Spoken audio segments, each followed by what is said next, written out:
So, we begin with the main event. So, Rowan, right in front of you, and Anaris, like you said, you took a flying potion, so you're flying in the air above. Yeah. All right, I'm not gonna make you roll for stealth because I know what you would roll, and that'd be kind of irrelevant at this point. So, I have a plus 27. Yeah. By the way, since we're going to be jumping from scene to scene to scene to scene because all you guys are in different places, if any of you guys need a restroom break, like, you're just free to go when it's not your scene. Great, be back in 5. Okay, so Rowan, because you can more clearly see this, standing across from you, is the man himself. Armor is black as night. Wolf's head, helmet, the trio of glowing red eyes on each side, the oddly realistic horns coming out of both his head, and the sword he draws has a blade made of ice, identical to yours. Although I should say it is a different style of sword. Yours is a big two-handed sword. His is more like one of those curved cavalry swords, like the Marines carry. Okay, saber. Okay, Griffith, bring it. Yeah. Oh my god, I didn't even think of that when I made this character, but you're right. It is Griffith's sword. Well, we gotta pack up, guys. He clearly did nothing wrong. Alright. And so, because each of these different bosses have their own themes, I will get them all to you as your battles begin. Rowan and Anaris, this is yours. Aha! I mean, this is cover from an orchestra that I can't find anymore. Mm-hmm. This has been Fenrirel's theme since the beginning of this campaign. I would be remiss if I did not use it now. So,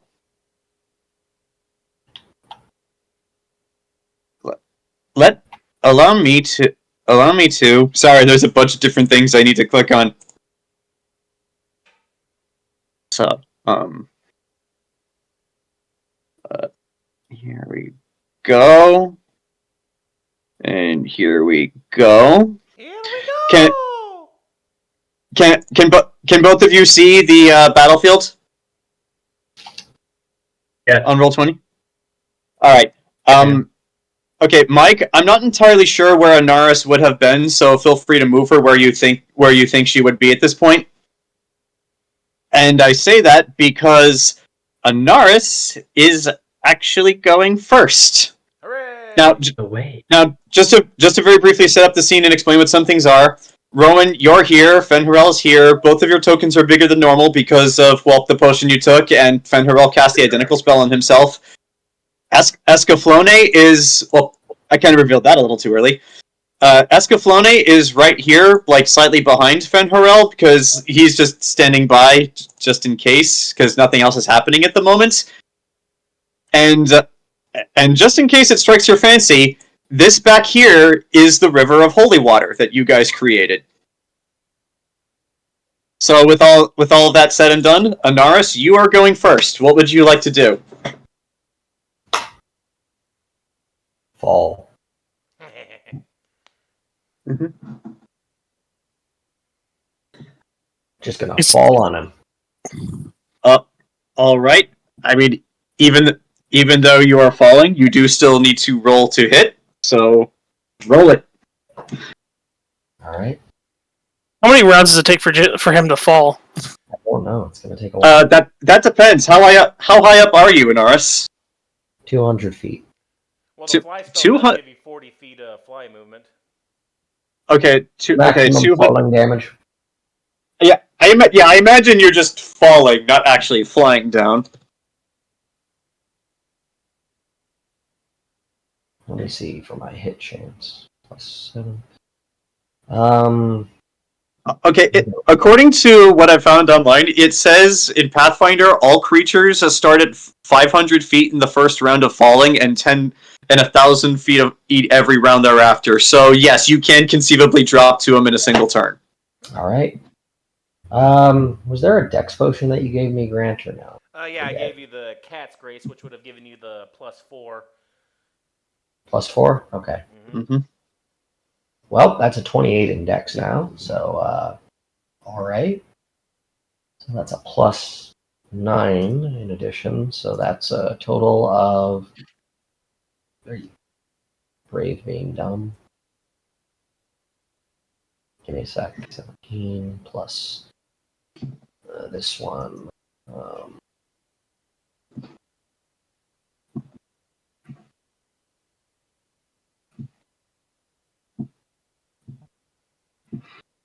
Sorry, it's brave as being dumb. Trying to put the AI here. That's a It's all right. 38 hit. That Okay. that absolutely hits. Roll Yeah, roll that's roll them bones for 17 damage. plus 12 plus 9. Okay, so plus in addition to falling damage on him. Mm-hmm. And sneak attack. Yeah. He was unaware. The And maximum sneak attack falling damage is 20d6. Holy shit. So I would also take that. Oh. All right. So don't forget to calculate the damage you do to yourself. Okay, give me a sec to roll Good thing I gave A you all bunch those of health D6. potions. a bunch of d6s here. 20 d6s. Let me roll the falling damage first. Mm-hmm. All right. You better So tell me that's the 6 that's you 80. have after that. So I will take 80 damage, but I imagine he would also Yes. terminal velocity of damage. Yeah. That's I'll say 40 he 10 is. HP that I have left. I will say he is also taking the 80 points of falling damage. Plus the non-lethal damage. Give me a sec to calculate that. So that's Mhm. 18d6 plus 17. Mm-hmm. And let me re-roll 1, 2. That's 3 ones I need to re-roll. Mm-hmm. That's a 4. That's a 6. That's a 3. So that's 13. Plus the additional damage of 17 for our level. Plus I'm going to shock and grasp his ass. With that. So that's a d6 plus 6 plus a d4. It's 3 plus 5. 3 plus 5 is 8. Plus 6. So that is a total of...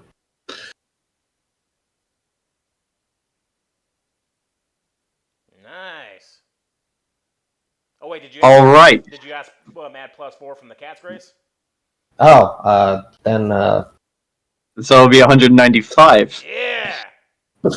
So I deducted my own damage.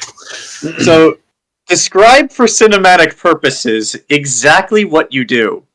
Well, I fall, and as I fall, this is the falling music. All right. Mr. Scratch. And I just impact the shit out of him. Mm-hmm. Like there's a punch, a tackle, like specifically how? Yeah, I basically just right into him. Mm-hmm. And then for funniness, I'm going to grab him, if possible. Uh-huh.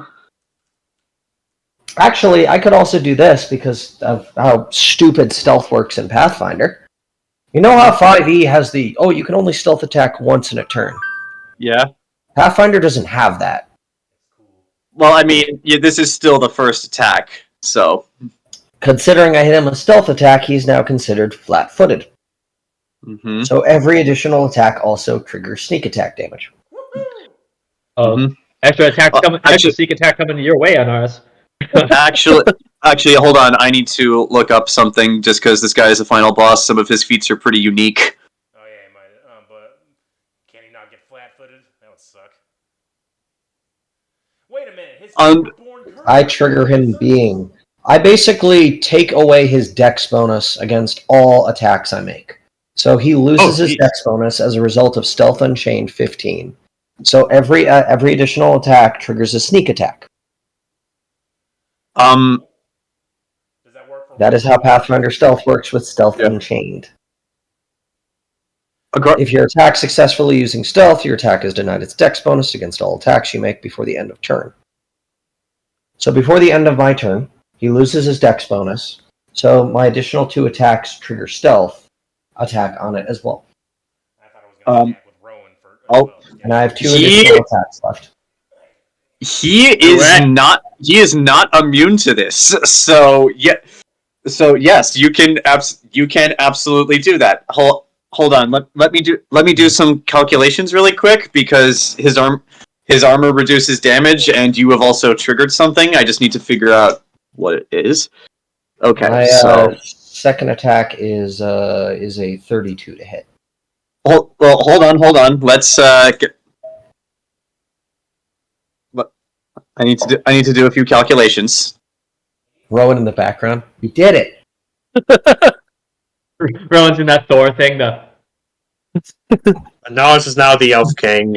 I mean, it's appropriate. She is not disguised as malediction. This is Anaris hitting him. Mm-hmm. Because I'm gonna fuck your shit up as an elf.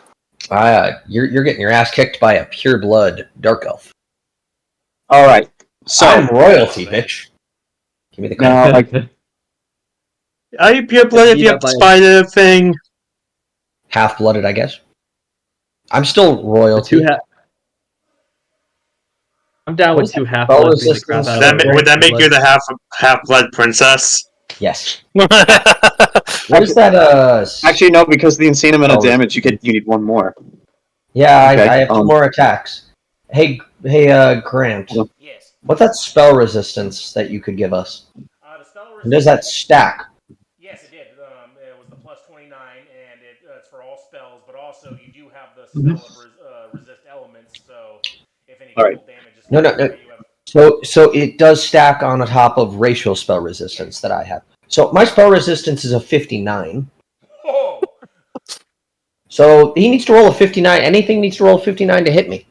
Holy Well, I shit. mean, this is an automatic response, so he does not need to roll for it because No, Well, you do need to, if it's a spell in any way, it does need to trigger it. it's technically not a spell. But here's what happens. It's like an area. So, here's what happens. So, you get the drop on him. You punch him in the head, and you do this damage. However, this triggers an automatic response to his armor, which you did prepare for because you punched him once. It had the same response. It's like as soon as you hit him, the area around his helmet where you hit him suddenly coalesces in ice, which just explodes outward from the point of impact. As you take 24 points of cold damage. So I don't make a reflex save or anything in that way to this damage? Not for this, no. So no, you just take the damage. Alright, so I have 11 temp health left. Yeah. Oh, No, you have 120 frost points. I know. Don't go to your I deducted the falling damage. No, that's... Because I also take that damage when I hit him with the falling damage. No, the frost damage. You have a pool of 120 frost resistance, which is its own separate thing, which is not falling damage. Yeah, and that got deducted by the falling damage and his additional hit. No, it's not. I dealt a lot of falling damage. Yeah, but the frost resistance is its own separate pool. It's not actually temp HP. It's basically it's a shield that has to get burned through before it gets like the HP. Oh, I'm a lot lower Grant, in health. Yeah, Grant's right. The 80 HP you took goes away from your actual health, not the temp HP you got for that. Okay. So yeah, I said temp HP, but it's 120 points worth of anything cold coming towards you. It's a shield, essentially, that chips down at that. Okay. All right. So does the shield take this 29 damage or no? Yes, it does. Okay. That's good. So I'm bloody. 120 before, so whatever 29 takeaway is. So got it. So originally, I was going to wait until one of you rolled a natural 20 to do this, but that was so fucking cool. So I'm just going to do this right now. As you do that, you actually manage to successfully knock off Fen Horel's helmet. How ugly! Which as you do, you guys can now see his face for the first time. And even though he is not here, I would like to thank Charlie for keeping his vow of silence to not reveal this picture to you guys when I asked him to draw it all those months ago. That That was like years ago. Fenrirel was Gabrielle all along. Damn it! She Good. played us like a damn fool! You know what? Just so you guys can see, I'll post it in the group chat for everyone to see. But yeah, Rowan and Anaris, if you'll refer to the map, you can see his face. They get the sneak preview. Mm-hmm. And now without the helmet, you can punch him right in whatever this face looks like, Anaris, 3 times. Oh, he's not even pure either. He's got little horns and he looks like a duck face. What? Oh. Ooh. Behold Fenrirel's real face. That son of a bitch. He's I'm gonna wipe that. furry. I'm gonna wipe that Chad look off his face. David And Fenrirel, yo. He's got I am the king of the elves, yo. He's got a Joker, Cheshire smile. Like He's Beat his ass bloody. He's actually based off of Aridin from The Witcher, but when I described that to Charlie, that was how we decided to draw him. But yeah, the two of you can see his glowing red eyes and the horns that you thought were part of his helmet. They're not. They're actually part of him. Like those are legit eyes and horns. He's a bitch. When you kill one, you eat it. When you kill him, each of you take one. But yeah, if he's half demon, half elf, and he can be the king, why can't a half elf, half human? All right. Send So it home to mama, boys. since Anaris, since that was your first attack, go right on it. Oh, you roll. 32. Boom, Finish him. boom, boom. Second attack. Rowan Second will not care attack. if you do it. And he doesn't get his dex bonus to his armor. Yep. Believe it or not, Totally. believe it or not, 32 actually. Wait, no dex bonus to his armor. Yep. He has no dex, but he loses his dex bonus as a result of me hitting with Stealth Unchained rank 15. Okay. Your target is That- denied its dexterity bonus against all attacks that you make before the end of your turn. That 32 would have been a miss if you had not done that. So that hits. All right. So, and since he has no dex bonus, every future attack I make on this turn counts as a sneak attack. All right. So Because Pathfinder is nutty as fuck. And They he's don't honestly expect Like you to it? get to these levels. They try to kill you before then. Do my So do my I- attacks get in on this? Too, Uh, or you? No, just me. Okay. If I was level 20, then yes. Ooh. So I need to re-roll 1, 2, 3, 4, 4 of these. Mhm. If only I was a little higher, I would have crit him. But so let's see, 4, so 60. You see, this is why I had no problem starting combat, because I knew by the time we'd get around to Charlie, like his turn will just be starting. Re-roll 3. Re-roll 5. Okay, plus my additional damage. Cestus. 4 plus 9. Second attack is 129 damage. Okay. Yeah. Goodness. Okay. So 129. So you get rid of it. Get rid of this. Excuse me. You take It genuinely startled me. not as much. You take 10 points of cold damage from as the automatic response from his armor kicks in. It's basically armor of Agathis. And I Alright. gave him the anti-Agathis potion. Okay. All right. Last Let attack. me just take. Oh, I'm on the wrong. I have so many tabs open. Your computer's gonna blow up. So, all right. So that was your second attack. Go for the third, and I believe that will be your turn. I rolled a 19. So For I attack? can confirm the crit, because that's how crits work in Pathfinder, I thought. Well, you rolled a natural 19. Okay. Yeah. You don't need to roll to confirm the crit. Just roll for Oh. crit damage. Yeah, we took out. So that that's a crit. Yeah, I don't follow that one. So it doubles the damage. It doubles it. It basically times 2 is the damage. So let me roll Okay. 18d6 plus all this shit. Uh-huh. 1, 2, 3, 4, 5. Oh, 5, 6. I need to reroll 6 dice. Okay. That's give me a sec. 1, It's 2, 3. Fenrir looking like he does was mostly Roll. Charlie's interpretation of how I 4, described him, so yeah, blame him. 5, Hey, 6, Jayson, see the chat? plus D4, max, plus 9, plus 2. Jesus Christ. Holy shit. And don't forget the +4 for the potion. Oh, yeah. So, Mm-hmm.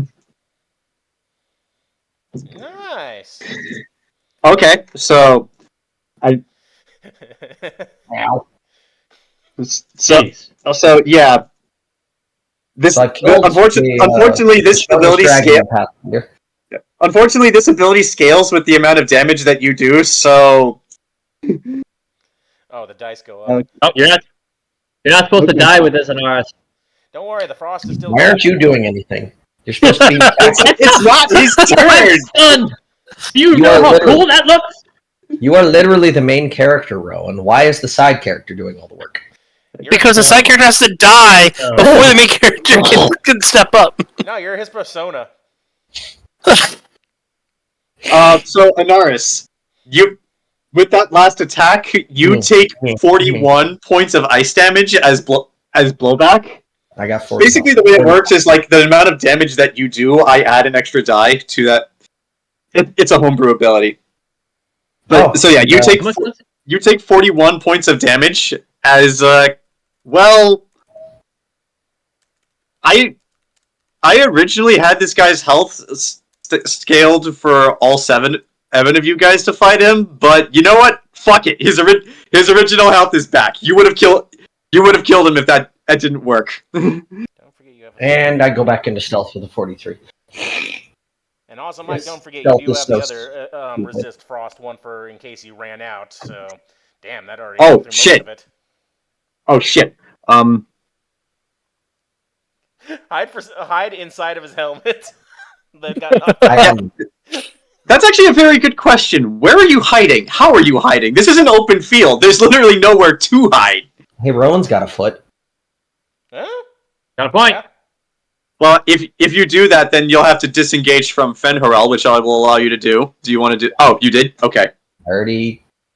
It's a response. It's why stealth is stupid as fuck in Pathfinder. Honestly, never make a Pathfinder game in Pathfinder First Edition. It's this character is, but that's my turn. Well, the fact that you made it to that level, most Pathfinders is grueling though. Most people don't make it to level 17. I must end at 10. All right. So, Fenharel did not see what happened.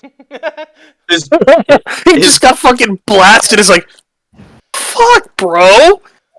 What happened? Did you see what happened? His dragon Escaflowne, however, did, and actually did roll a high enough perception with his bonuses as a dragon to know where you are. So he did it. Points at Rowan. So We'll have to take care of that in a second. That car! So Escaflowne, enraged that its master has been attacked by an interloper, is going to use its wings, leap over his master around him towards where you are, Anaris.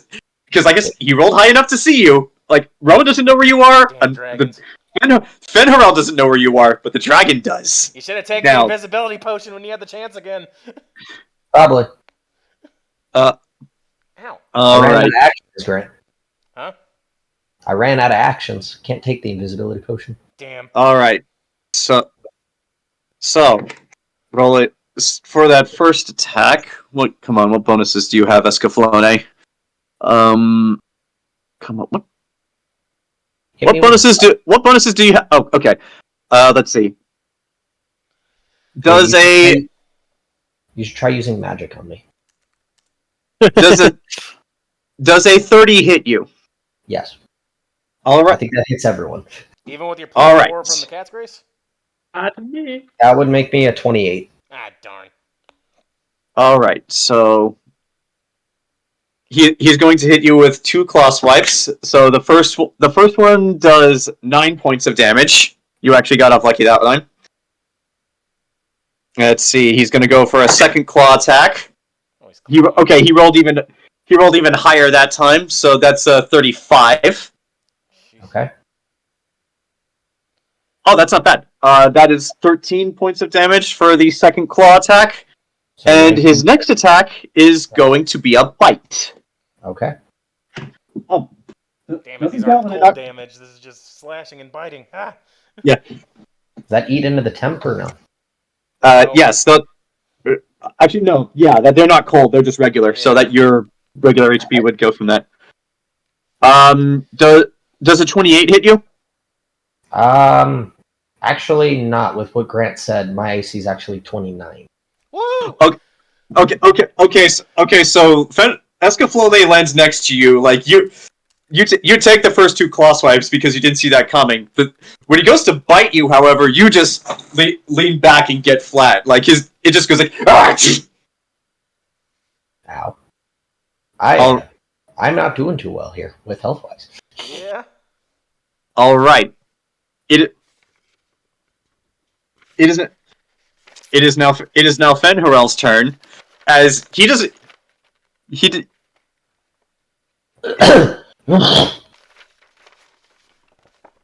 What hit me?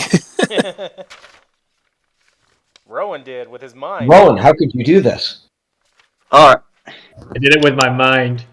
Well, the good news, Mike, was you took out a third of his health just by yourself, and that's including the health that he was statted to fight all 7 of you guys with. I'm just gonna pick up an arse and throw her at his face again. Yeah, take that health potion and that invisibility potion when you get a chance. The dragon will not see you because it's true invisibility. All right. But yeah, since he does not see Anaris, Rowan, it's Fenrirel's turn as he looks up at you and he's pissed. Granted, since you can see his face, he's not nearly as intimidating as he was before, but he still looks pissed. So, Come on. he is... Okay, Fenrirel, what amazing things did I give you? What are... The bullets! Well, at least you don't really have to worry about the frost damage because of your armor. Okay. My AC is Let's pretty see. good too, even though the rage takes it down by 2. Mm-hmm. You know, hey Mike, you know what? On Fenrirel's armor, I have different parts of it do different things, and one of them was his helmet gives him true sight and makes him immune to stealth, so he would have seen you. But you knocked it off, so he's lost that ability. Well, he had the invisibility nice. potion, so he wouldn't have seen her anyway. Mm-hmm. Because true invisibility negates that. Fenrirel has twice as much health as Cthulhu. I mean, he is a final. Look at him! Look at that Chad smile. So what you're saying Well, I don't know how you is next, we're going after Cthulhu. Cthulhu has an AC of 49. And actually, as an extra detail, because I forgot I gave him this, Rowan, you can see with the helmet knocked off, like a necklace comes out of his armor. It looks exactly like the bayonet that Griffith has. That son of a bitch. Bitch! I forgot. Now I I don't gave feel him. bad. Now we just have to gank him Oh. for sure. Yeah. Okay, you know what? Guys, Griffith did everything wrong, but Femto did nothing wrong. Yeah, Fenrirel is that going book. to abandon the. Parry this. Oh! Actually, no, he's not. I was listening to Forces from the Berserk soundtrack while you were talking about Griffith. God. Did I see the Okay. dragon, like...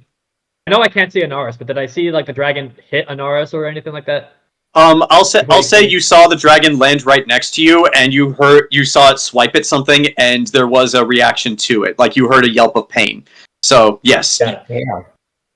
I heard the sound of slashing meat, but I can't see it. I was like, so Fenrirel, in lieu of attacking you 6 times, he is instead going to attack you 3, because he's going to use his first action to cast Shocking Grasp, and because of the feats he has, he is going to cast Shocking Grasp through his sword, which will deal an extra 1. Actually, yeah, the spell 1d6 electrical damage in addition to the normal damage, which you are not immune to electric. Shit. So his first attack. He's got a lightning sword. That's okay. Yeah. Okay, his first attack was a natural 19, which is not a crit from him because he does not actually have the feat that lets him do that. Whew. He rolled a 19. He rolled a natural 19, which in total brings it up to 31. That is my AC. Okay, so he does hit you. Gone. Yeah. It would have Yeah. been 33, but I have the rage potion going. Yeah, Alright, what potion? alright, Oh, so- the rage potion decreased it. Rage. Alright, by 2. Alright, so okay, Blade of Ragnarok. What does this Wait, what damage do you do? Anything? Oh yeah. You got the haste one as well. Yeah, I do have haste going.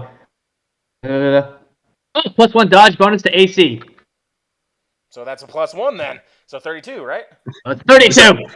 So what I'm gonna say happens is like he runs up to you, like runs his hand across the blade as lightning sparks from it. He goes to swing and you just like slow. Parts. Fenrirel is going to go for a second attack, which is a 35 this time. Damn. Of course it is. Convenience. No, I'm kidding. But You know what? He has bonuses I forgot to apply to him, but however, I'm still going to count the last attack as what it was, so no retroactive damage. Okay, so that's a 35 this time. All right, so here we go. Blade of Ragnarok. Let's see. 1d10. Okay. No, this is a d8, not a d10. Okay, still not bad. was this a critical hit? Was this a critical hit? No, this one was not a critical hit. And neither was the last one. Okay, so okay, so 14.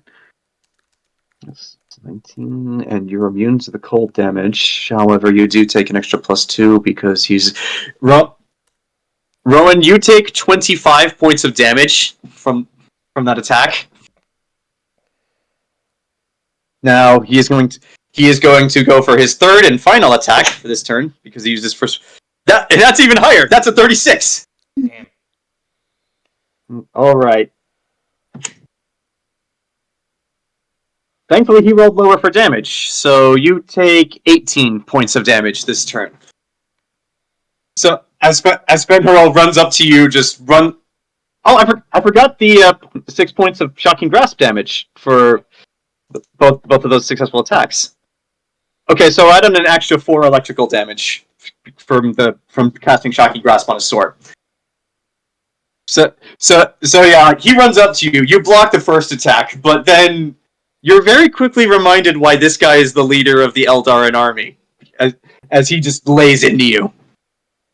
Now, however, it's time to return the favor because it is your turn. Fuck him up!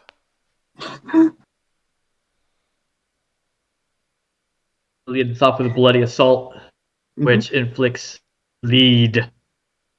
All right. First, I roll to attack with it. All right.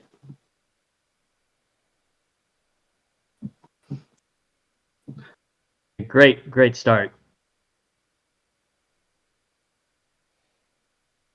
26. 26 misses. He's no longer flat-footed, so yeah, that is a miss now. Even with all the bonus shit that he rolled that low? Yes! Even with all the... I'm talking about Jayson. Mhm. I rolled a 2. Oh. So. Yeah. Well, the fact that he got that high. Yeah, don't do that anymore. Yeah. Well, I may have missed something. So... Oh, 27. So, yeah.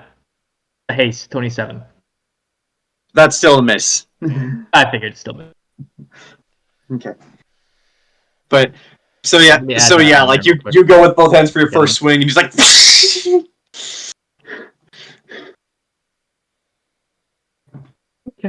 Okay. You think you're cool? Think you're just through all that? He does think he's cool. He's the leader of a cult of elves. Like, summon devils. What do you think? Also, you guys know he's a bitch, so of course he thinks he's cool. He loves Hot Topic. If Hot Topic were real in this setting, he strong. probably would shop there. Vital Strike. Bring one attack Okay. for highest base attack bonus. Deal additional damage. Roll weapons damage dice for attack twice and add the results together before adding bonuses. Mm-hmm. You better hit.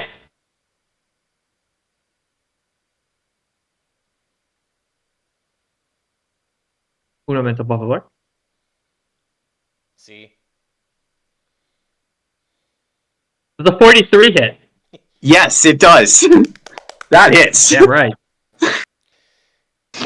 And you did make sure I your do my- damage dice have gone up 1, right, Jayson? Oh, hell yeah. Hell yeah.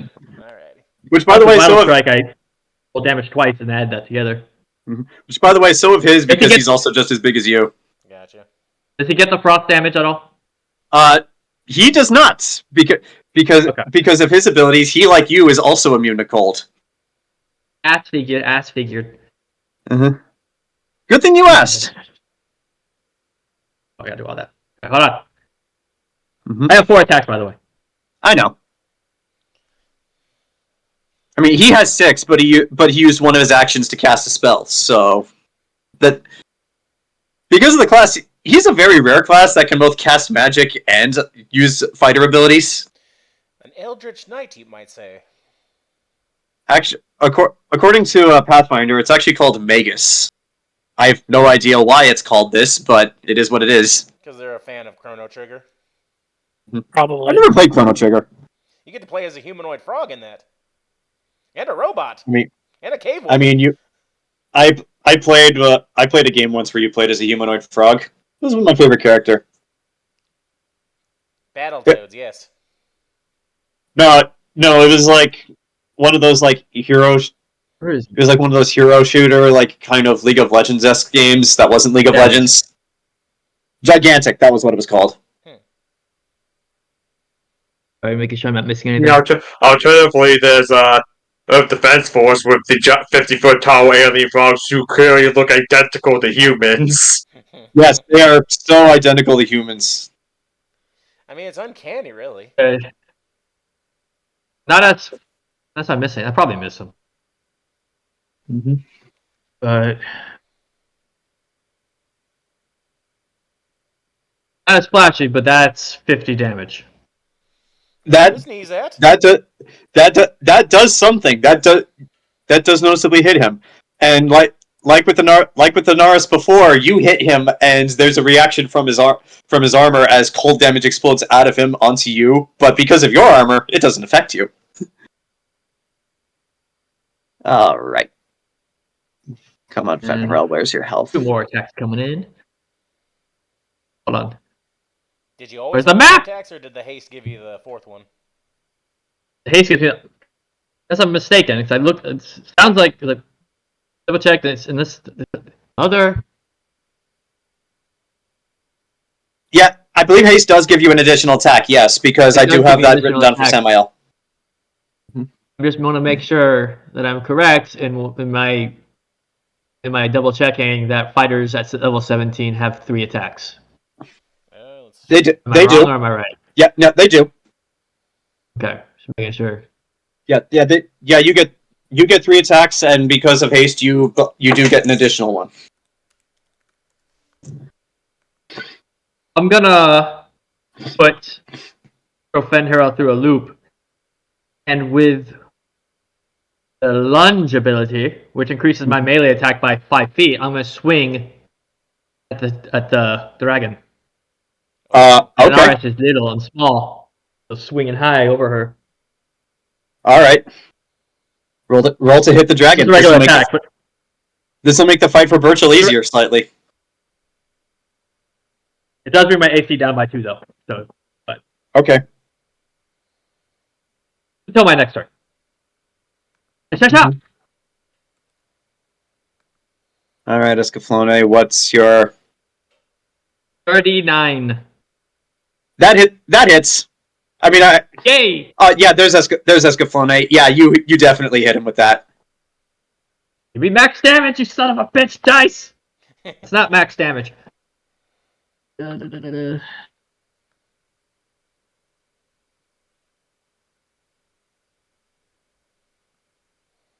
2.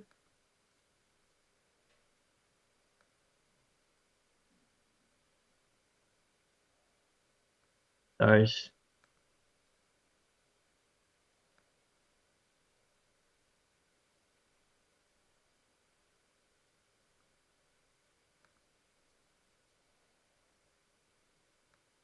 That's only. Does the dragon get ice affected? It is a white dragon, so no, it does not. That's only 33. That's still a significant amount of damage to a white dragon. Dramage. That's a significant amount of Dramamine. Okay. Don't forget Then- the dopamine. So yeah, you throw Fenrir for a loop as also like you make it look like you're going for him, and like he raises his sword to block, but then you just like shit, and then you spin around and hit the dragon. You actually get it right behind its head, where it's on its long neck, as it looked like it was about to go for Anaris again. However, you have distracted it. You have taken its attention. Anaris, it is not going to attack you next turn, provided it is That's right. still here on this battlefield. That's right. Focus on me. Also, Fenrir Yeah. does not look too happy that you have attacked his dragon. He cares for Oh, that don't thing. worry. I'll attack him again. I'll attack him then.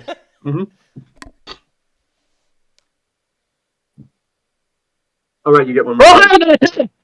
That's 35. Yeah, that hits. Hey, max. That's not max. That's 2. That's not Max, that's Phil. Rochelle, you're rolling my dice from now on.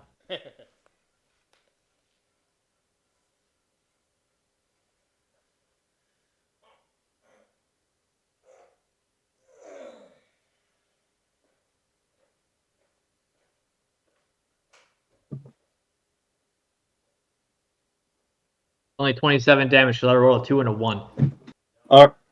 Okay. Let me adjust his HP really quickly.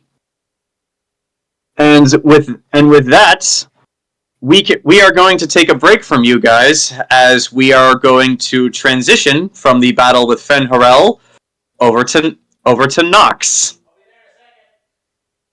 Take your time. I still need to do damage calculations. Okay, here we go.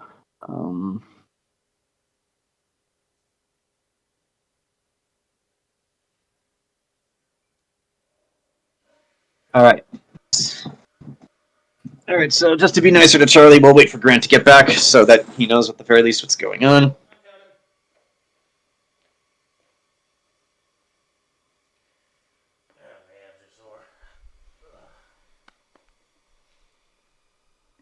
Alrighty. And I don't have to be on Roll20 because we're theatering and the minding it, right? I mean, you could still be on Roll20 if you want to see all the character tokens. Nah, it takes up all the bandwidth. Alright, so, Nox, for your fight scene, you get this music. Okay, what do we got? Also from Final Fantasy 15. Oh, Apocalypse Aquarius. So, first things first, the Leviathan is going to go first, as while you and Samael are flying up to this thing, you watch as it emerges from the clouds, no longer hidden by them for all to see, as the very first thing is going to do is it is going to let out this deafening roar that sounds kind of like a very odd cross between a humpback whale and Godzilla, if that makes any kind of sense. I can hear it. Yeah, I need you to roll me a. Actually, yeah, this would be a willpower saving throw. Okay, hang on, there's stuff I got here. Actually, I need everyone to roll because everyone can hear this. Including me and Mike? Yes, including you and Mike. It's a whole city. What are you We're rolling? rolling? Roll me a willpower saving throw. I mean, it just occurred to me because of it just occurred to me because of how big this thing is, like, everyone would be able to hear it, so, yeah. Is bravery involved? Yes, bravery will be involved in this. Ah!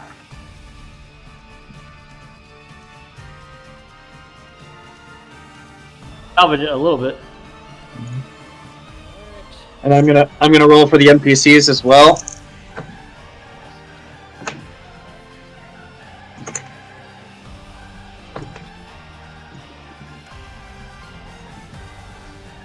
Thank you, bravery.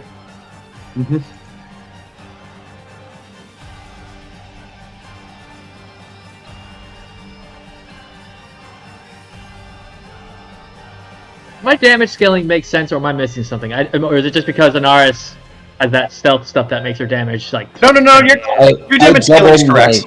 I double my d6s. Okay. Yeah, your damage scaling's been correct. Don't worry. Okay. Are we missing anyone? One, It's only two, because three, we're four. so high in level that I can just Okay, constantly keep attacking. So while we're waiting, I'm going to. There we go. So while we're okay, Rowan, Burchill, and Anaris are the only ones who fail this. However, as you're all about to learn, it's really not going to matter. Basically, all of you are under the fear effect now, which means like you get penalties for when you try to attack the Leviathan and you cannot move closer to it. So it really doesn't matter because you guys are on the ground. But yeah, like you heard the Leviathan's roar and you all are terrified by it. So just for What of effect. my raging? Oh yeah. Oh right. That makes you immune to a fear. So yeah, you're fine. Stupid Yay. sky whales. I'm focused Yeah, on this yeah. dragon and this elf guy. So yeah, Burchill and Anaris, yeah, you're terrified by the sky whale. But yes, Nox just So- puts it head on with his beak mask, like, thank you, dwarves. now, unfortunately, that's the only action it gets this round because of how high up in the air it is. Like, it can't actually attack anything. So Nox, you and Samael actually rolled the same initiative. So how do you want to do this? Well, I gotta, he's distracting, so let him distract, and I'm gonna swoop in with Loki in my shadow. All right. Yep. So here's what happens. You watch as the Leviathan lets out this deafening roar and then starts to descend over towards where Fen'Horal and Rowan are fighting. Uh-oh. However, before it can gain any significant distance, Samael suddenly stops behind you, like just reaches back with his free hand, and then comes back around, snaps his fingers, and a trio of fireball-like explosions suddenly burst across the Leviathan's face, right behind its left eye here. And as that happens, much like Godzilla from Godzilla -1, that does damage to it, but it starts healing almost instantly. The more important detail, however, though, is that it noticed Samael and is no longer descending. Its attention has been taken. And with this, blind spot then. yeah. So with this, Samael like pulls back and starts heading off to his left. And now that you're seeing this, the speed at which Samael flies is insane. He's like in F-15. He's almost breaking the sound barrier. Now, so that's Samael's turn. Now it's yours. What are you gonna do? Well, if it hit on the left side, now it's looking at Samael, I'm gonna go in its blind spot on the right. All right. So, can I assume that you are going to attempt to land on this thing? Oh yeah. Good thing Okay, I've got I the need- spider climb prepared. Does Loki need spider Yeah. climb? He took one before the battle, like you did. You all prepared.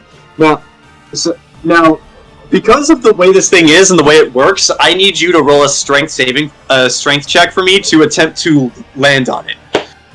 Just because of how big, just because of how big it is and how fast it's moving in the air.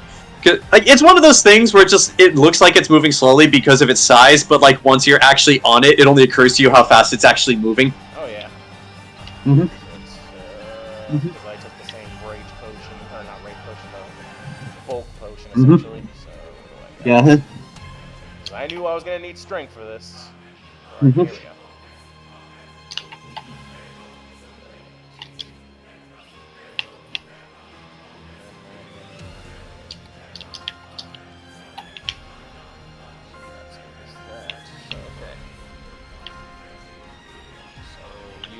And the greater mutagen. I have that, so let's see. Yeah.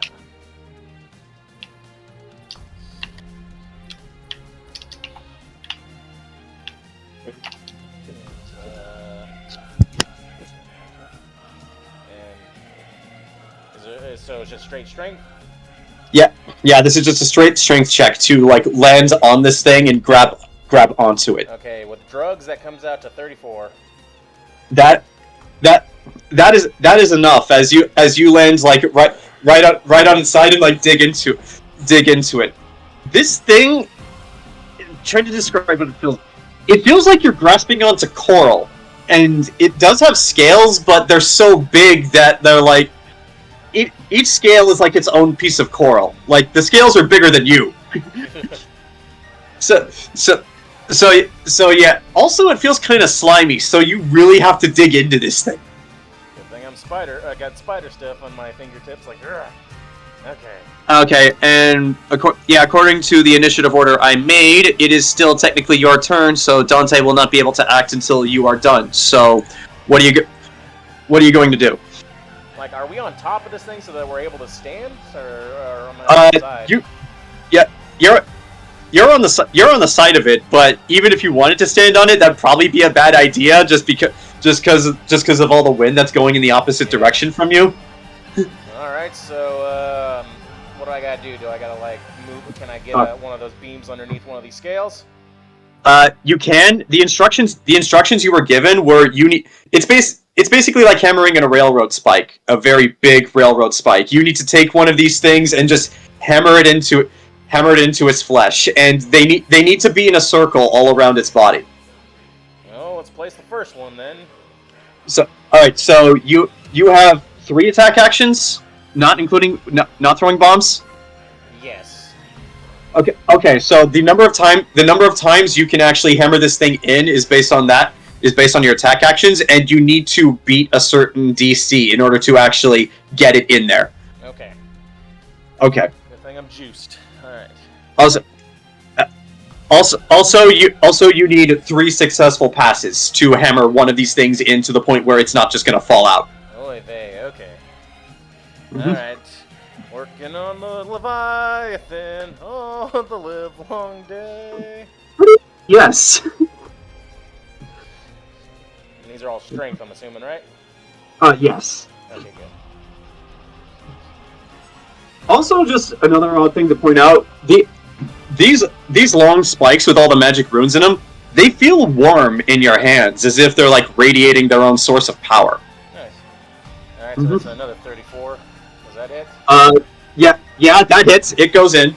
Use your other attack actions. All right.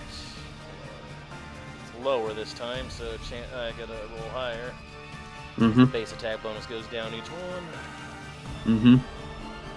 Okay, not bad.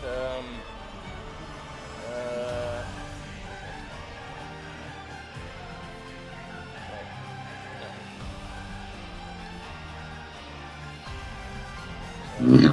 37. That's still enough. Okay, good. Mm-hmm. Mm-hmm. And for the last one, which will only give me a +2 to the attack. All right. See if it's enough. Mm-hmm.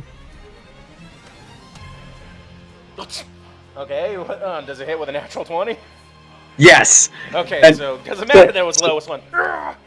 So yeah, with that last hammer swing, you go full Thor on this as you get it in there, and you watch as all the runes and like symbols on the spike suddenly glow with this like whitish purplish light.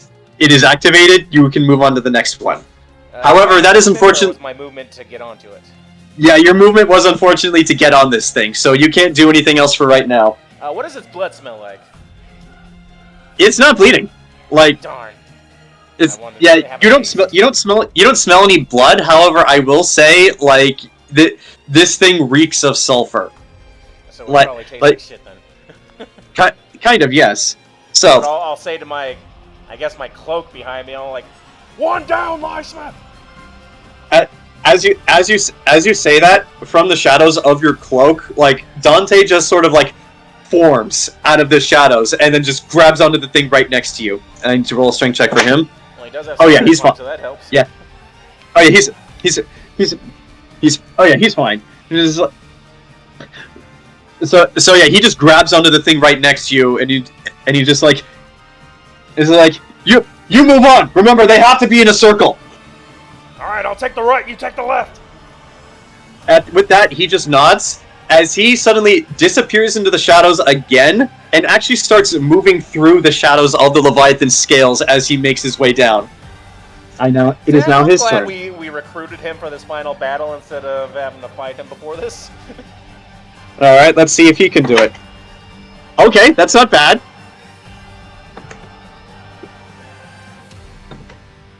That's 2 down. Woohoo! So yeah, you need to do 6 of these. Each of you have 3. You got 1. Dante has 1. Hopefully he succeeds on his, so I don't have to backtrack. We shall see. All right. So transitioning from that scene, we now move on to Lita and Enzo. Alright, time for a muffin. In English. So, Lita and Enzo. To recap where the two of you left off after we ended the last session, the elf scouts and the 3 devil guards that were there let the elf archer through the barrier, who then let Enzo through the barrier, who let everyone else through in a conga line. And as soon as you all were through, the elf archer pulled out a knife, stabbed the scout in the neck, and then Slayer, and Madeline appeared, and they started engaging the devils. The two of you can either help them this turn, or you see the tower that you need to destroy right there. You just have to run over and do it. So, what are the two of you going to do at this point? Tower. All right. Okay. So, all right. The two of you are running for the tower. I'm gonna see if any of the devils are lucky enough to actually get an attack of opportunity on you. Excellent none does of them- more, mind you. Okay. Yeah. Sure. So, So you're not in true combat yet. So I'm not going to worry that much about initiative here. So the two of you run over to the tower, which is, now that you see it up close, it really is like this tall black spire that's made out of some kind of crystal, maybe obsidian. And Enzo, when you touch it to cast your spell, it is cold to the touch. It's like touching a layer of dry ice. So Temme, what spell are you casting on this thing to make it stop? That is the Dispel Magic Greater. What level of spell is that? It is a 6th level spell. Okay. I need you then to roll me a... What stat do you use for spell casting? Wisdom? I use Charisma. Then I would like you to roll me a charisma check.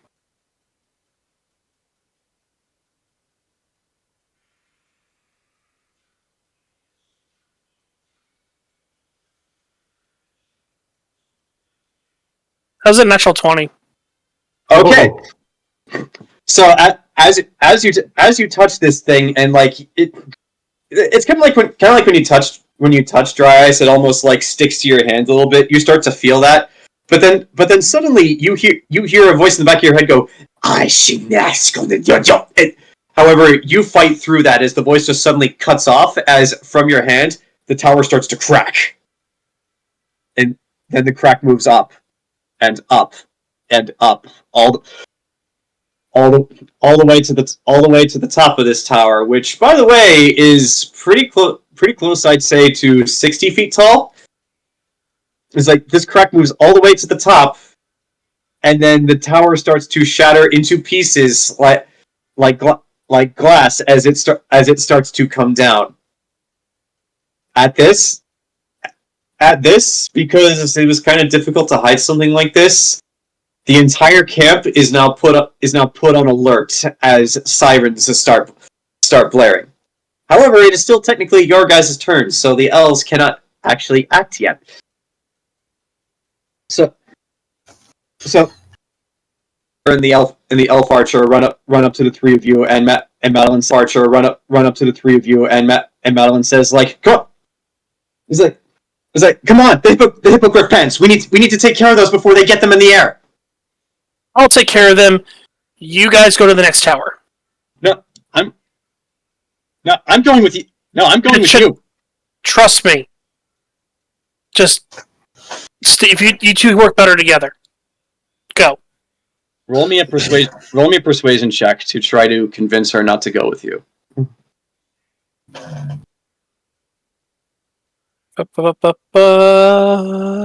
Persuasion. I'm guessing that's just diplomacy, right? Yeah. Yes. Yeah. 30. All right.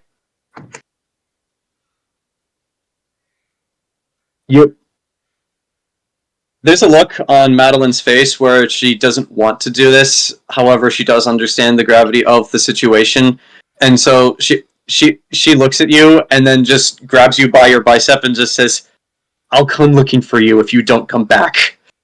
And then she, Slayer, and the Elf Archer all run off to take care of the next tower. That just leaves you and Lita alone for the moment.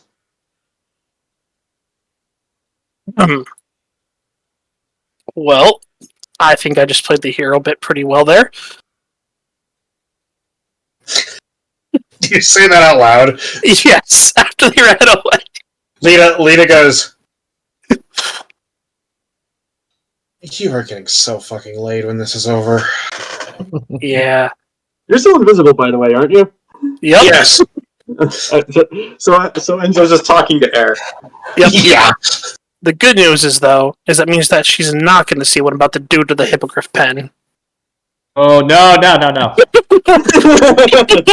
Lita is fully well aware. Yeah, this was the plan. Yeah, so Lita's gonna tag along with your happy ass. Yep, we're going to run off to the hippogriff pen so we can cast another spell on poor animals. All right. So, Lita, because you have not actually done anything this round, would you like to do something? Well, the barrier is still up, correct? No. The way Oswin explained it, it was basically like a chain of towers, but like once one link was broken, the entire thing falls apart. So the barrier is down. What Goblin Slayer's crew are doing is making sure the barrier can't be put back up. Got it. Because that is the thing the elves could do. They could just recast the spell, but if they take out more of the towers, they can't do that. It will take more time. Got it. So, you want a distraction? Of course. All right. So the way this gate spell works is I just have to basically throw down the scroll and it activates, right? Well, I mean, you have to say the words to activate the spell, but yes. All right, because I actually have an ability too that I'd like to use. First time I actually get to use this. Mm-hmm. If I can do this, I don't know. You know where I'm going to pop the gate? Okay. Mm-hmm. We took out the tower, so as we begin to move through the camp a little bit further, Yeah. I'm going to pop the gate in the barracks. That's actually a good idea because you guys have to pass through the barracks to get to the hippogriff pens. And I will say, as you make your way through the elven camp, you guys were expecting like tents because this camp was supposed to be mobile, these are not tents. These are like actual wooden buildings. Like wooden buildings that can be built up and taken down in a hurry, yes, but they actually bothered to make buildings for these things. And as you make your way through the camp, you can actually see coming out of all of these buildings are elf soldiers who are scrambling to put on their armor and get ready to fight, and they are so much in a panic right now that none of them even bother to notice you. Actually, let's see if they do. Oh yeah, no.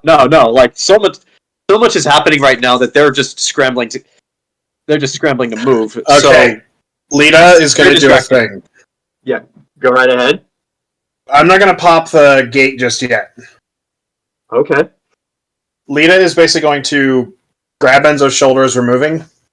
Yeah. Tell him, keep going. I'm going to buy you some time. That's no. You're gonna die now. Say that. Oh no, they're gonna die. Okay. Everything all good? Oh yeah. Oh, don't forget, you and Temme both have spell resistance plus 29. Don't forget. Right. But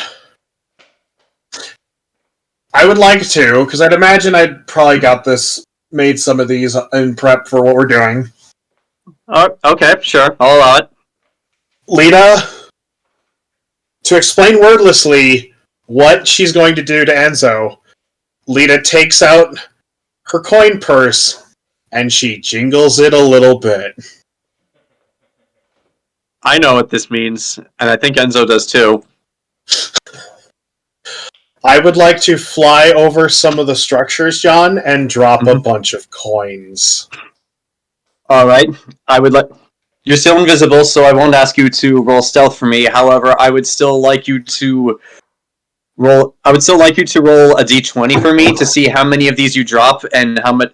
Actually, the first two d20s. The first one is how many of them you drop. The second one is how much damage you actually do to the camp. Oh no, I'm just setting the buildings on fire and blowing the roofs off. So. I know, but like since you're flying over them, this is like how many you actually successfully hit. Like because if you're just dropping these coins, some of them are gonna miss. Yeah, but they're still.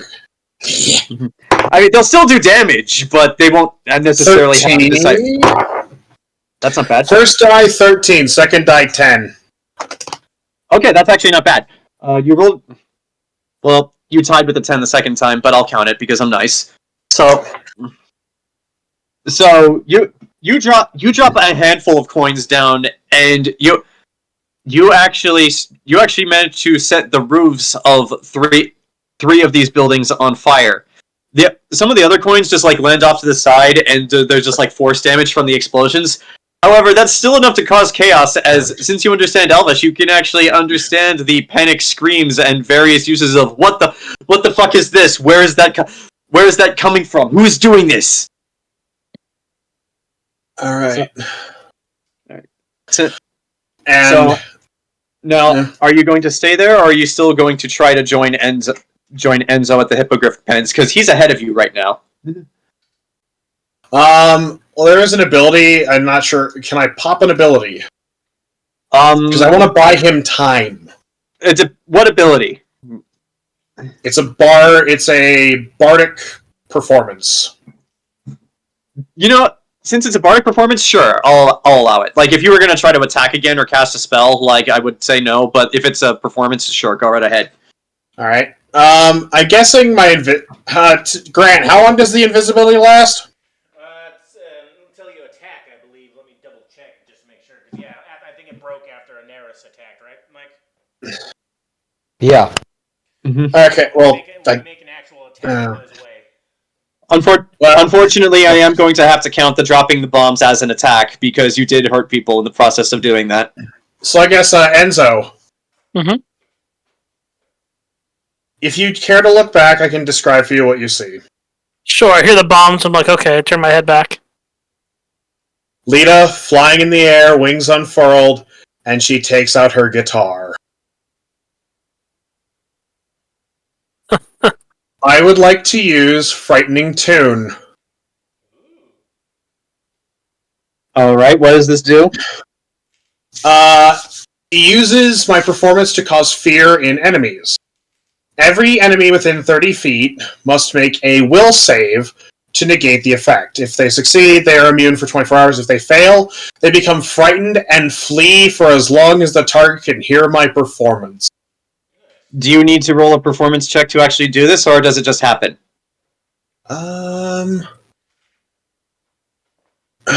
Performance skill check. Yeah, so roll that skill check for me. And don't forget the +4 to charisma from the potions. Right, so my performance is... This is a very awkward thing to say, but thank God all of you are so juiced up right now. We have the juice! You gotta make that dealer in your basement, isn't it? That's a 34? Okay. Now, last important question. What song do you play to have the effect of this spell?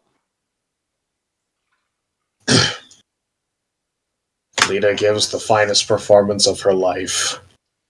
Oh Far away, what is it? oh my God! Really? Yes! What is it? Now I need to roll for the elves. They have to beat a will save of... Let me do the math. Let's see, that's... 10 plus half my level, so that's 18... Well, let's see, my level's 17, so that rounds down to 8, so that's 10 plus 8 is 16, is 18, plus my charisma modifier, so they have to make a willpower saving throw of 27. Did you add the +4? I don't. That is including the plus 4. Okay. So, some of the elves did succeed and are they have no weapons right now because they just ran out of their cots. So they're just looking up at you going, "What the fuck?" The rest of them though. Okay, so when this whole thing started and they were scrambling like they were doing like military men do, they had posts to get to, they had weapons to grab, they knew what they were supposed to do. So they were running to the stations. After you started playing this though, they've started running in completely random and chaotic directions. So not only have you bought Enzo time because some of these guys were running to the hippogriff pens, you have actually bought the army a little bit of time because now they are no longer scrambling to get to their positions for the oncoming attack, which they know is happening now. Very good. Now, Enzo, I'm going to say as the turn ends, you reach the hippogriff pens. We'll get to that next time we come back to you. Okay. Now, this cuts us to Burchill and Gabrielle. I know Charlie is still not here yet. However, Burchill, I will give you a choice. Because I'm gonna say you're hidden back with the rest of the army, so you're just waiting for your cue to attack. However, you have actually seen that the dragon has now engaged and looks to be attacking someone who isn't Rowan. With this in your sights, do you want to come out of cover and start fighting now, or do you want to wait for your cue when the dragon flies off on its own? I mean, can I hit the dragon from where I am? Not from where you currently are. The idea was like you were going to wait for the dragon to fly off so that it could do the job of the hippogriff riders, and then when it was by itself away from Fenharel, that's when you engage it. However, seeing what's happening, you can choose to ignore that order if you so wish. I feel like Rowan and Anaris need the help. All right. What? Here comes the giant hippogriff. What, Jayson? I said I appreciate it. All right. Right. Here comes 10-foot tall or 6. Though before I fire, I'm going to use locate weakness. Ooh. Make it so that if I ever get a crit, I pretty much get advantage on the damage. All right. That is a spell, right? Yes. Unfortunately, I'm going to say that is your turn because you used your action to cast a spell. So you will not be able to actually attack it this turn. However, that being said, because this is what you are doing. Hold on. Let me find your token on the other map. It'll drop the hippogriff or the griffin. Copy.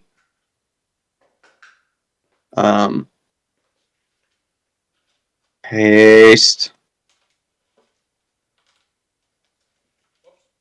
But hold on. Do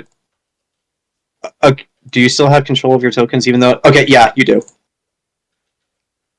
All right, so let me move you to where the battle is. Can you see the map? Okay. Yes. All right, so I'm going to say it took your full movement to get here, and you used your action to cast a spell. Gabrielle, seeing what you're doing is going to at first be bewildered that you're going in now, but but not wanting to argue, she is going to, let's see, what can Gabrielle do? Also, Horus is still invisible, but if you cast a spell, you're not invisible, so you're just kind of floating up there as a giant. Okay, invisibility. So yeah, the dragon-sized griffin is still invisible. Mm-hmm.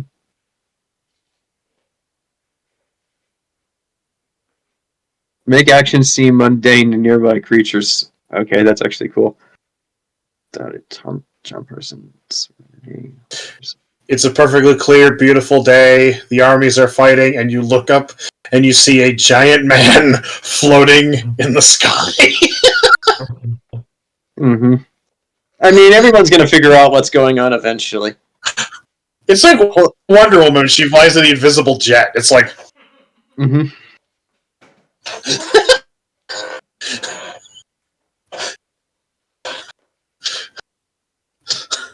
But I imagine the dragon, it tries to go up and, like, bite him, but then Horus just smacks it because it doesn't see it. Like, stop it! Okay, It's like, so... points up. Thank God he's wearing pants! Alright, so what Gabrielle is going to do is she is going to cast Mirror Image as let's see, 1d4 plus 3. Okay, so six illusory copies of you, Horus, and Gabrielle on its back all just appear right next to each other. So it looks like there are 6 floating giant men in the sky. Well, now one woman. Invisible. Yeah. Yes. Now, Ken, you wanted to use locate weakness. As that locate weakness for a dragon gives you 2 options.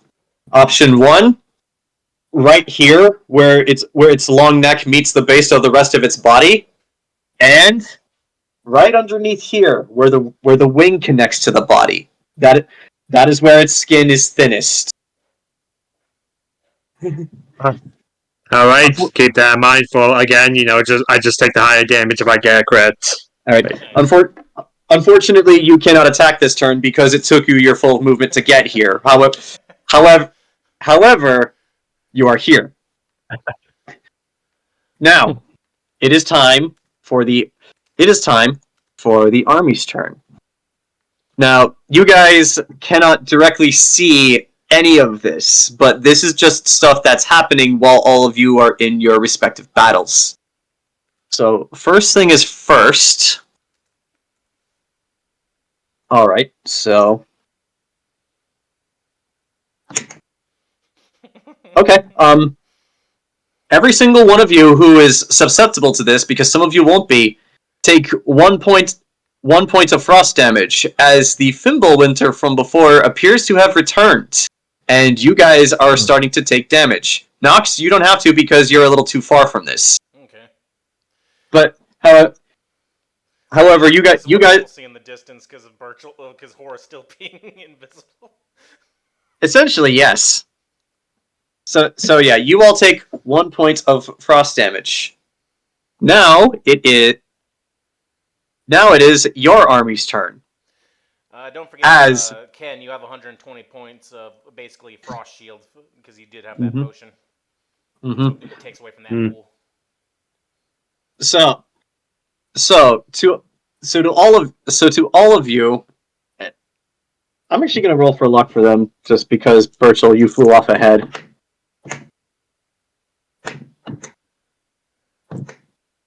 Okay, Burchill, I need you to roll me a reflex saving throw. The good news is the DC for this isn't very high. Let's see, reflex. So, and use Horus's reflex because you are on his back. Well, you have the stats, not me. Oh, okay. Okay, yeah. And Horus Sorry about that. increased. Because he's humongous. Well, roll a d20, and I'll tell you if you make it or not. I rolled an 18 on the d20. With his increased stats, that is enough, so you are not going to take any damage from this. And also, here are the stats of a griffin, just so you have them on hand. Humongous griffin. It's like, as suddenly, Rowan, from behind you, and an entire army of humans, elves, Syrians, Scarn Guardians, and what have you, all just appear as if out of thin air. And then the next thing all of you hear is as a hail of gunfire rushes past to Rowan and Anaris where the two of you are fighting, and Burchill, because you knew you were coming, you were able to at the last second maneuver Horus in such a way so that any of these bullets did not hit him. As all of these bullets fire right past you guys, right across the lake, and hit all of the devils who are guarding it in many different parts of their body, and kill a majority of them because these are holy bullets. Hell yeah. Rowan's like flashed with thinner and goes, "Where'd that come from?"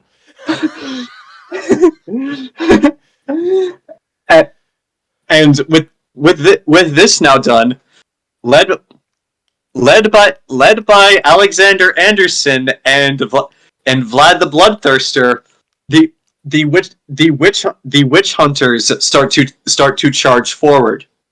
Some on horseback, some not, but there is now a charge of witch hunters going forward. Yes. I have no idea who the blue-haired chick is. It's Freya, and she hates demons, and for good reason. Okay, I still don't know what she's from. That Freya's Beyond Journey's End. It's like she's an elf, she's a mortal, so and she has to it's like time stuff. But yeah, she fought against actual demons, and people are like, "Oh, but demons, they can change." Like that. No, they have no emotions. They're evil. She's like one of the only ones, so they call her a racist, but she's actually right. So she still kills. All right. So yeah, that's happening. It is now the elf army's turn. As Temme, you're rushing on ahead, but some of the elves are getting to the hippogriff pens. The pens are not open yet, so they're not in the air, but they're starting to get that prepared. However, a line of reinforcement devils are currently being brought up to replace all the ones that were shot, some of which are stronger than the ones that were there before. And in response to the hail of gunfire, since they're still across from the Lake of Holy Water, a kind of like in 300, just a hail of arrows that would blot out the sky under normal circumstances fly up and start coming down. Let's see how well they do. All right. So some witch hunters get hit. A few unlucky ones do get lost in the initial charge. However, the majority of them do keep going. The battle has begun in earnest.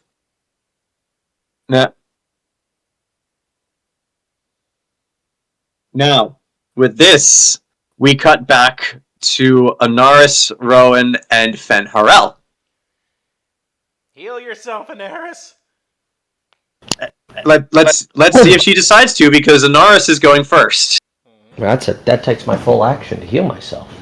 Yes, it does. But do you want to do that? I forget how much health I would get heal back.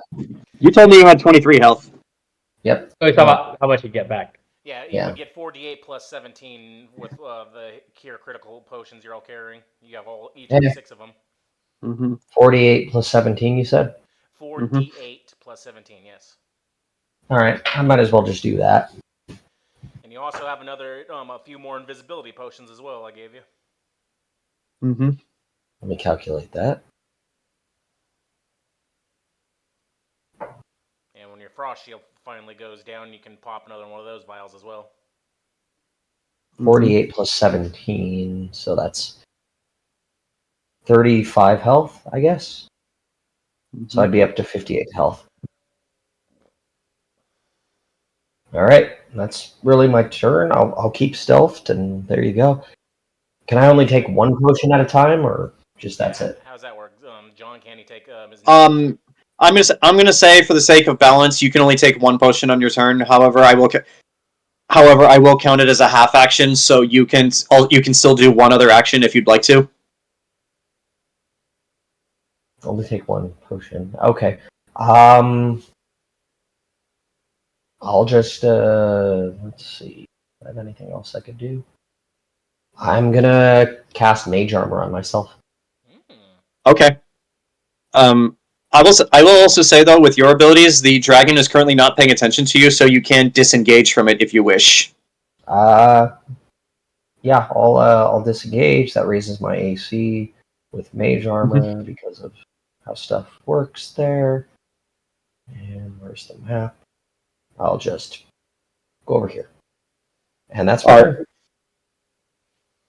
So, it is now Escaflone's turn.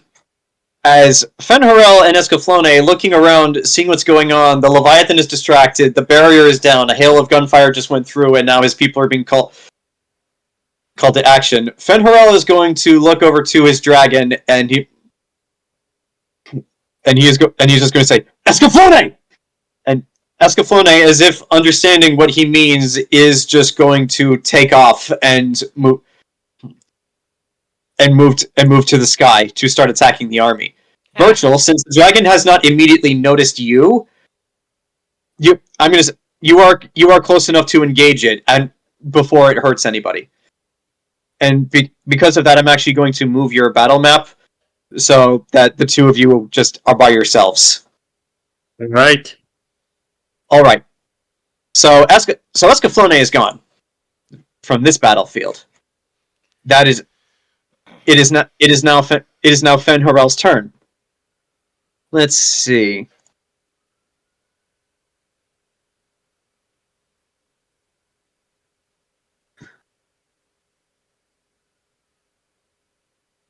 Okay. I'm upset. Irritated. Miffed even. Okay, there's Fenharel. I had to control F him. You have so many abilities, Fenharel. Choosing what to do for you is hard. Perhaps you could do the thing. Mm-hmm. You mean the animation when there's only 3 people left in a Royal Rumble? Maybe. Let's see.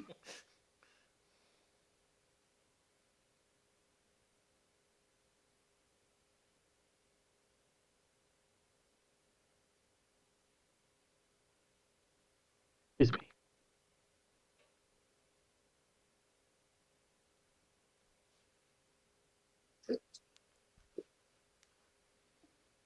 Okay, I know what he's going to do. Give up. No, actually, the first thing he is going to do is, well, first I have to remove those tokens because they're not on this battlefield anymore. So the first thing he's going to do is take 3 swipes at you. Let's see. Does a 30 hit you? Let me double check something real quick. Mm-hmm. 33. I think I did something that took away my AC for a little bit. Let me double check. Mm-hmm.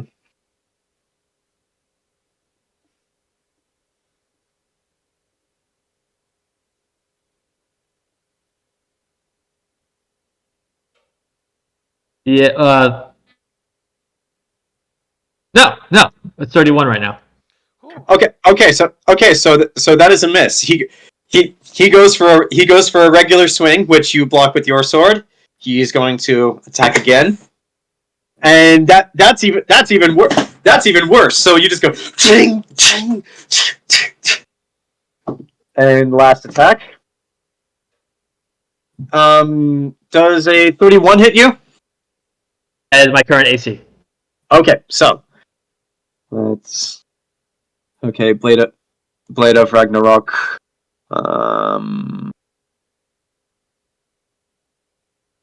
Okay, D10. Okay, 10 plus 16. So you take 19 points of damage. Okay, day. Sorry? I said okay. Okay. 19, you said? Yeah, 19. And the next action he is going to do is... Hold on. Thanks for the HP bonus, Grant. Mm-hmm. Thanks for the HP bonus. Yeah, no worries. I think Okay, I'm just so about... No, Does the rage He is offset going- half your damage as well? I didn't see it. Yeah, because I didn't make that potion. That was like something else from someone else you got. Alright, so the next action he is going to do is he is going to cast Martial Telekinesis. As not unlike a Jedi, it's like he's going to swing at you with his sword, and then with his free hand he's just gonna like go like this, and he's going to attempt to push you backwards. I need you to roll me a... Hold on, let me see what the ability for this is.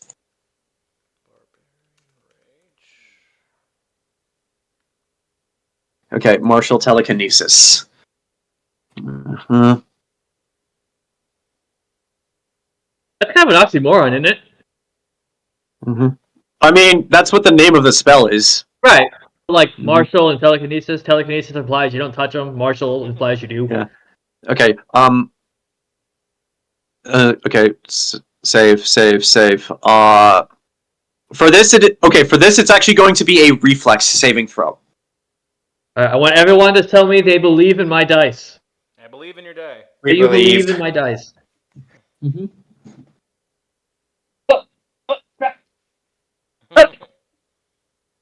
Okay. 26. That actually just barely beats the DC. So instead of Yeah. so Good job, so instead of being knocked 20 feet back and being knocked prone, you are instead knocked... Oh, hold on. Where's the... Here we go.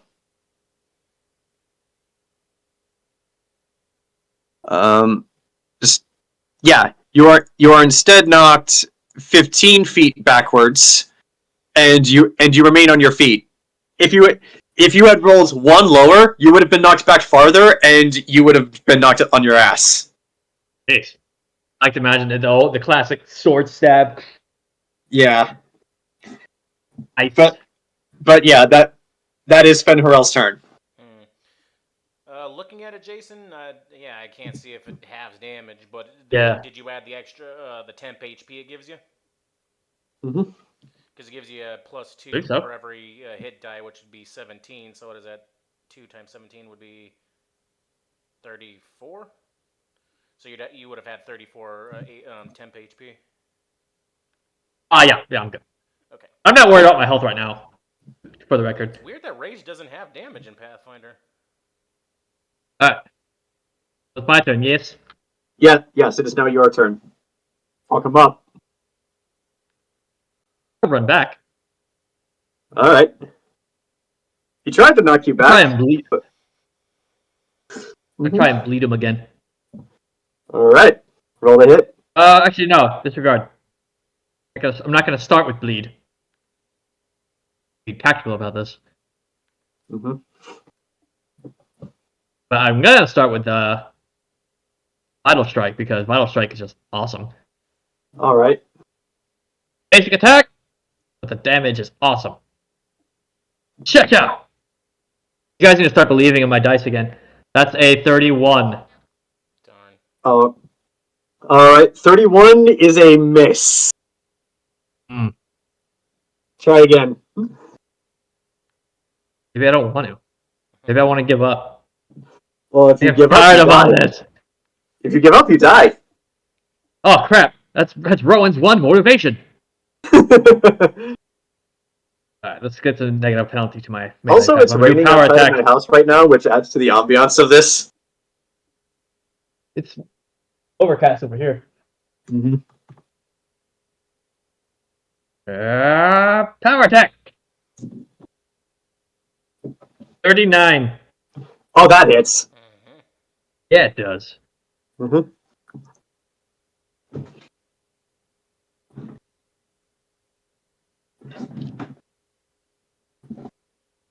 Of course, I'm doing two-handed. I'm never not doing it two-handed.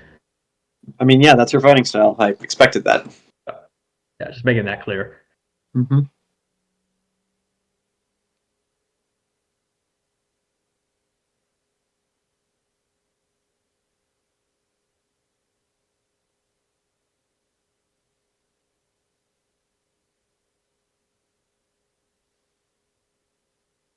One second. Ah!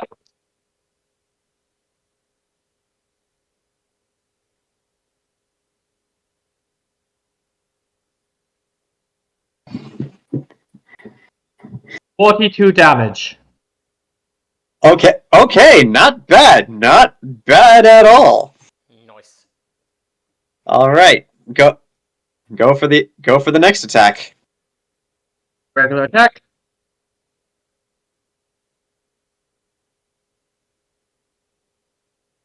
At 20. Damn, son. Mm-hmm. It's I do all the damage and then double it, right? Yeah. Yep.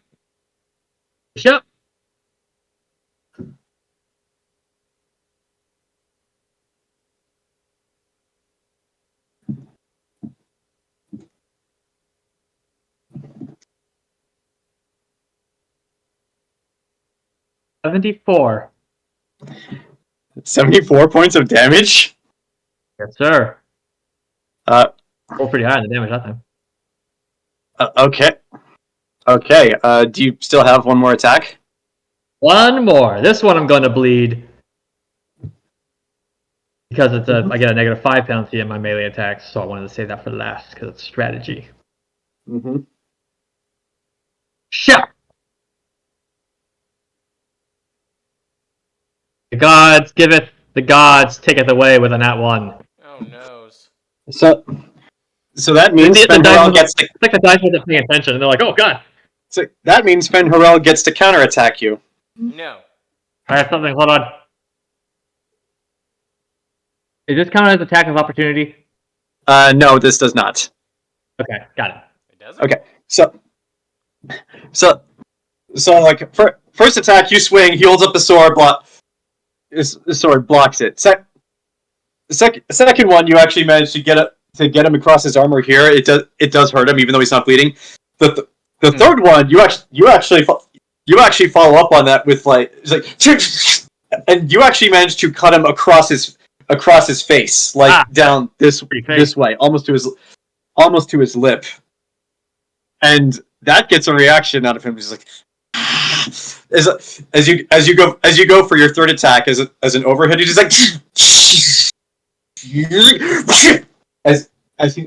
as he slices upward right at you, like not getting your eye because your helmet protects you, but just like right across from it. Let's see how much damage is. I'm rolling for damage right now. But did you roll a hit? Yeah, I did. He rolled. Oh, sorry. He rolled a 36. Okay. I'm sorry. I should have. I forgot. I just want to make sure I didn't miss it. Okay. That one was my fault. I'll give you that one. You're good. Okay, so let's do. Okay, so you take 23 points of damage from the counterattack. Okay. Mm-hmm. All right, and that I'm not worried. that ends this scene as we cut back to the Leviathan.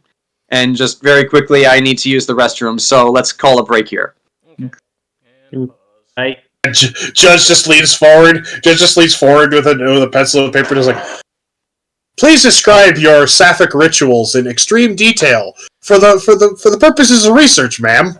And then she starts going to actual stuff. He goes, okay, no, the stuff that's outside of that you do for fun. Oh, that! Okay. Oh, that! Smut. I wanted Okay. the smut. Yeah. Yeah, All right, that's so- not part of our order. We just do that for fun. All right, so first things first, the Leviathan is going to open its massive gaping maw and try to bite down on Samael. Oh, I forgot to start playing the music. Yeah, I just started it myself, too. All right. So, That one was close, but not close enough for Samael, who does break the sound barrier to actually get out of the way. How close is he that it almost got him? Close enough. It's difficult for you to see because you're actually on the thing, and it's like Godzilla, so you can't actually see where it's moving or where Samael even is.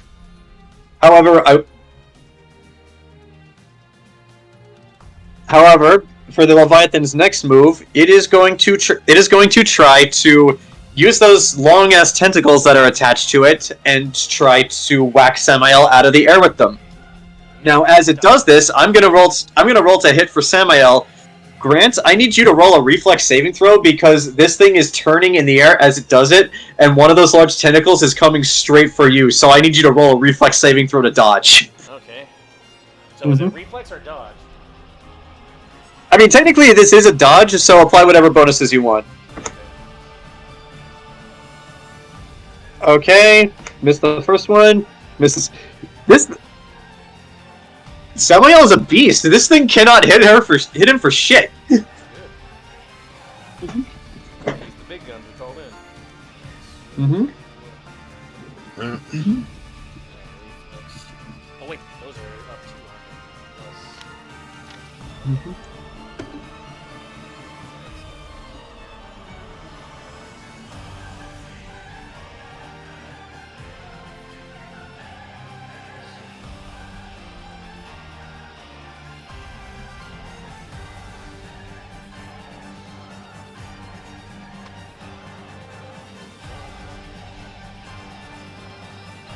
That's 50. Oh yeah, you see this thing coming and you're just like... Just shadow Yeah. and crossing. It's like, Alright. So- Luke Air. All right, there's a jet from Luke Air Force Base flying over right now, so I'm imagining that's Samael. And actually, now it's Samael's turn. It's difficult for you to see this happen, Nox, just because of how fast Samael's moving and how big this thing is. But basically, you watch as like Samael gets far enough away that this creature can't reach him, and then he just stops, turns around, flies towards it, and then basically at like Mach 3, like takes his sword and cuts the thing down across its entire belly, going right past you.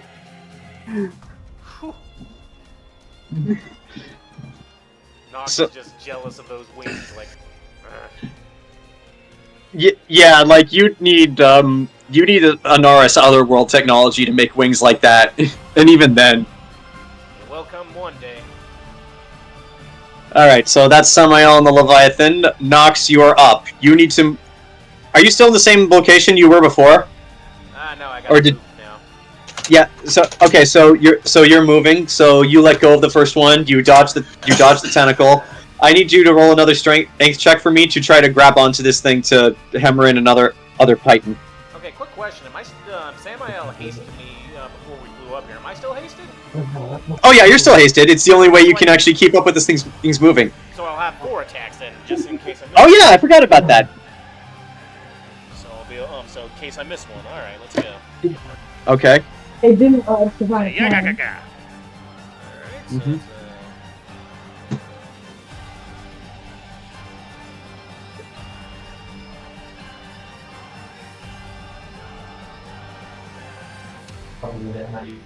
math. Hang on. Where's my pencil? Okay, what? I will deal with it. I'm not sure. I'm afraid we need to use math.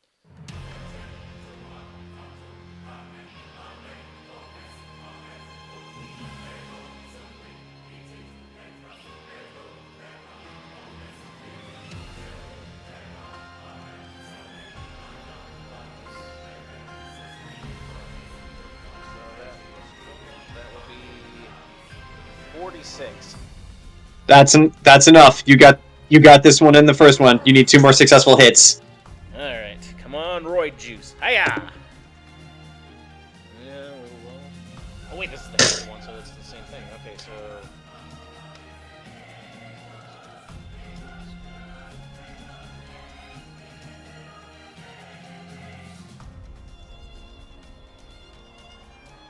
40. Yeah, that's also successful. Alright, now for the lower ones. So this is Mhm. for the base attack. So here we go. Ba-ba-ba-ba. That was almost a nat 20 and then rolled over. Shoot, this one's probably not going to get in.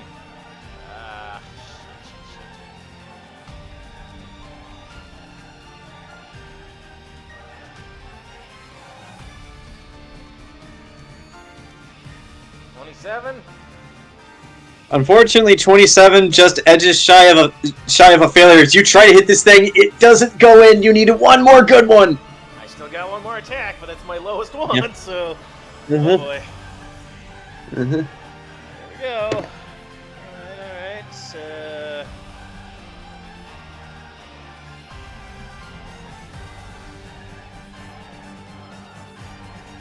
That's a 36. I rolled high. Is that good enough? Yes, that's good enough. Is with Okay. that one final attack, it goes in and the runes light up. Thank you, Sam Hayel, for hasting me. Now it's Dante's turn. He finishes his movements. Let's see if he can do it. Okay, that's all right. No. That's 2 out of 3. He needs to wait till his next turn to get the last one in. Shoot. Okay. So he missed one.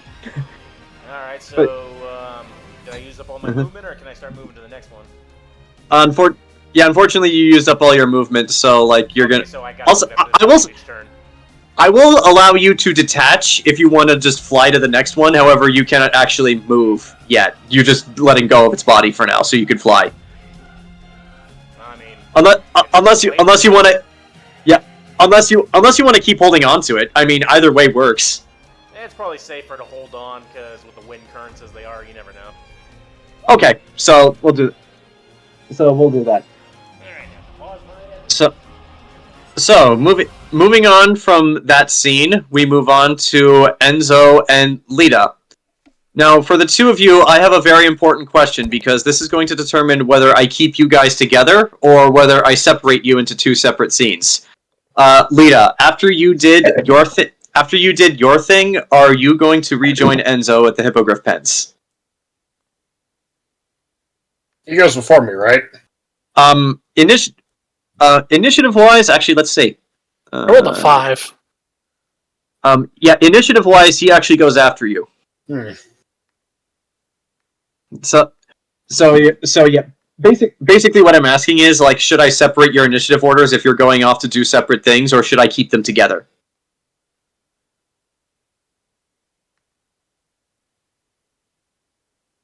What do you think, Temme? I think it's fine if we stay together. Yeah. Power in numbers in case something happens. Yeah. Okay. So, following the initiative order, something is happening with other characters you cannot see because I kept the Goblin Slayer trio in this as well. So, Lita, you are first. You have just played your horrifying tune. The elves are panicked and in a frenzy. Some of them have looked up and seen you. What are you going to do next? I'm going to Disneyland! Anyway, no. There we go. Wow. Disneyland! I remember asking my dad, like, why do you say it like that? He goes, because that football player, they asked him, where are you going to after the Super Bowl? He goes, I'm going to Disney World! Mm-hmm. And that was parodied throughout the 90s. Oh, yeah. I mean, hey, he won the Super Bowl. He can do whatever the fuck he wants. Yeah. Alright, well.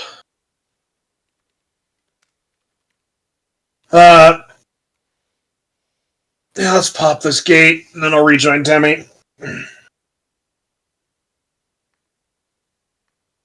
Yeah, I will pop the gate and then rejoin Temme.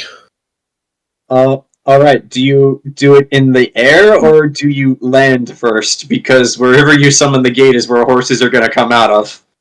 I'm gonna be 30 feet in the air, and I'm gonna... I mean, it will be cool, but not all of them are going to be cool. It's raining horses! What? Hallelujah! Oh, God dang it. There's nothing holy about this. No, I'll land, and then I'm gonna pop the gate. Alright, so, question. Do you have a one-liner for this, or do you just do it? Well, are there any elves nearby when I land? Oh yeah, like, there's elves all over the place. An attack is happening. They're scrambling to try to get organized to fight back. Lita doesn't do the superhero. Lita does the superhero landing, wings like fucking out, full fucking halo, takes out the scroll, and then says, in perfect Elvish, "Suck my dick, cocksuckers." I pop the gate. Now, Zach, because I do not actually know what the title of this is and cannot find the video, do you have that Soros Fighting Legion song? Because that's what I imagine plays. Oh my Christ! So basically, you pop this gate spell, like a tear in space-time opens in front of you that glows with this like ethereal, unnatural white light, and then it's in front of you, and just from the other side in front of you, you suddenly hear the galloping of horses as Little Red and several of your higher-end captains run in through the gate spell, swords up and at the ready, shouting all kinds of obscenities and battle cries as they just tear through the elven barracks, gutting through everything. Suddenly, all of these elves have forgotten about you and are now focusing on the army of cavalry units that are attacking them. And this is what plays as that happens. 1939 was wild.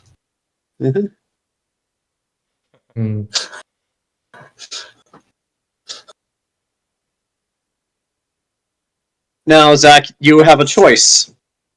Do you fly to where Temme is? Do you run to where Temme is? Or, and a third option presents itself. When Little Red came through the gate, she came with a empty horse by her side. For you, do you want to get on the horse?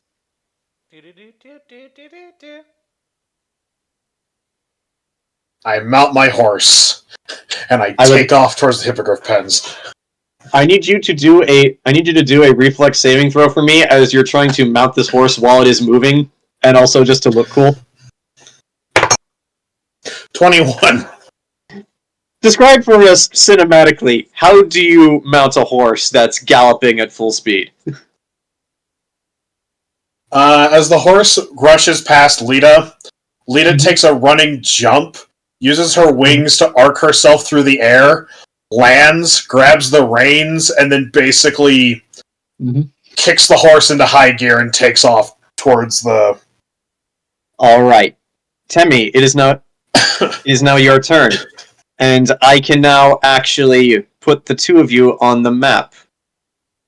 Let's see.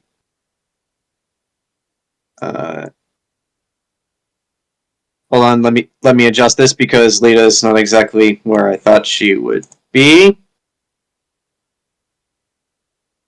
Oh, that's the GM layer. Get rid of you guys. Delete.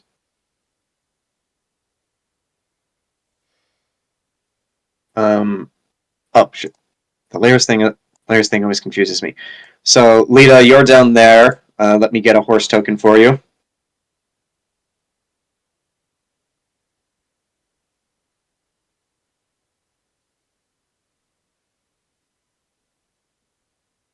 Okay, controlled by Zach. So Temme, as you rush to the hippogriff pens, no one is stopping you, and the doors are unlocked. You get there, you throw the doors open.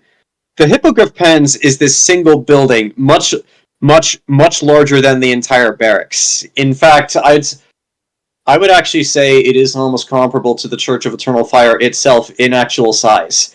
And as you basically throw the two barn doors open, you see there are multiple pens of these things. They keep them in more than one pen at a time, so that they can be social.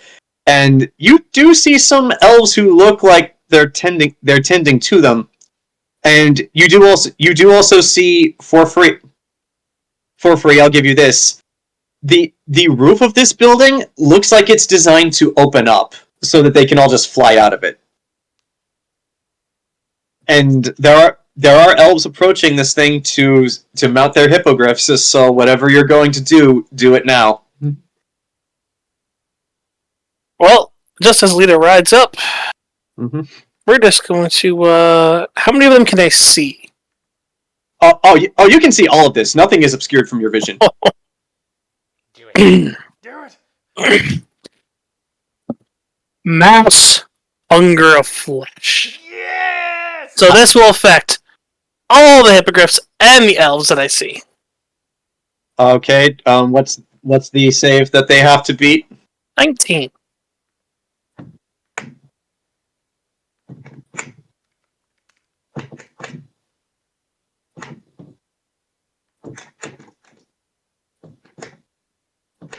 Sorry, this is a lot of dice I have to roll. Yep. Okay, I'm not gonna alter each of the tokens with the status effect because that would take way too long. So, a few of the hippogriffs and one of the elves make it, but that really doesn't matter because, I'm going to do my best to quote Jayson as accurately as I can. With sickening crunches and blood curdling screams, all of these griffins and these elves just start tearing into each other like some kind of horror movie.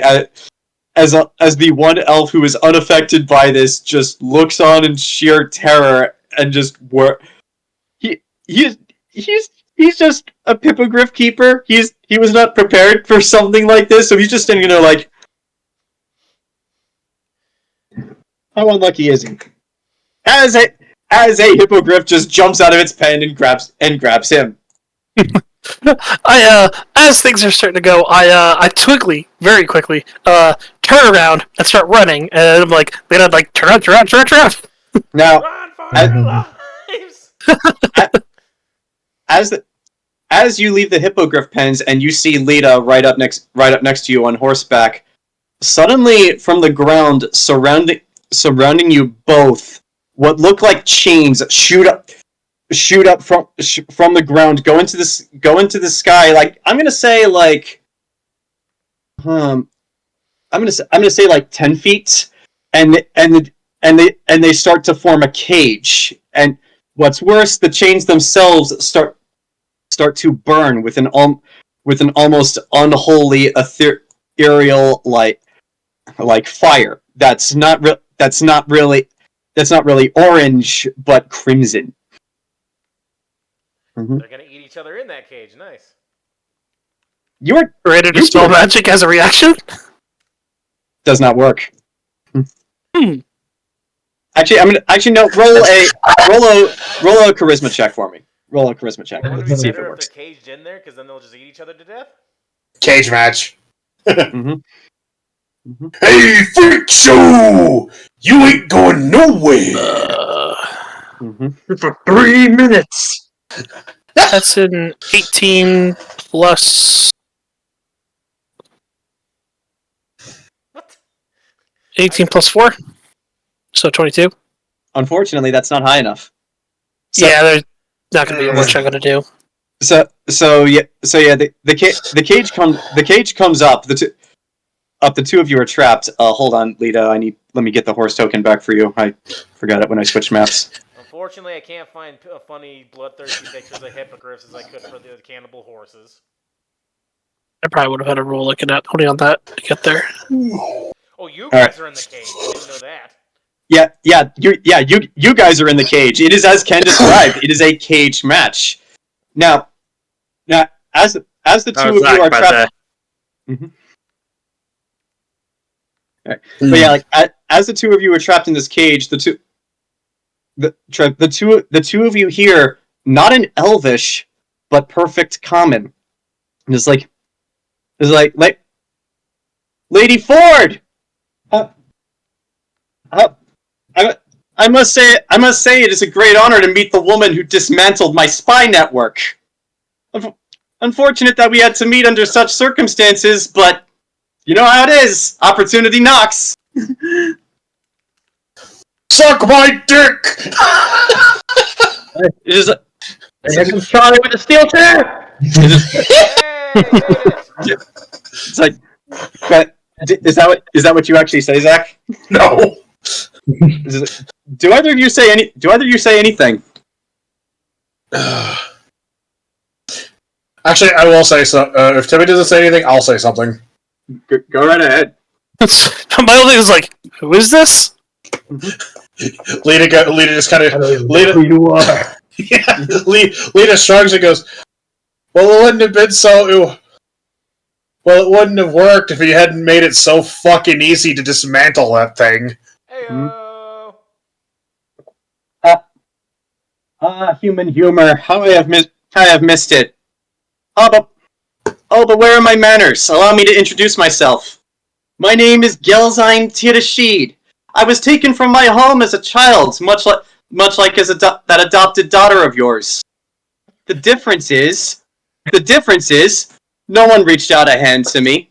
Nobody showed me kindness. I had to fend for myself. I had to learn to survive away from my people, away from friends, away from any help. Now I help those who are as unfortunate as myself. That is why I know whatever actions you take, whatever pretty words you use to describe and justify your actions, you, like the rest of your kind, are a liar. You must have been one ugly baby, you motherfucker. If nobody would have taken you in. You then actually watch as this ends from the other side of the cage, although closer towards the middle. You see him appear as he is a very handsome-looking elf with a chiseled face and long dark hair that is very similar to Hattori's as he's twirling a knife. Clearly. However, that is not all. As right next to him appears the corpse of a headless woman wearing a very flimsy black dress. Oh, son of a bitch. He still has Kat Denning's body? And just walking around on its own. Jesus! What a fucking weirdo! I didn't know necrophilia was a pastime for the elves. That's a new one. Well, in any case, That she says in character. in any case, that is the end of this. That is the end of this scene. I'll get to your fight music when we cut back to you. As As we now cut to Charlie, your timing could not be more impeccable. Burchill and Gabrielle versus the dragon. And Now, give me a sec. Charlie, you because you casted a spell and Burchill cast a spell, you're now on Horus, who's still invisible, and you two are floating in the air. Burchill's 12 feet tall, but you cast a mirror image, so there's 6 other versions of just him floating in the air Nice. because the giant griffin is still invisible. Let's see. Alright. Okay, and assuming that this is like this is about to scale, how much we've grown. So, okay, you get a bit closer for the chain to reach. Yeah. Oh yeah, of course. Okay. So for the two of you, here is your fight music. Hey Zach, what's the name of this anime again? I can't move Gabrielle. Oh, sorry. Oh, should I be on roll 20? Yes, you should be on roll 20. I will get on roll 20. 2 seconds. Alright, let me switch to your map. I forgot to, you're not on roll 20, I can't actually put you on the map. So yeah, first in the initiative order is Escaflowne. So I move back because you should. Yeah, you should. Sorry about that. Okay. I'd forgotten what the initiative order actually was.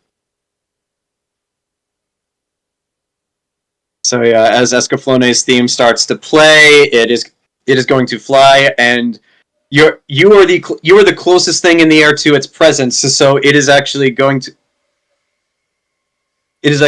go for you. What's its movement speed in the air? No, it can't. It just sees a giant floating person with a tinier. It sees 6, so we'll attack the right me. Yeah. That is a very good question. I need to think. Well, I need to figure out what its fly speed is first because I don't know it off the top of my head. Okay, here we go. 200 fly speed. So whatever one it's going for, it's gonna run at it. All right, so it's gonna fly over here, and it is just going to circumvent attacking one of them as it is going to use its frost breath. Burchill, Gabrielle, and Horus, I'm going to need each of you to roll a. Let's see. Different breath weapons require different rolls. I need to see what this one actually does. Well, the good thing about this, even if Horus gets damaged, because he's not attacking, he'll still be invisible. Okay, copy hyperlink location.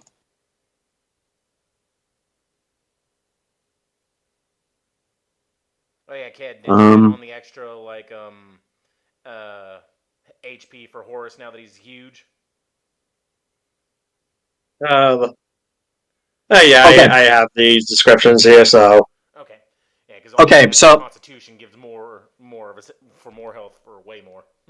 Okay, so Burchill, Charlie, and Burchill, Gabrielle, and Horus, I need all three of you to roll me a reflex saving throw.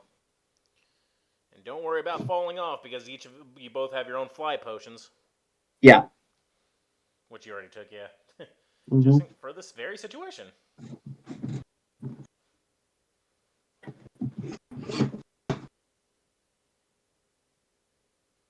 God, how wide is its breath if it's attacking all 6 of them? It's doing a strafing run. It is, however, still not going to get all of the copies. Because remember, Gabrielle summoned 6 copies, so there are currently 7 giant Burchills flying around. Okay, so Gabrielle, good news, you take half damage, so I imagine by hiding behind Burchill and Horus. Burchill and Horus, unfortunately, you do not. So let's see, where is a 40-foot cone, and it flew right up to you, so.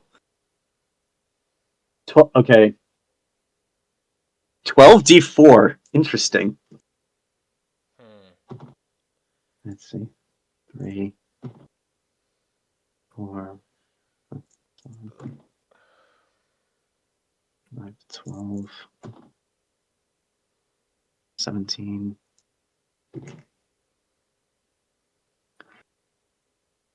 23. Oh. Burchill and Horace, both of you take 31 points of cold damage. Charlie, you take half of that, which I'm going to say is 15. But don't forget, you guys have 120 like shield for frost, so take it from that pool before it even ever gets to your regular HP. So you have All right. a shield for frost, which is 120 points, so that's its own life bar. All right. So, Okay. How much damage did you say, John? 31.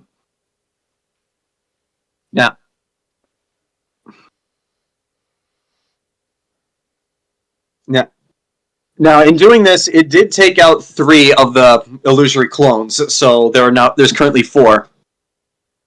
It is now someone on the ground's turn, who you cannot see what they're doing at this time, so I will not describe it. It is now Horace's turn. And he's invisible still, because just getting attacked doesn't break it. Not anymore, because as this frost dragon is in the middle of its breath attack, Horace decides to drop all pretenses and just like wrap its front talons around the dragon and basically start tearing into it. So yeah, Horace is now visible, as there are currently 4 giant Horaces in the sky. So first attack. This dragon. Yeah, he is. That's why he's confident that he can do this. All right. But okay. He's got a bunch of modifiers, thanks because being large as well. Unfortunately, those modifiers are not enough to get it past not only Escaflone's thick scales, but also the armor it's wearing, because it is an armored mount. Well, do you know what all the bonuses are for it?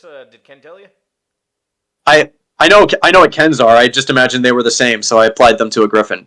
Well, yeah, like the all of the strength bonuses and whatnot he got. Yeah, I took those into consideration. Okay. Yeah, it still unfortunately was not enough to hit it.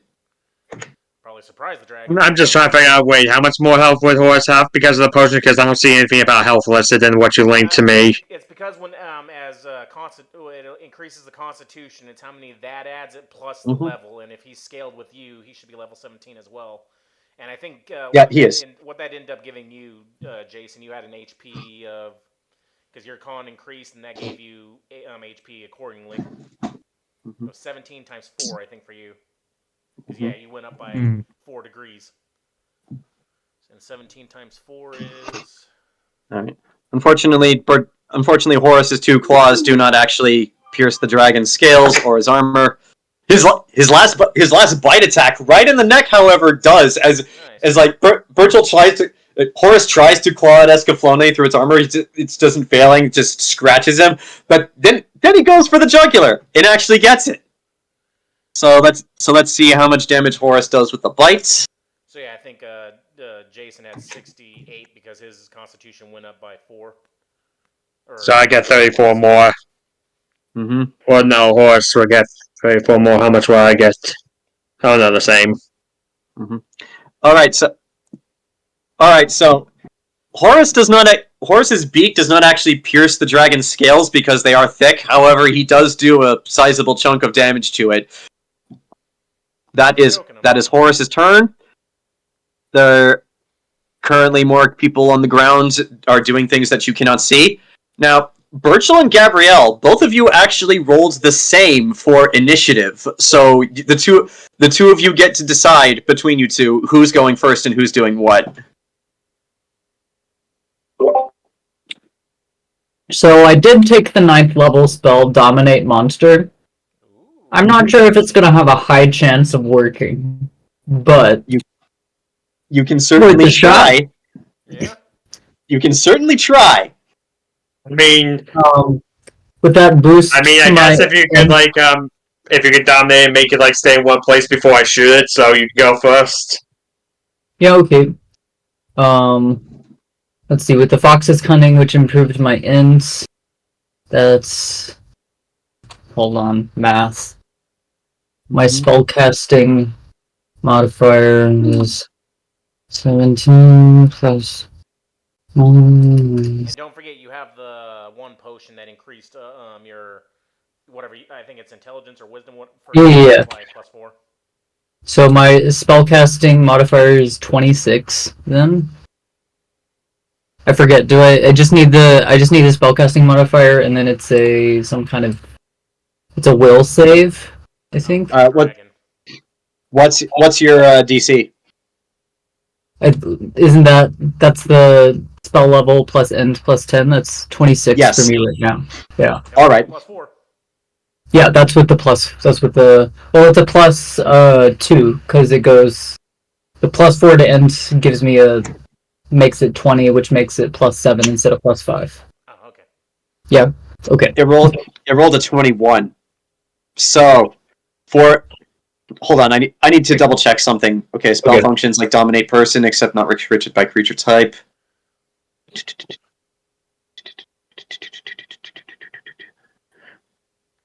Okay, yeah, I'm right. You can command this creature, but if you or your allies attack it, the effect will end. Okay. So I'm going to say, while it is under your command, I will allow you to give it one command for the time being. What do you want to command the dragon to do? I mean, it would still be most useful, Burchill, to make it stand still, so that you can get good aim. Okay, I'll command it to be still. Okay, so you command it to be still as it can, at least as still as it can in the air, beating its wings. So this will give Burchill a bonus to hit it. Which Burchill, that's Gabrielle's turn. It's now yours. Oh yeah, Burchill. Did you for the harpoon you use Dex, right? Mm-hmm. I'm pretty sure I just use my attack bonus. Yeah, okay. It's Dex to fire it, Strength to actually pull your enemy towards you. Okay, so yeah, I did give you because I couldn't remember which one I gave you on top of the Strength and the size thing. I gave you the Cat's Grace, but I couldn't remember if I gave you Bear's Endurance or not. But it was Cat's Grace to help increase your Dex by 4 as well. So on top of the plus, what was it? The +6 originally from the transformation. Mm-hmm. No, from the transformation, yeah, you had a +4. So then another +4 would make it a. So your Dex in total would be +8 then. Mm-hmm. Okay. So I guess my turn to try to shoot the thing with the harpoon. All right, roll to hit.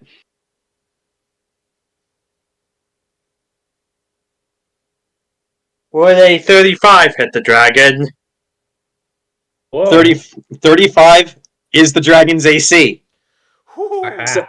So as this dragon flies up towards you, does a strafing run, hits some of the illusions, and you. Gabrielle reaches out towards it, says in an arcane language, "Stay still." It does. Burchill, as you fire this thing, remembering where its weakness is, you watch as your specially custom designed harpoon for this purpose hits the dragon, hits just right at the base of the wing, actually goes through it, comes out the other side, and then opens up, and then catches the dragon in its scales. You have effectively trapped this creature, and because of its design, the only way it can break free from you now is if it breaks the chain, or of course you lose grasp of the gun. So 7 damage. Okay, yes, 7 damage, but you have it trapped. Unless the harpoon cuts damage scales with the size, but I doubt it. Well, I mean, it did increase, but I don't know what the harpoon itself does because it's a special. No, the size of the gun increased. The harpoon was already specially made to trap the dragon, so it does not get bonuses to damage. Okay. The good news, however, is like I said, the dragon cannot break free from this. And now the poor close. So, of course, I have to take the opportunity. Once it's impaled before Burchill and Horse stop pulling it in, Burchill, of course, has to shout, "Get over here!" Yeah. Yeah. And then this is how you should bring it to the ground. Like down to the ground. I forgot this movie. It's the second of the Millennium series. It's not the best. Yeah. No, I've seen it. I've just forgotten it. I don't like Mega Gear. Okay, so I'm gonna. So I can use the horse of strength. So with the potion is. Yep. Let's see. And I need to roll a conspiring check from Escaflowne. You're probably gonna win this one. But yeah. Let's see. That's a total of 15. Yeah, you won this one. He rolled a natural 2. So you're grabbing onto this thing as Horus being trained. He just pulls in his wings and then just drops, and then you hold on to it as you just takes the dragon down with you. As the two of you fall.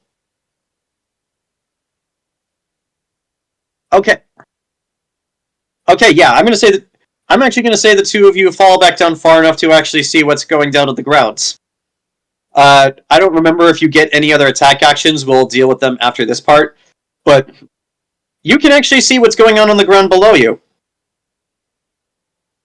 As Gabrielle, your brother Lionel, and his 3 knight friends have all set up their own ballistas and are just waiting for their turn the next time we get back around to this to hit the dragon as well.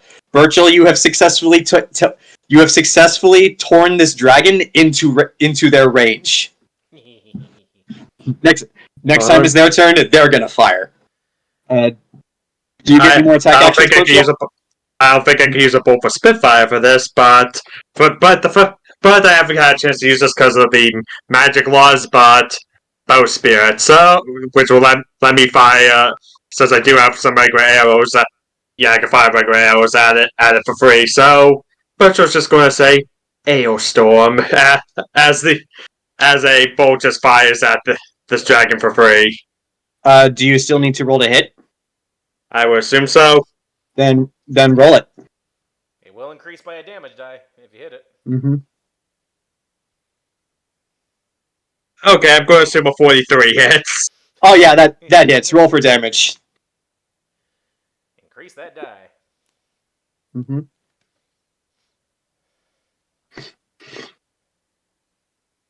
Mm-hmm. Okay, that'll be increase the die of like 2 or 10. You say? Mm-hmm. Okay, so yeah, that's 10 damage. Yeah. All right, not bad at all. All right. So that's your turn then? Yes. All right. We cut. Good job combo. Like lay it up, Charlie, and Ken take it down. We cut back to the top of the order with Rowan, Anaris, and Fen Harel. Anaris, you are first. What would you like to do?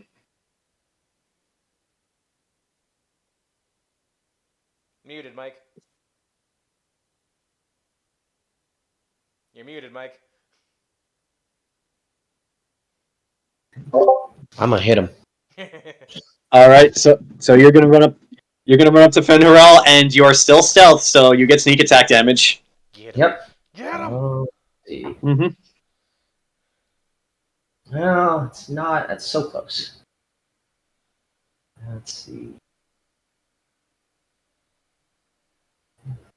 Don't forget the +4. Did I already add the +4? I did. 7. Actually, that'd be 7 + 4. Not 9. That's a 41 to hit. That hits him. All right. Roll. Let's do it. Roll that damage. Balls. Testicle. You could conceivably do that because he is taller than you right now.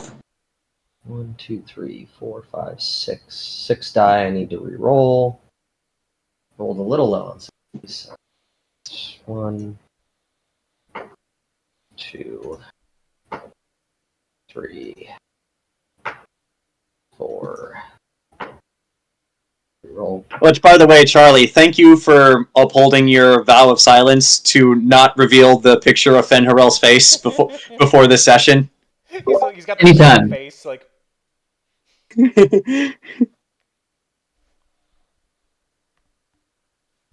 That's 152 damage for the first hit. Oh! Yeah. Alrighty then. And scaling to the blowback damage. Hold on, let me get my dice. Yeah. If it takes out your shield, pop another shield after this. You take 21 points of cold damage. All right, still from good. doing that. Let's try to hit him again. Is your shield still up? Go. I got 19 health left. For the shield? 19 shield. Okay, good. Next one. All right. A little low. That's +4. That's what it reminded me of. I was looking for that picture earlier. That is 30 to hit. 30 unfortunately is a miss. Does he lose his dex bonus? Oh yeah, he does because you hit him. Okay, what's the penalty? Then about a sneak attack. So right, dex loses his dex bonus. By the skin of your teeth, you do still hit him with the loss of his dex bonus. Okay, I'm right. What the fuck? Okay, that's 1, 2, 3. I'm using a dice roller to roll all these dice because it's just easier. 1, 2, 3, 4, 5, 6, 7. I have to reroll 8 dice, but the fact that it got this high, Jeez. oh boy. 1, 2. Reroll. 3, 4. There it is. Yeah. This was actually the reference picture I gave to Charlie when I asked him to draw Fenharel, and from this, like, Charlie drew what he did. This one's quite a bit of damage. Second is 143 damage. All right, and from blowback, you take A lot. not as much actually. You take 13 points of damage. Down to 6. Roll for dumbass on that one. Now I'm gonna try a last hit and see what happens. All right, one last hit. Oh! I crit. Crit Not it! 20. I rolled the dice and it was literally like 220. Fuck 'em up, boy! Fuck 'em up! Let's do it again. Okay, that's 1, 2, 3, 4. Rowan the 5, Wolf 6, Stan, 7, Spider Girl. 8. I gotta reroll 8 dice. Speaking of Jayson. Again. Oh. There he is. Okay. 1, 2, 3, 4, Yeah, Mike critted Jayson. 5, 6, 7. Usually, metal dice are my preferred dice because they just roll better, but Anaris' dice are just very good. I'm glad I got you some metal dice. Yep. I'm going to use those in a future campaign, probably. I may actually use that for the Strixhaven campaign. In 30 years. In about 30 years. Alright, so I need to take this and double it. It's a little lower than before. Double it and give it to the next guy. 252 damage. Holy shit! Jeez. That's a crit. And that was only 126 times 2. Okay, That was actually the lowest damage. And this will be non-lethal, so you gotta cripple him if this gets it, and then Rowan's gotta stab him.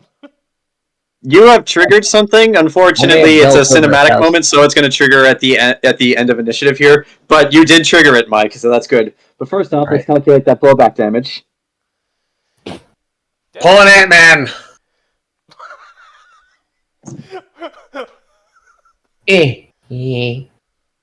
Oh, I thought he meant... My mind went to the original Thanos plan with Ant-Man. All right. Just before I die, I get grabbed by another demon. Mike, you take 38 points of cold damage from blowback for punching him in this manner. Well, that shit's 58 minus 32. I have 26 health remaining. Okay. Get somewhere safe. All right. And I'm going to roll back into stealth at the end of the turn. And that would be a 44 in stealth. Good. Right there. All right. And I'm just going to actually just stay stealthy right here because Rowan's going to attack him. I think Rowan goes next, or does Fenrir? Yeah. go? Fenrir actually goes I'm just going to next. stay here so that technically you would get advantage, even though, Yeah. Oh, all right. So it is now Fenrir's turn. First off, as a free action, given some of his abilities, I'm going to see if he notices you. But since you knocked off his helmet, he has a penalty. And also, she's got 44, so. Yeah. With your 44 stealth, he does not see you. He's too tall. Yeah. See, that was his Yeah, flaw. exactly. He's too tall, and you're too quick. And this is clearly And Spider- Rowan doing it, like with his mind. Rowan. Yes, it's clearly like Rowan South is Park. hitting him with mind bullets. South Park with the mental attack. Jayson, turn on your picture so we can see your face. Mm-hmm. Sorry, I thought I turned on. There you go. All right, so for going a certain action, Fenrir is first going to cast Blink on himself. That bastard. So I need Blink, to. motherfucker.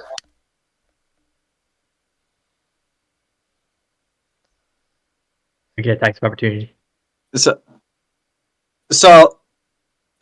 from right in the middle, in between both of you, he just disappears. Coward. Now, Rowan, since he is no longer here, if you would like, you can ready an attack action to attack him when he appears, so that you will go before he does in the initiative order. And then since you go last, it'll have to go back around to you again when we cut back to you, if you would like that. And Anaris, you can do the same. You can ready an action to attack if he appears. Will do. Well, it's kind of like, what did you just do? He disappeared. He just blinked out of existence. I'm in character. What did you just do? I'm assuming Anaris is here. Yeah. Well, we still have the communication stuff. She can be like, well, he ran again. We'll see if he comes back. But if he comes back, will he come back right in front of us? I don't know magic. I don't know magic either. Mm-hmm. It's like, all right. So we got the two least in my intelligence of 14 here. Intelligence of Rowan and Anaris share a single brain cell. And they're all using it to eat that cardboard box. All right, so that cuts away from you. But yeah, like she punched him in the balls. He did the Joe Pesci groan when he in Home Alone when he gets shot in the balls. He goes, "Ah!" and he blinked. I'm more imagining the Jeremy groan from Smiling Friends. Dude, I should do that if you did that again. All right, Grant, we cut back to you. Hooray! Monster Hunter, back to my music. Mm-hmm. All right, so Grant, I need you to roll me a Fortitude saving throw. Fortitude, you say? But why? Yeah, you'll find out. I just need you to roll it first. Hold on. Fortitude is that. Is there anything should I go? Let's see. Oh, my fortitude is increased because of con, right? Yeah. Hold on, wait, I gotta look at my potions and how it's going through me. Strength con.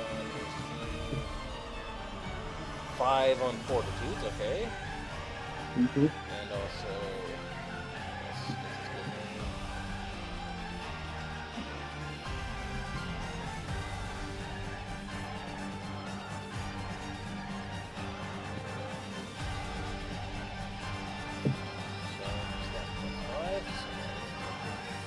good.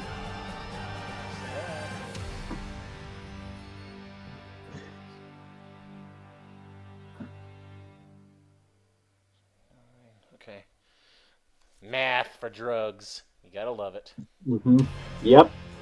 Hey, you're the one who applied all these insane bonuses to everyone. It's your fault that everyone has to do math. It's good.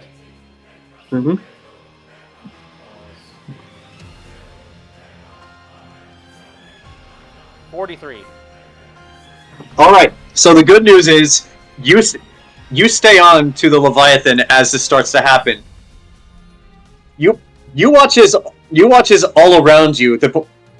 As you're moving across its body, the points in between the scales start to glow. It looks like this really dim orange at first, but then it starts to glow brighter and brighter and brighter. And as it does, the scale you're holding on to gets that much harder, to the point where it feels like you're holding on to burning coals, but you stay grappled onto it.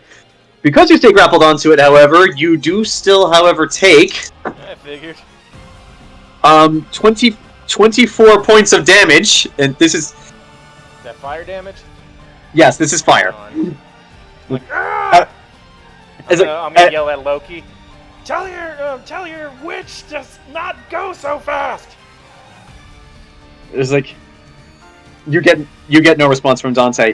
As from the front of this thing, you watch as the Leviathan opens its maw, and it looks like it's not just sucking in the air around it, but space, as like this vacuum goes into its mouth for a while. And then, well, to describe what happens next, we've all seen Godzilla -1, right? Oh shit! Bye, So- guys. So yeah, this thing is going to fire in the direction of Samael. Oh. Miss, because Samael is a speedy motherfucker. As this, like, pure concentrated beam of heat just, like, shoots out of its mouth like a bullet in the general direction of the Red Keep.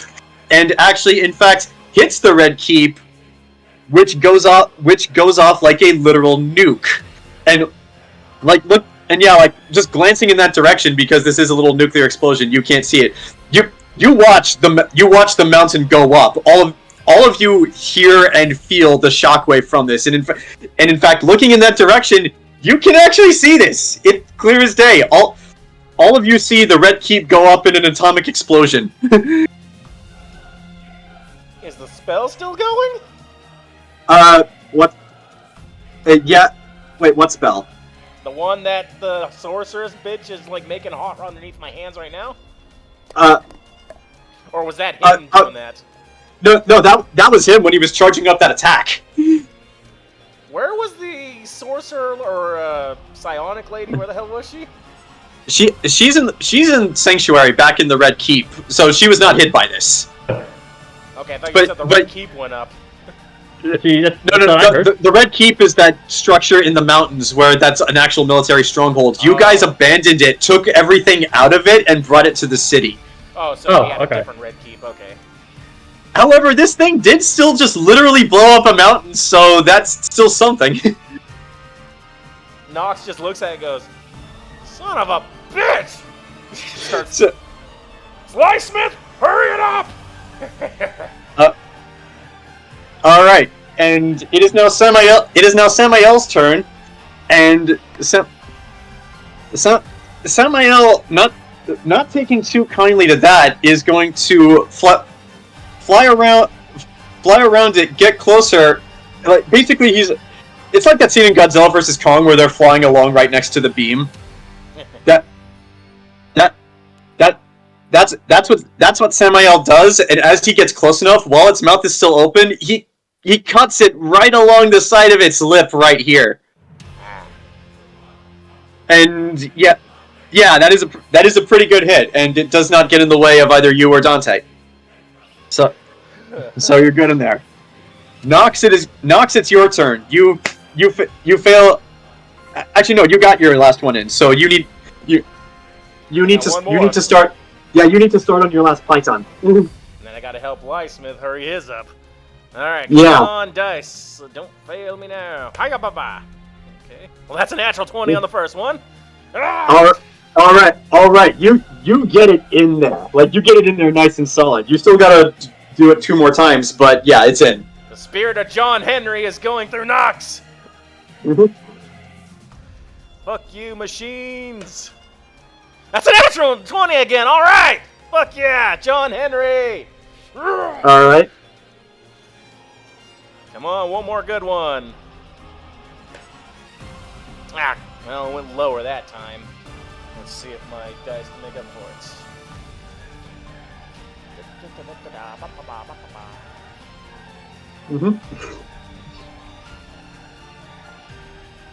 And I will say for the rest of you, it is only just now occurring to you what would have happened if Fen'Harel had unleashed this thing upon the city, which was my original plan, by the way. Hold on, math. 36? That is enough. You get the last one in and it starts to glow. Alright, I got mine in. I got another attack technically, but how far away is Dante? Too far from you. You're gonna need to get up off of this thing, fly around, and actually dash to get to where he is.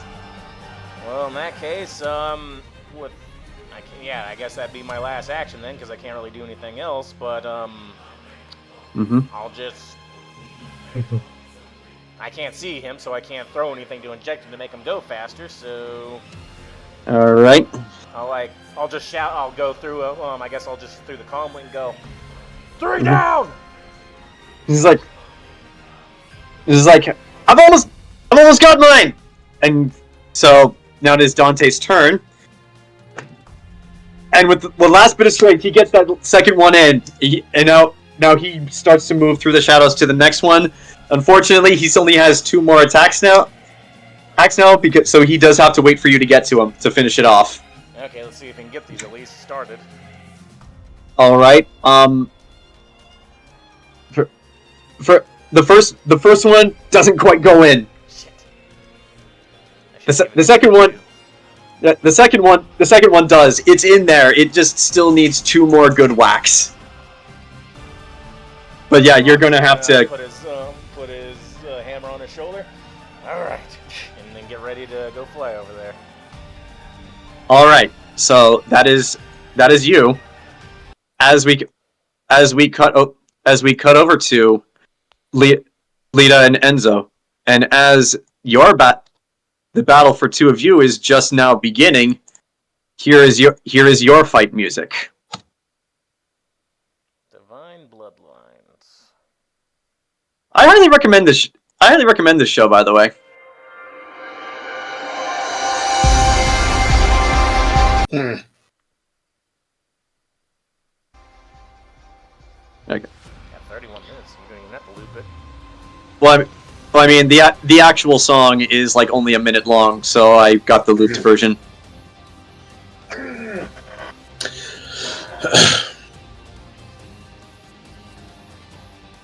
All right. So who goes first in this initiative order?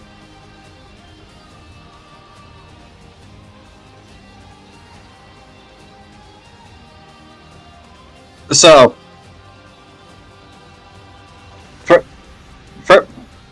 First up is Gel's turn. As the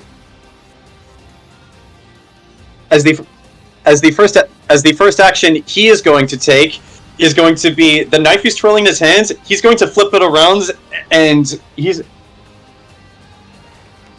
is going to throw it not at you, Lita, but at your horse. Horse killer. And actually, that does. So, how much he hits the horse? How much damage does he do? What is it with these elf fuckers and killing my horse? Welcome to the club. Lost my horse too. God damn it. Okay, yeah. With the insane amount of damage he can do, like, yeah, your horse is dead. I need you to roll me a reflex saving throw to not be knocked prone as you fall off of it. 18. I'm gonna say that's just enough. You fall off your horse, you land on your knees, and like you ready your gun. And then the next action that Gels is going to take is he is going. You watch as he holds up one of his gauntlets as it starts to glow as suddenly. Bam! Crash! Pow! There are now 8 of him. You get. You cannot tell which is the real one at this time. 1, 2, 3, You know, 4, 5, most 6, solutions 7. disappear with damage. Yeah. They do, but you still have to hit them first. Yeah. Okay. And I am actually going to say, since he still has his movement, all of these illusions start running in different directions. Some start to engage you. Some run away. But yeah, they're just all over the place. Naruto running, stop him! Kind of, yeah. Actually, he is.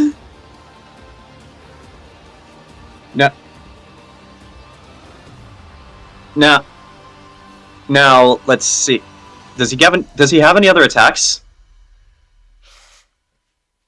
I don't know this guy's abilities as well as I do Fenrirel's. Okay,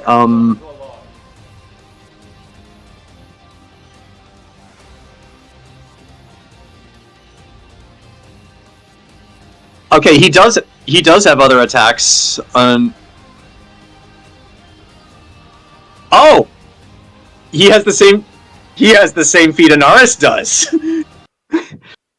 So that he's still technically in stealth.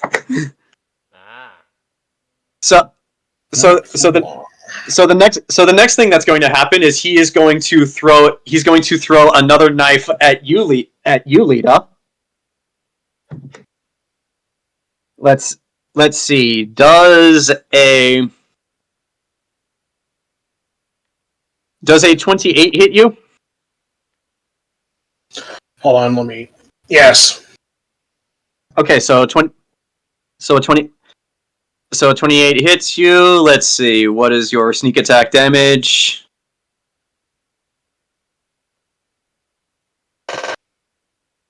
And he's an assassin. Oh. That's 12. That's 26. So you take 22 points of damage, and I need you to roll a Fortitude saving throw for me. All right. 13. Unfortunately, that is not high enough. Hold on, I don't know his abilities off the top of my head, so I just... I didn't expect a rogue. I gave you stuff to ward off magic. Okay, Zach, the good news is you're not hurt any more than you already are. However, you start to feel all loopy as you struggle to stand and your vision blurs and you actually start to see more of him than there already are. So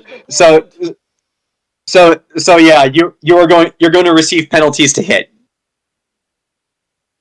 Now, Enzo, his next attack is going to be aimed at you. Oh, that's the wrong guy. And he rolled a natural 20. Shit. Guys, a ninja's taking out our bard and our cleric. What do we do? I'm still trying to find this son of a elf bitch. 15, 6. I can do a thing. 11, It's a good thing we all have cyanide capsules, right? Temme, You do. Temme, you take 62 points of damage, and like Lita, I need you to roll a Fortitude saving throw for me.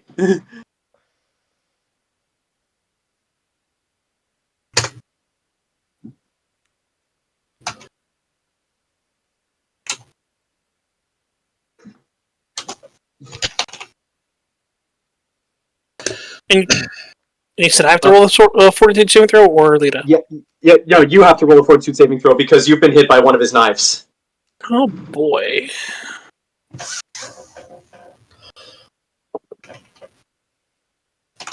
$18.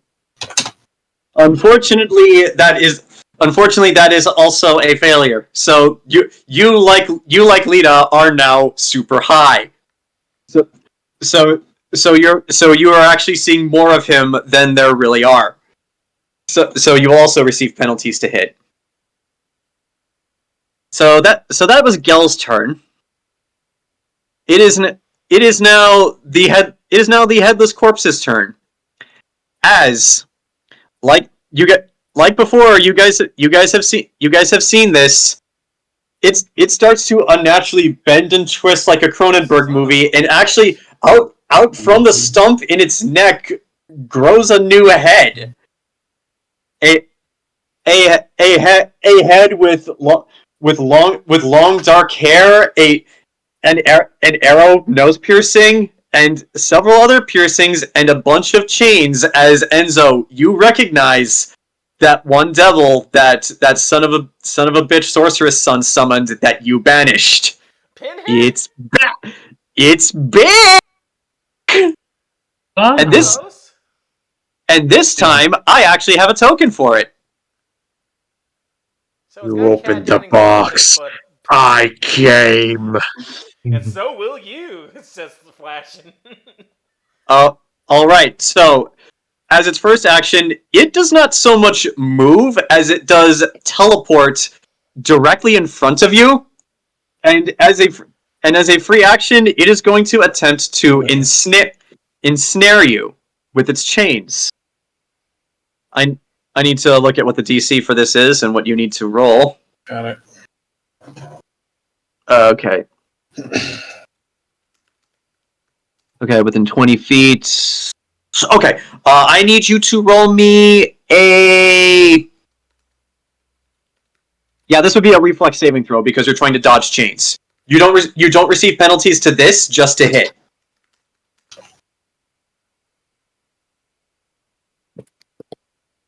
Ah. Mm-hmm. Yeah. Reflex saving throws is my worst one. Mm-hmm. That's an 8. So Enzo, you are now ensnared. As it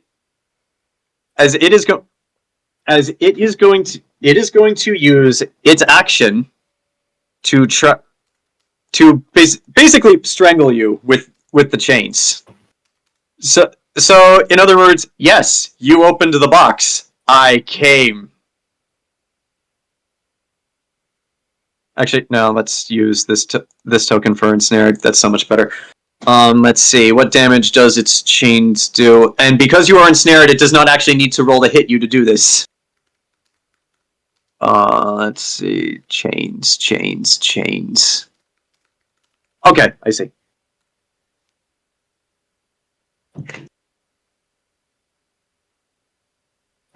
Luckily for you, Temme, it rolled for shit. So you take 11 points of damage. Okay. And that is its turn. Lita, it is now your turn. All right. You're super high. There are many of this person running around. What you have no idea which one is the real one. What are you gonna do? Hold on. Mm-hmm. I think I actually have resistance. To what? Plus 20. Hold on. Poison? No, it's a racial thing. Hold on. Oh, because I am Aasimar. Mm-hmm. You are? All right. I know, shocking. Mm-hmm. I thought those wings were just decorative. Oh, I have cold resistance. I didn't know. Hold on. He didn't hit you with anything cold. I know. I'm checking. And unfortunately, that wasn't a spell. It seemed to be... Oh, wait a minute, Temme, did you get Oh, hit by a wait. spell? He did not. He also got hit by a knife. Damn it, okay. Well, time for a thing. All right. It's a 120-foot line. Mm-hmm. Based upon the fact that he hit me with a knife, that's a ranged ability, so it's going to be a 10-foot wide line in this direction. All right. Which will get 4 of these asshats and the demon. This is an ability called Dirge of the Victorious Knights.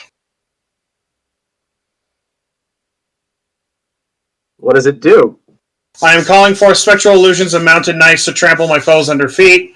The shadowy knights appear in an adjacent 10-foot square and ride forward in the direction I indicate. That direction being to take out asshat 1, 2, 3, 4, 5. Okay. In a 120-foot line, and hold on. Mm-hmm. Dealing 1d6 points of damage per caster level, since I'm 17th level at 17.d6. To all creatures in their path, half this damage is cold damage, while half results directly from arcane power, and is not subject to resistance or immunity. Ooh. Alright. The knights cannot pass through force barriers or barriers that blocking corporeal creatures of the dead. They have to make a reflex saving throw of 27. Alright, well... To take half damage. Alright, let's see how well Els can do this. And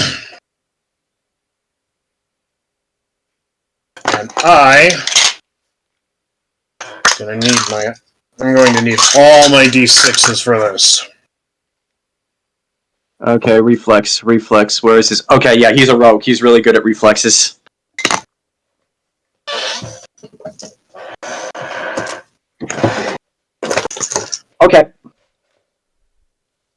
Okay, Gels actually does beat your score. He takes half damage. The devil does not. Hold on. Mm-hmm. I am going to have to roll a metric ass ton of fucking d6. Mm-hmm. Landscapers here in the backyard. I heard a bunch of noises. I'm like, who's there?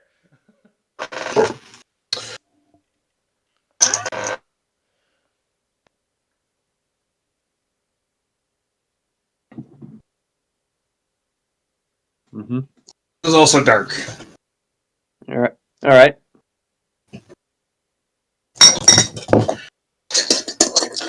Good thing I just bought a bunch of dice. Mm-hmm.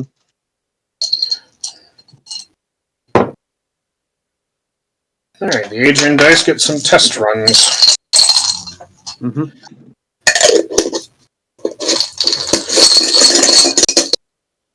And how many d6 do I actually have now? So I gotta roll 17.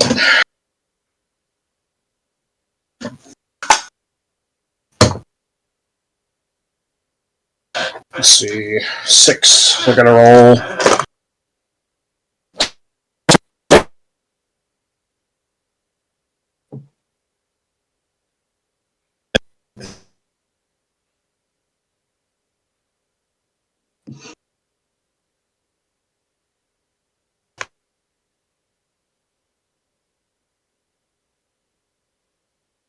Alright. That's pretty good. 1 plus 6 plus 6 plus 6 plus 5. Wait, no. 1 plus 6 plus 6. Oh, I need a scientific calculator. Sorry. Sorry. 1 plus 5 plus...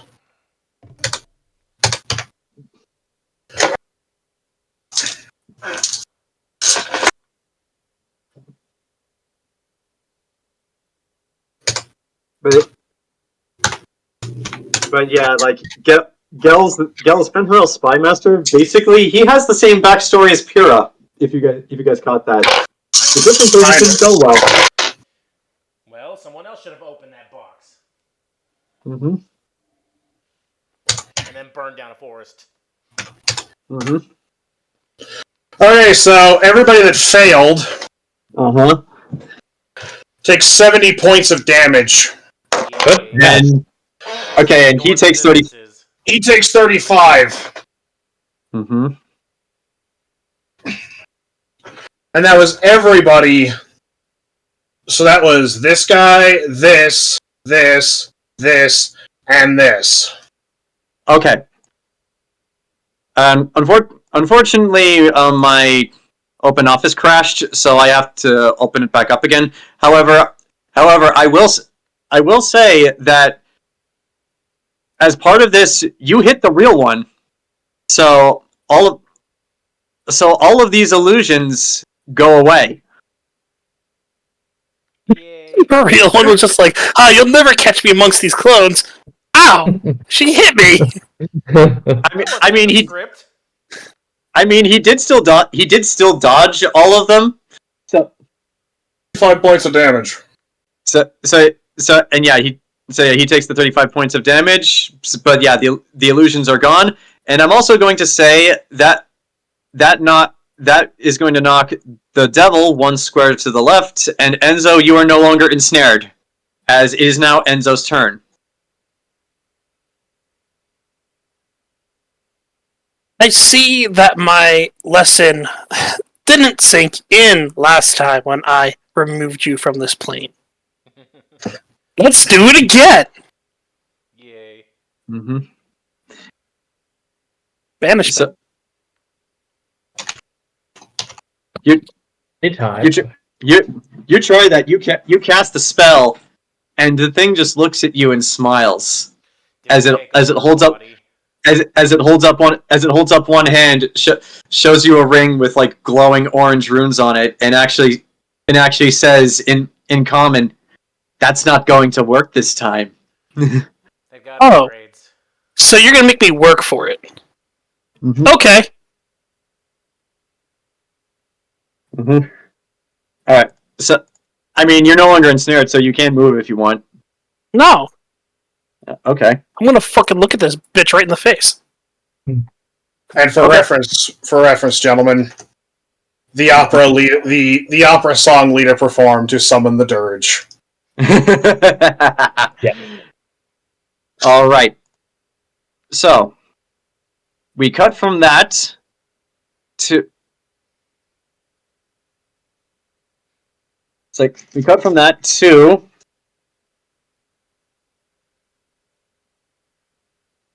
Oh my god! Oh god! I forgot to say what the army was doing at the end of last turn. I'll make up for it this time. They're fine. It's all fine. So, but yes, it is now Burchill and Gabrielle versus Escaflowne. Escaflowne is going to. Well, what Escaflowne is going to do is he's going to fly away from you and attempt to pull back. So I'm going to say he gets about this far before the chain catches. Is he still not? And he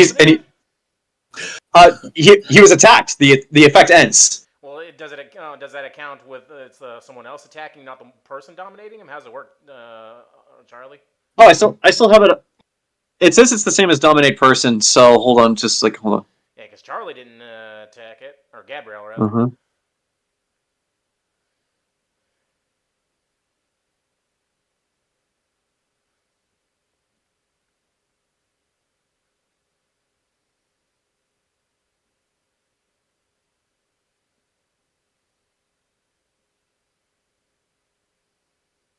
Unfortunately, it does not actually say.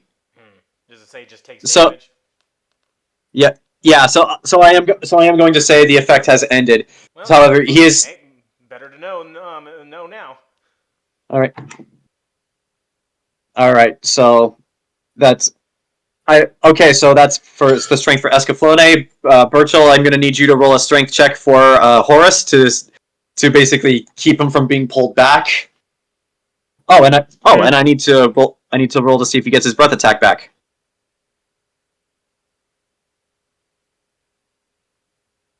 Okay.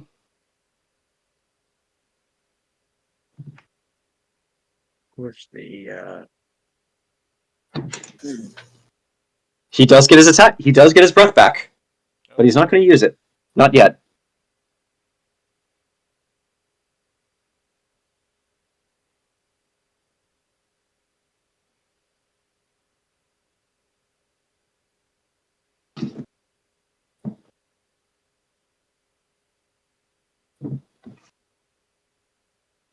Yeah, I did roll well this time. Doesn't he have a +10 to his strength? His strength is only 16, so that's plus 3. What's the total? Well, hang on, let me see. That is the total. Okay, so yeah. Escaflowne like flies backwards and flies back up, and unfortunately does manage to pull the two of you with it. And actually, just because of what it's doing, I said he wasn't going to use his breath attack, but I've changed my mind. So as he's flying backwards, trying to pull back, and he's going to unleash another torrent of frost. I need both of you and Horace to roll reflex saving throws for me.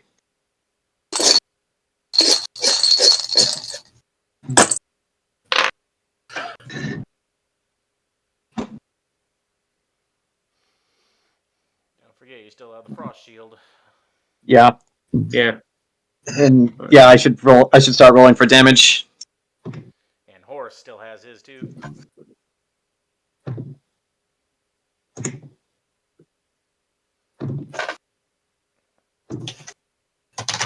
Oh shit. I think so. 8, 14. Okay. 28. Let's see. Whenever you guys did have 31. the +5 to the fortitude, right? Because you and Horace are both enlarged. Okay. Let's see. Charlie, what did you roll for reflex saving throw? Yeah, it's under. Wait, fortitude. This is reflex. Oh, that's This is Okay. reflex, man. Oh, I thought he said fortitude. Okay, so Charlie and Horace take 32 points of frost damage. Burchill, you take 16. And that hits your shield, not your HP. Yeah. So yes, that's Escaflowne's turn. Hold on, I need to check something from. Okay, so you're lucky on that front. Wait, I didn't go. Is it my turn? No, Escaflowne goes first. And then some of the NPCs go. You guys rolled lower than they did. Okay, I thought for some reason Burchill went. No. No, Okay. that was just him rolling the reflex saving throw for the dragon breath. Got it. Okay, so it's currently Rock's turn, who is this guy. And technically, Escaflowne is out of range for these things to work. But Rock, being who he is going to try it anyway. And with a natural 20, he fires his ballista up into the air, hits the dragon, and just like Burchill did, like goes through him. Good job. And the dragon is now. No, that was one of his friends. Oh. So yeah, that is Rock's turn. Mm-hmm. Okay. It is now Horace's turn, who, not being happy with the way Escaflowne just blew frost into its breath, is going to try to do what it did before, and he's going to just drop and take Escaflowne down with him. So let's competing strength checks. Body slam. And Horace actually wins this one, as he doesn't get him quite to the ground, but he does get him back into range of the other ballistas. As it is currently Kiara's turn. As Kiara is going to fire her ballista.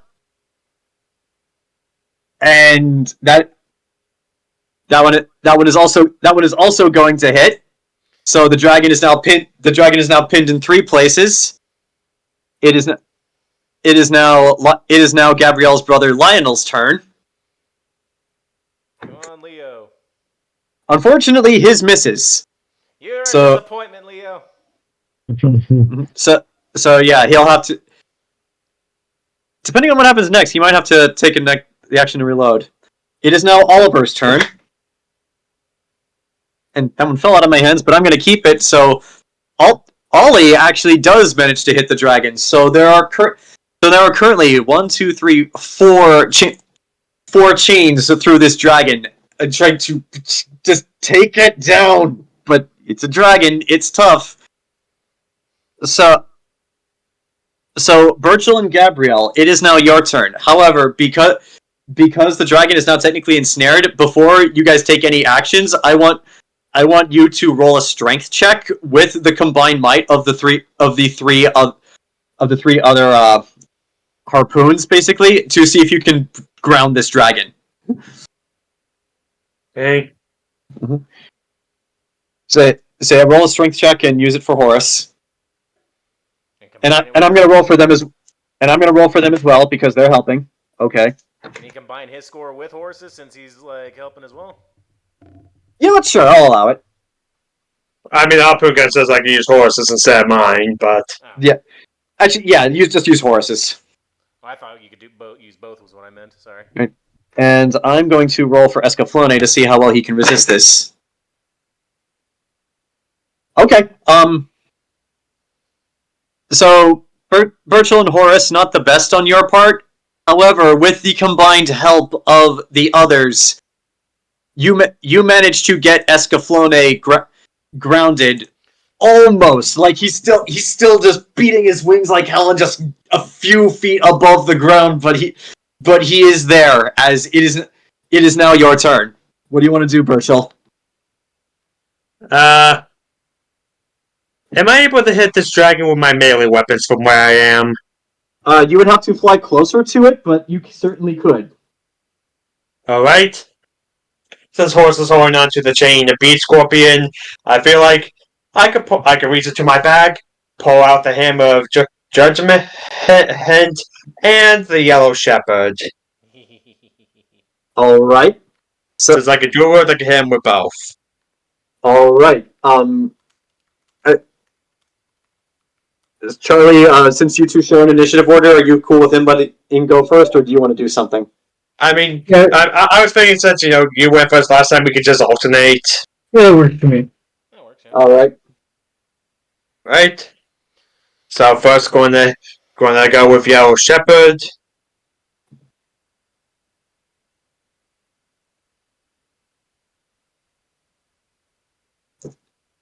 You said 35 was the AC, so I assume a 38 would hit. Oh yeah, that hits. Alright.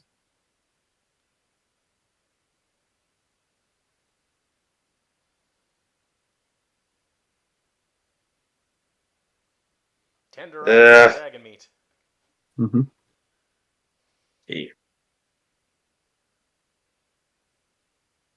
That's 21 unholy damage. Which unfortunately, because of its origin, it is immune to the unholy part. However, it does take the regular damage. Whack. So yeah, next attack. Alright, Hammer of Judgment. That is a nat 20, which granted you said it says Dragon Scales cause heavy armor, so that'll lower its AC by 1.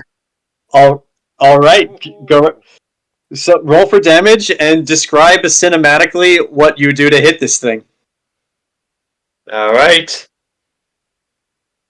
Which also, yeah, the Hammer Judgment crits is times 3, so... Mm-hmm. Doesn't it also break bones? It does, actually. Well, if it's not wearing armor, so that's why it says its armor is, but its AC is reduced by 1 instead. That's Also, dragon scales do count as heavy armor, so it didn't break any bones, but you did knock some of his scales off. Those would actually be incredibly valuable if you can collect them. He's already going to be the richest man in the world. He's going to be even richer. I'm sure we'll be able to harvest the whole corpse later. Yeah, we're going to make it into steaks. I only rolled a 1 on the D8, so that's a total, but with the crit, that's a total of 33 damage as I bring the mace down and just crack a bunch of the scales on the top of its head. Did you increase the dice by 1 degree, though, for the hammer? Because it might be a D10, so you'd have to roll again. Alright. Well, that's better. Okay, that's better. Yeah, I'll allow it. Better, so... Okay, so instead, that's 51 damage. Yeah! Okay. So as you do this, that is the straw that breaks the camel's back. Escaflowne stops struggling, starts flying, and just lands on the ground. It is pinned. And at 34 AC. Uh-huh. Charlie, I believe that is your turn, Burchill. Charlie, what would you like to do? The dragon is pinned but still kicking. Or still Yeah, it is very much still kicking, still struggling. It is trying to break its chains as you speak. Cool. I think I'll try the other new spell that I took, which I will send in the chat. We are within 30 feet of it, right? Oh yeah. I mean, Okay. Burchill flew up to it to hit it with a melee attack, so you're within 30 feet. In fact, I'll actually move you right here. Oh, it'll still So take this partial is damage. level 8 spells, so 18. 25 would be my spell DC. Okay, let me roll for it. This is This is Fortitude. Let's see, he's a dragon, so he's got really good Fortitude, so let's see where It still does not beat your DC, however. Nice. 17d8. Holy shit. Let's see. 58 points of damage. And it's stunned. And it's stunned Yeah. too. Oh yeah, So and it's stunned.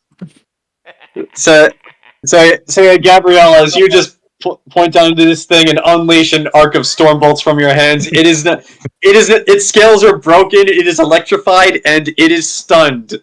Nice. There's no other enemies in the 30-foot radius, right?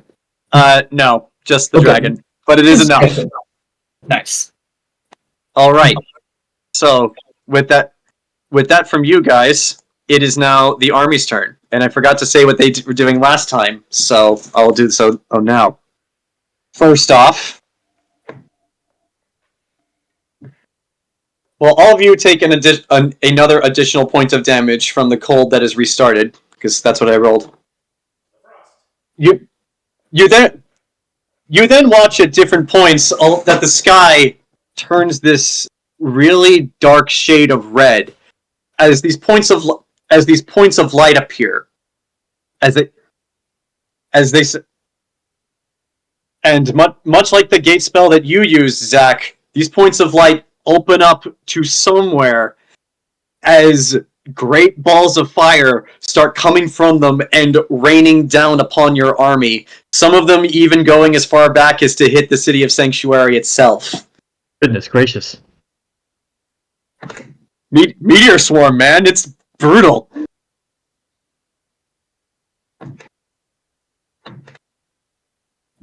Which devastates your army for the time being. However, it is now your army's turn. And as they charge past, some of the mages in your employ actually freeze the holy water lake and and the others run across it as the witch hunters start engaging devils, regular soldiers start getting elves. Like, it has just become pure chaos within the base.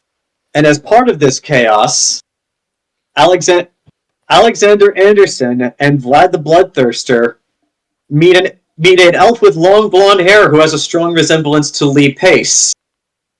As he walks down from his command perch, takes out something that just looks like a wooden rod, and from one end of this thing comes a blade of fire. From the other, a blade of wind. And every other second, the blades change from fire to water to wind to earth and to whatever. As Anderson and Vlad start going Qui-Gon and Obi-Waning versus Darth Maul against Thranduil, Fen'Harel's lead general. Let's see how well they do. Not bad. Let's see how well Thranduil does. Yeah, Thranduil was made general for a reason. These two are skilled, but this guy is something else, especially with this weapon. Now,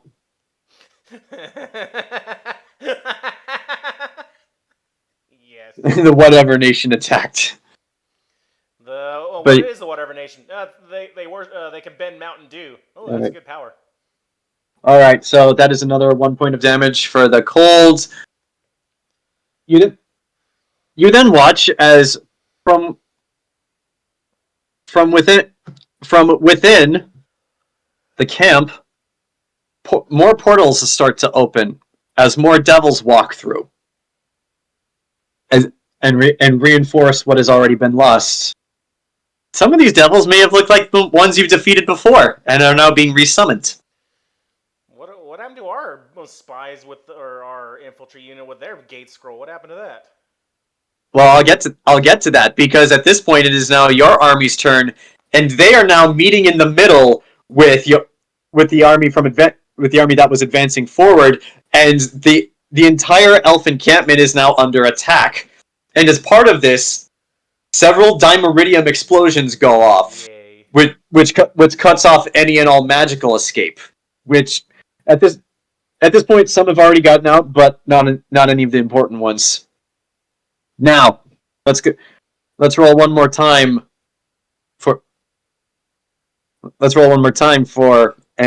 Anderson and Vlad. Come on, you bastards. Okay, they're getting some pretty good hits in, but so's Thranduil. Like, he is something. Like I said, he's pretty much Darth Maul. But he's got the name as his dad, so I hate him even more. I mean, it is literally just that character. This guy could have been a boss if you decided to fight him, but you didn't. Yeah, we might have to mop him up if he kills those two. However, that being said, it is now the Eldarin army's turn. I forgot to do something for them again.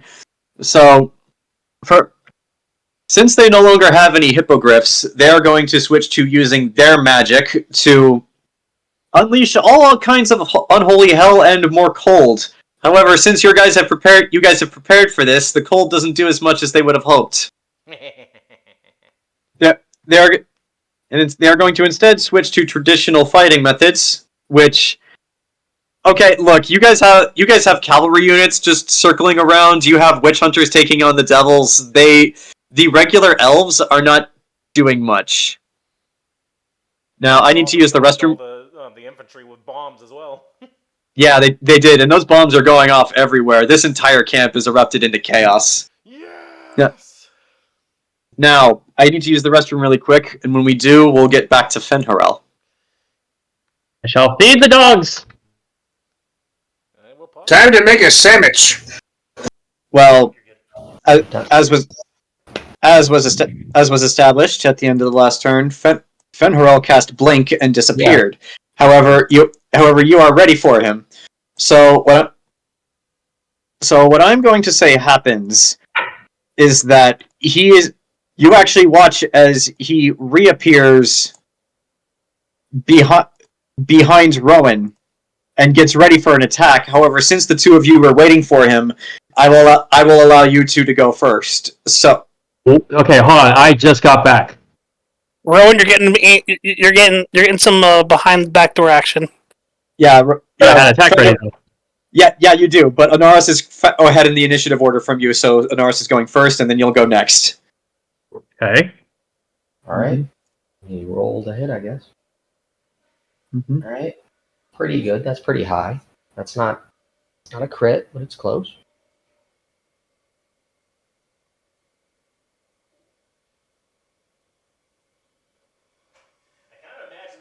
Same time, like she's punching him in the balls as he's turning around and swinging a sword. They pretty much are. Like that's a big dice out of the way first. 41 to hit. Yeah, that hits. Roll for damage. All right. Let's go to D8s. Mm-hmm. 1, 2, 3, 4, 5, 5 dice I have to reroll. Give me a sec. Trying to be quick. He's gonna do the Jeremy groan again as Rowan swings the sword into his face. 3, 4, 5. Plus that, plus Cestus, plus my additional damage is that, plus the additional cat's damage. Mm-hmm. That is 118 damage. Good. Okay. Let me roll for the blowback. Oh, you didn't take. Oh shit. I don't have time to take potions. Let's see. That is. I'm just buying time for Rowan. Because, like, he's the one that can tank the hits. I'm just, like, slamming shit. Yeah. Does this thing doesn't, like, trigger any reflex saves or anything at all? No, it does not. What the? Oh, it did not, and then Mike left because it did not. When he realizes the plasma grenade on his knee cannot be disarmed. And that's what blew Mike up, because it did not. Now he's gone. Pretty much, yes. Well, while we are waiting for him to get back, Rowan, do you want to make your turn? Oh, there he is. Oh, no, there he is. Yeah, Discord. So, Mike, you take 31 points of blowback damage. Oh, I'm in the negatives. Oh, you're Okay. down? I'm down. All right, so That's fine. So Anaris runs up and punches Fenharel in the dick. Unfortunately, Anaris goes down from that. Fine goes down.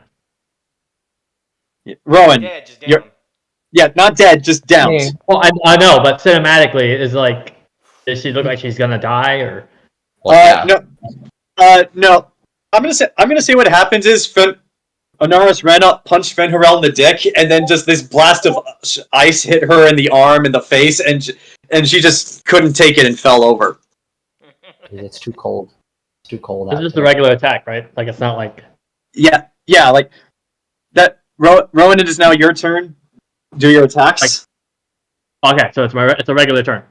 It's your turn. Like, this is the action you prepared, but then the regular initiative order is going to restart after this. So yeah, go ahead, make your attacks. Okay. Start with Idle Strike. Come on. Tell my dice you believe in him. Mm-hmm. I believe. Fantastic. Great. There we go. Yeah, I got. I'm thinking till I'm dead. that a That's how. 42 hit Yeah! Yeah, so 42 does hit. with Vital Strike. Mm-hmm. Roll my damage, which is a D8 because of my unlimited power. Mm-hmm. Good.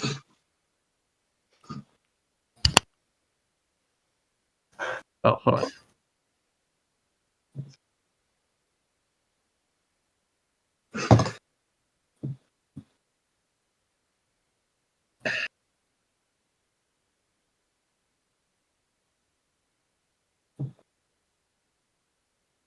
$46 Vital Strike. You just did 46 points of damage? Yes. Alright. Well, keep going, because I know you have two more attacks. I have three more. Oh, yeah. attacks. Yeah, keep going. Well, wasn't that the prepared attack, and now he gets his full turn now? Now I'm confused. No, because remember, Fenharel disappeared before Rowan could take his action at the end of his last turn, so he's taking that action now. But because Rowan goes at the end of the initiative order because he rolled the lowest, everyone else is going to go through their turns, and then he still gets his. Okay, I get it. So he's basically got 2 turns this round. Essentially, yes. Use a power attack, it's a -1 of my melee attack, but it's more damage, hopefully. Oh, okay. So my critical is 19 or 20. Alright. I got a 19. Yeah? Natural 19. Alright, roll that damage. Let's do that. This is a power attack. Mm-hmm.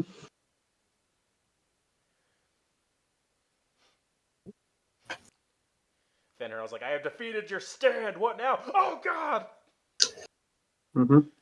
Yeah, because he never saw He didn't- Paris. He was just getting hit all the time. He's like, what is going on? Yeah, he was confused by that, but yeah, like this is why he has armor like this. And yeah, like I said, Fenrirel was statted so that all of you could fight him. 44 damage. Okay. But yeah, like Regular because attack? I'm gonna say that because Anaris is so insane, she took out like 3/4 of his health. That one. Oh no! I can't crit, and then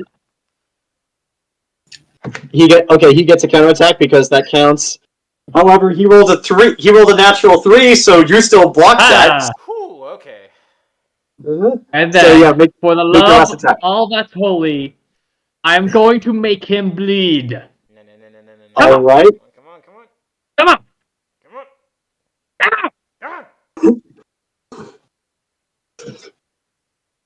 39. Woohoo! That hits. If he Regular bleeds, they're attack. gonna turn into ice skulls. Deal That's gonna damage? hurt. Oh yeah, like with that weapon, they absolutely will.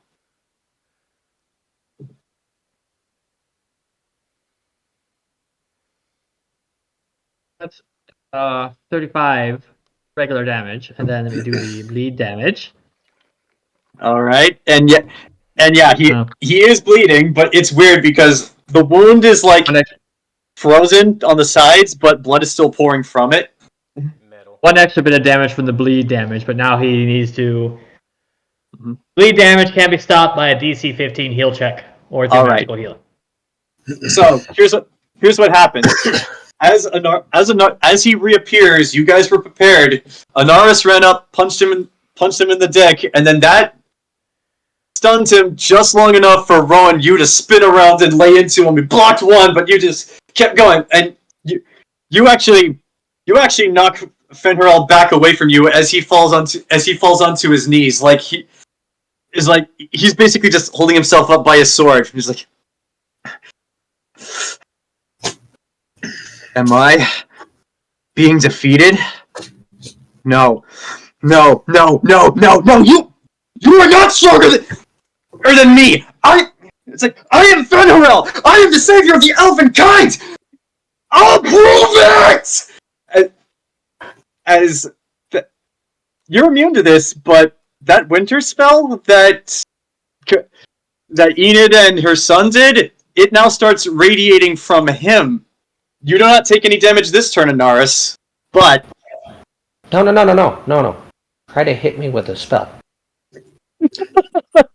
Try to hit me with a physical spell.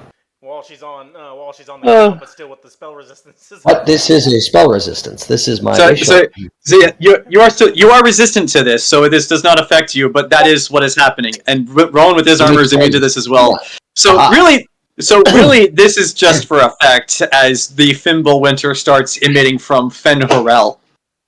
However, that does not matter at this point, as he is going to use a one last spell on himself that I stole a name from Ken called Too Angry to Die, which is going to double the amount of attack actions he has this turn.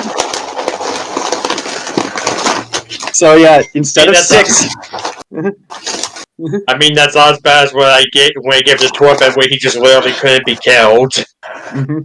But so yeah, Rowan for the first attack does a. Well, I need to find Fenrirel's thing again. Here we go.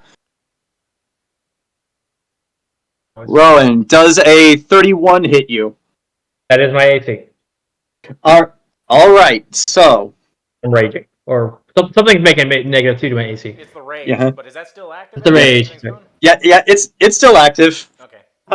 You could also argue right now that Fenrirel is raging. You could, but What? why would you? Mm-hmm. I would say he's raging. Then his AC Okay. lower. Okay, where's my other D10? Oh, here's my D10. Okay, so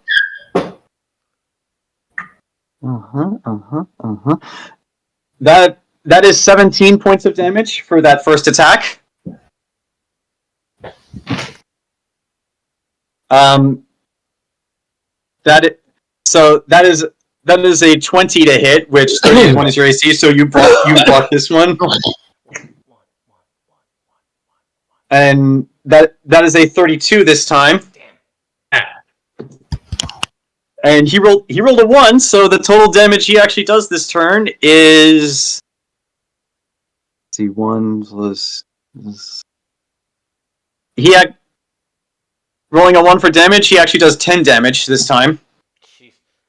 Did you roll for bleed yet? Oh, I did. I did. Okay. Don't worry.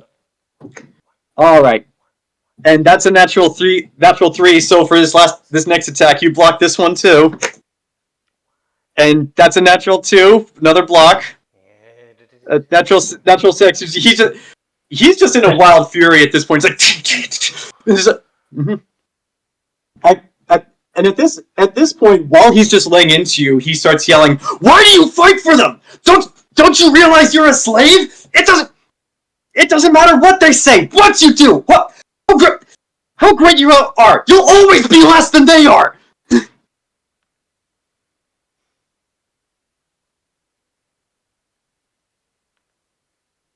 Because I'm more than you. And this leads into that angered Fenrirel so much that he rolled a natural 20. Oh, you pissed! You actually fucking hulked him out. You doing good? I mean, you're right, but that's a lot of. That is 43 points of damage for that attack. This might actually bring me a half health now. This is like, so that. Okay, that's a natural 4. You block the next attack. That's another natural 20. Fuck everything and run. Okay, so that is 39 points of damage. Okay, now I'm a little worried. That is a natural 2, so you block that one. And that's a 29. One more. Natural 4! You block this next one too. Rowan, it is now your turn. Fuck him up.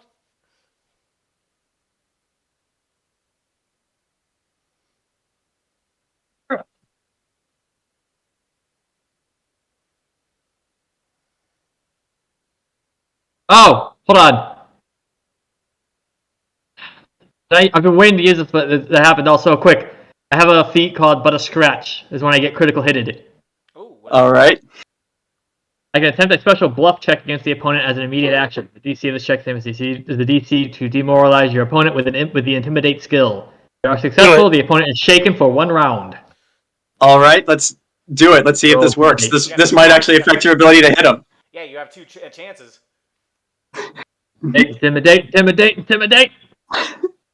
And yeah, that's happened twice, so you have 2 chances. Well, the first one's a 17. Not quite. Try again. I forgot about an ability that I have. Intimidate! No, 11. What ability, Mike? Resiliency. Once per day, when I go down, I come right back up with 10 hit points equal to my level. Oh, cool. Alright, so I'll say if I can come back up, I'm not going to do the attacks because that doesn't count as my turn. Alright. But yeah, I'll say for cinematic purposes, your vision went black and you're just coming back as you're seeing all of this happen. So, Rowan, what'd you roll for the second one? 11. But I need to roll for him. He rolled a natural 1, so yeah, he's intimidated. Exactly. All right, Rowan just kind of like gets the kid, backs up and goes, "Is that your best?" Can you 13 reverse culture shocks I had in Midwest America. Can you throw a potion at me like Baldur's Gate? Just beam me in the face with a potion. I don't think that would actually heal you. I think that would knock you out again. No, it works in Baldur's Gate. It works in Baldur's Gate. You see, this is why I threw myself on the press potion. Where you make armor. I put myself there and put some healing potions, and I crushed myself. But it also crushed the potion, so I healed. All right. Jayson, your video's gone. All right. Sorry, I had to do things. There you go. I had to restart this quick. I wasn't hearing Mike for some reason. But yeah, Jayson.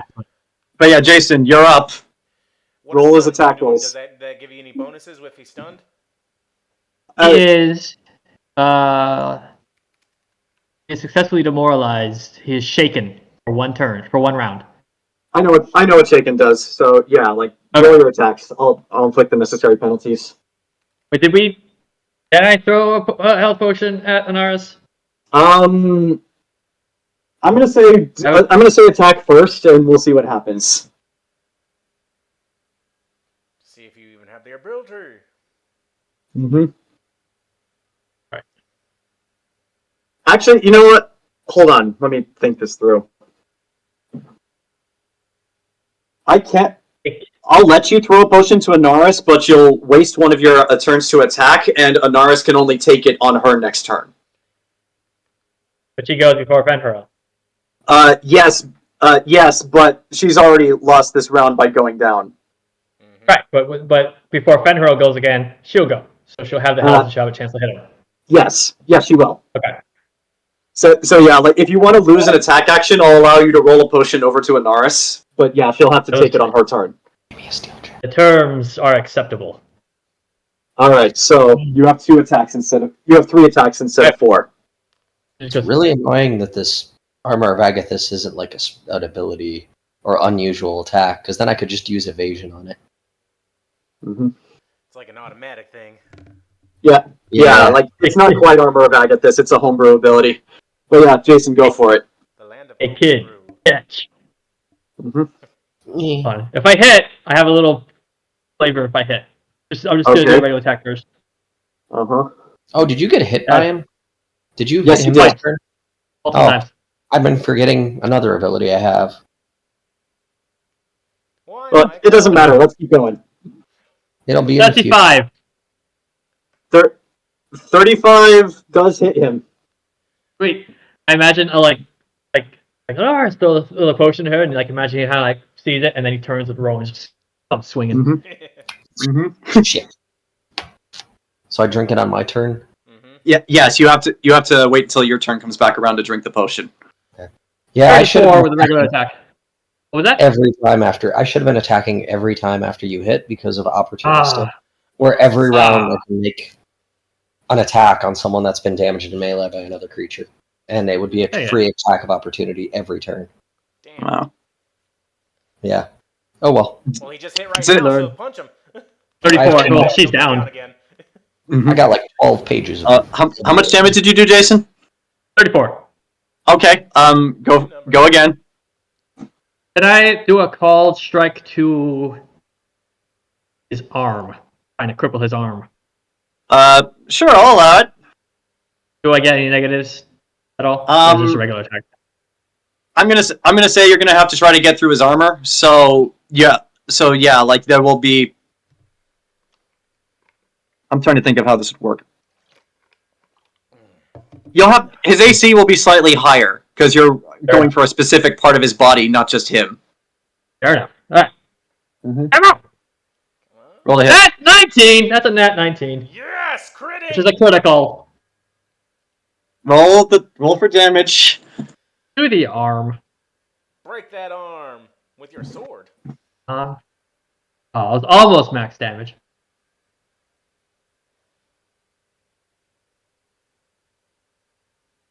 When future historians write about this moment, they'll call it Fenhurl's farewell to arms. 72. Oh, shit. In the immortal words of the greatest DM who ever lived, how do you want to do this? Yeah! Rowan! And for cinematic purposes, Anaris, since you're up, I will allow a combo finisher between the two of you. I'm gonna sweep his knees. I'm gonna knock him down, like hit the back of his knees, so that you can then just. So Rowan does this and cuts off one of his arms. You cut off the arm holding the other blade of the Evanoris. And then Anaris. Pop on his legs. And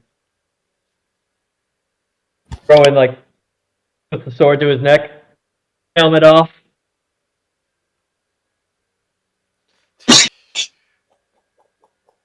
Much like in Shadow of War, much like in Shadow of Mordor, when you cut an orc's head off, the world goes in slow motion for a few seconds as Fenhurel, the savior of elven kind's head is severed from his body. And Rowan did sit. Oh, sorry, go on. as he dies, his armor and his weapon remain, but much like the other devils, his body disintegrates into dust and ash as he just drifts away. And thus passes Fen Harel, not with a bang like he wanted, but a whimper. Grab that other sword and proclaim yourself king, boy. The last thing he saw was a half-blooded elf that's gonna kill him. All right. Now, one fight is over. Did Anaris stand up all the way, or was she when she was like low when she cut? A what? Was Anaris still on the ground when she cut, or is she like standing now? Standing. Okay. Or just kind of. All right. Yeah.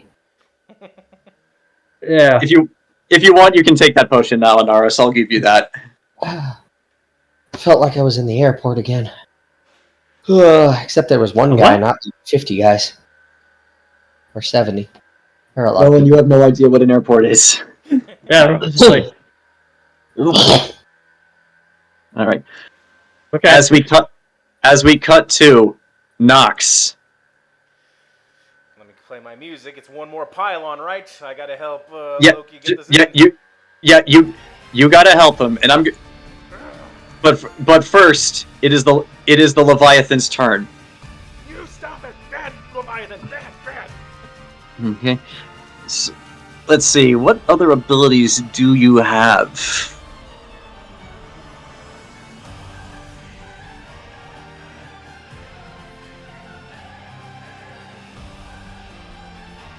If this was one big giant like wrist map, like a beacon would light up like for victory in your guys' area.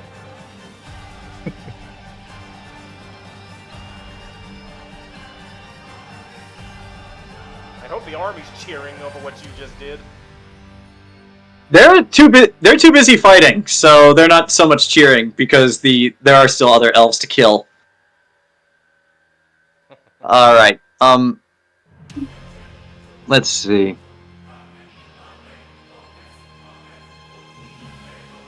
Nox. You watch as the Leviathan's body, like before when it launched that nuke, starts to glow again, but it's different this time. It's not an orange light. It's more bluish.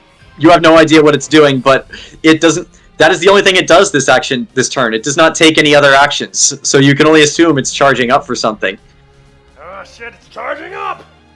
So the good news, however, is that you find Dante and the last pylon.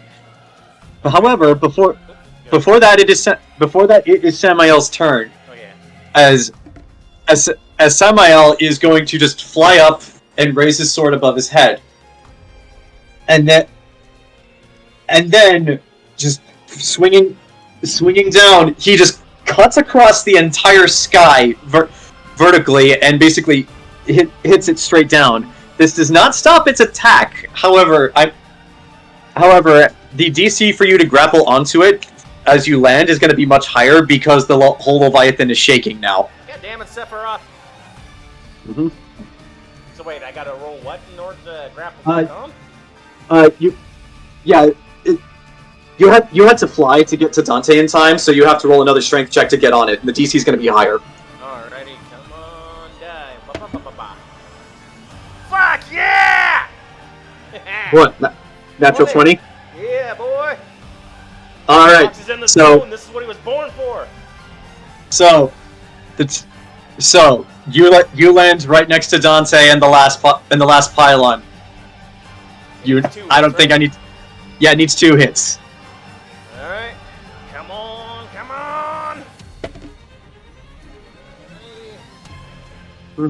Math.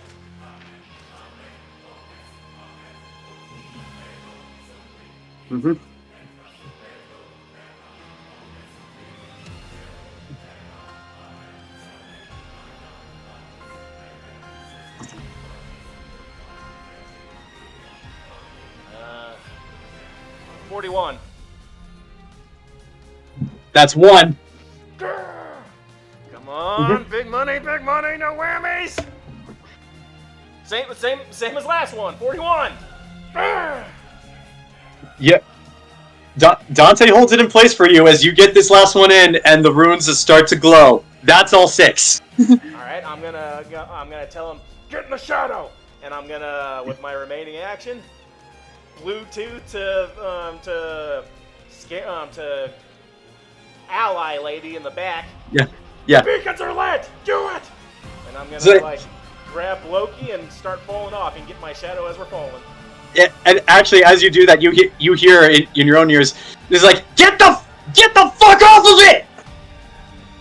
Alright, I'm gonna grab him and start falling backwards so that maybe he can do something to boost us as we fall with his own fly. I'm going, fly! And I'm gonna, get us off this thing. So, you grab him and you let go as the two of you just start falling as he, like you said, goes into your shadow. Well, also, maybe first have him start flying first so we get even further away. Yeah, he can't fly.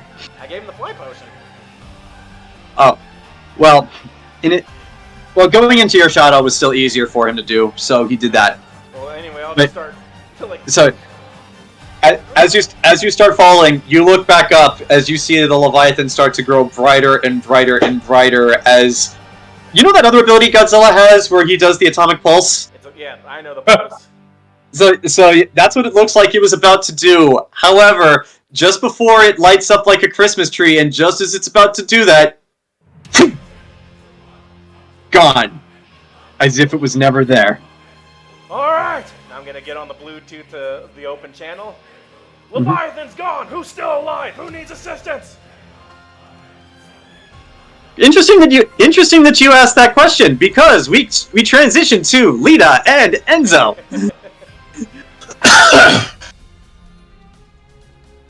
So, back at the ranch. Back at the ranch and at the top of the order for you guys. So, oh wait, wrong one. Gels is going first, and actually, Lita. Yarp. Lita, you hear what Nox yelled in your head as Gels. He actually, as a rogue and an assassin, he has enough movement to do this. He runs right. He basically just runs right up to you with great vengeance and furious anger as he is going to just stab his short sword through you. No. With Hell's Harder. Does it? Let's see. Does a straight 30 hit you? My AC is 17. Of course it does. I should have made you guys huge too. All right. Now. Begin.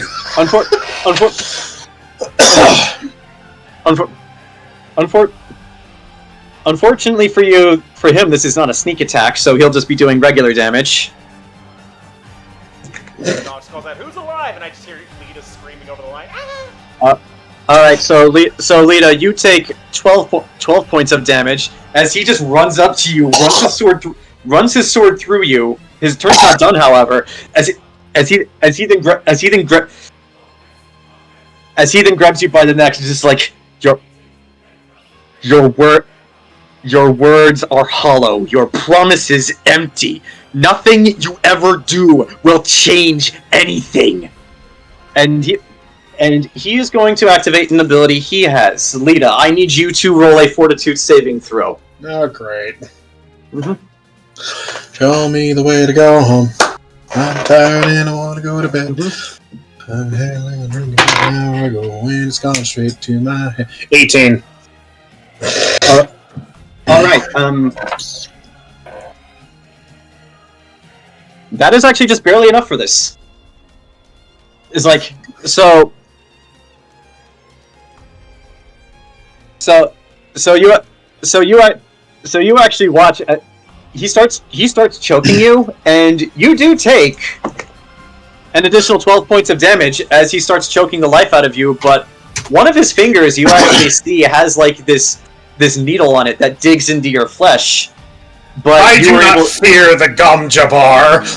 Yeah. So yeah, you do not fear the Gom Jabbar, as that does nothing to you. And I'm going to say for his last attack, he's going to push the blade in you, but he still has to roll another attack. That's a 26. Does that hit you? Mm-hmm. Yes, of course it hits. And that is 20 points of damage as he just starts digging his blade into you. That is Gel's turn. Now, let's see. Okay, good. And as this is happening, Lita, you notice out of the corner of your eye appears the Slayer outside of the cage. And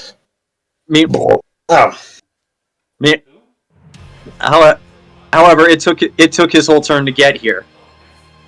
And actually, no, it didn't. So right now, you know what? Yeah, you know what? Slayer is going to do this. He is going to throw the sword he is wielding through the cage. No, different asshole. No, it's Goblin Slayer. Yep. Yeah, Goblin Slayer is going to throw his sword through the cage, and he actually does successfully manage to hit Gels in the shoulder, dealing not an insignificant amount of damage. It is currently the Chain Devil's turn.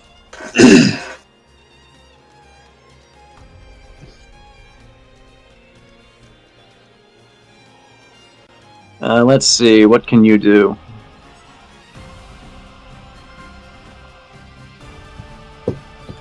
First off, Temme, I need you to roll me a willpower saving throw. This is a free action that it has. Well, these are usually good. That is a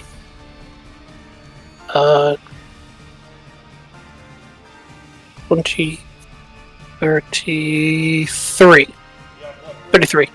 All right, as you stand defiantly in front of the Chain Devil, you notice its face briefly for a moment change to resemble your old mentor from when you were young. That face incurs so much hate. However, you have grown. You have moved past that. It no longer affects you. that was its free action, as it is going to attack you with its chains. Let's see. Does I'm gonna say right now. 15. 15? Is your AC? I have the lowest AC in the party. Alright, so that was a 23, which does hit. Let's see. So here we go. Which does 9 points of damage, but it's going to keep going. That's a 30. 8 points of damage.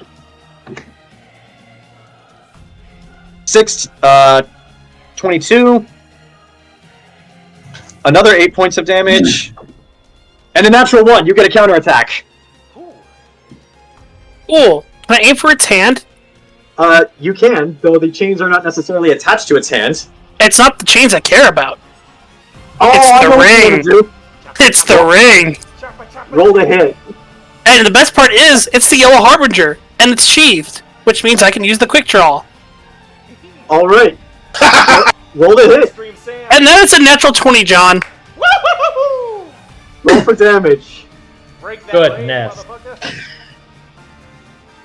It's not much. It's just it's doubled, right? Just to double the die. Yeah, double the die.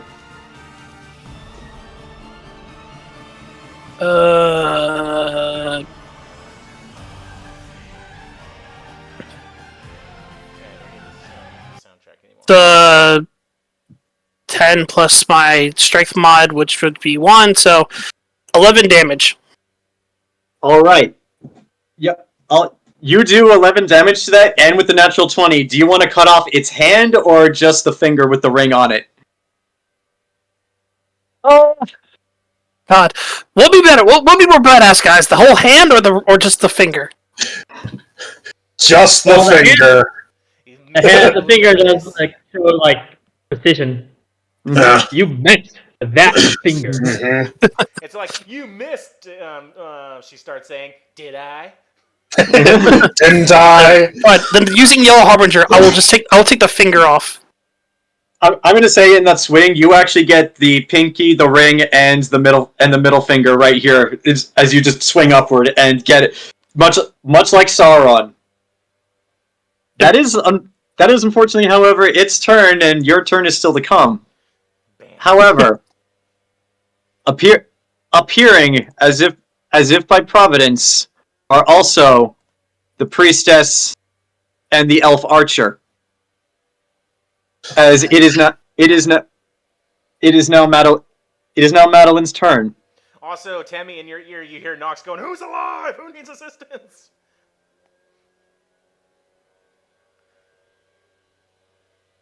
Okay, what can Madeline do? She would do anything for love, but she won't do that. She would be able to tell this. Which of the two of you looks the worst off? I'm down 98 points of health, so that would put me at approximately 69 health. Nice. Nice. Lita, what about you? I've been bloodied. I am also bloodied. I have 48% of my health left. It would be Lita. Lita would look hurt. More hurt. All right. Madeline, looking at the situation, seeing that Lita is looking... Don't try to heal my wounds if the sword's still in my gut. Well, all right. It's now part of you. The sword is. All right. So, nice, Jayson. So, she is going to cast Cure Critical Wounds on you, Lita. So, okay, so that's 4d8. Damn. Not bad. Okay, so Lita, that is 36 points of damage. Wait, hold on. Wait. Yeah, you heal 36 points of damage. Oh, I was about to say, like, Madeline starts reaching into the caves. I'm helping you, Lita! Stop stabbing me, you bastard! That Slay Living spell is actually really coming up. I mean, Slay Living requires a touch to work, but... Yeah, I know, but it's just that'd be fun. Oh, wow. So, this is actually a really close call. So, you're at 40% of your health? I was at 41. I was at 48. Oh, then, 48. You needed it more. Alright, so, it is now the Elf Archer's turn, as she is going to take 2 shots at the Chain Devil from outside of the cage. And because they prepared for this, her arrows are dipped in holy water and salt. Both of those hit. So Enzo just right past you in both of the shoulders of the Chain Devil, just like.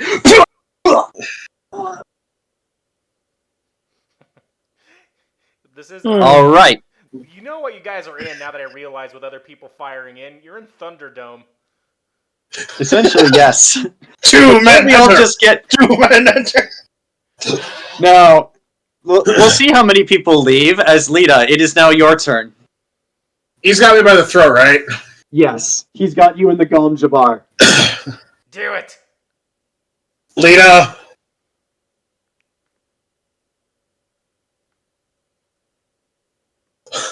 Lita lifts her rifle. Mm-hmm. And I'm going to place it right next to his head. Yeah.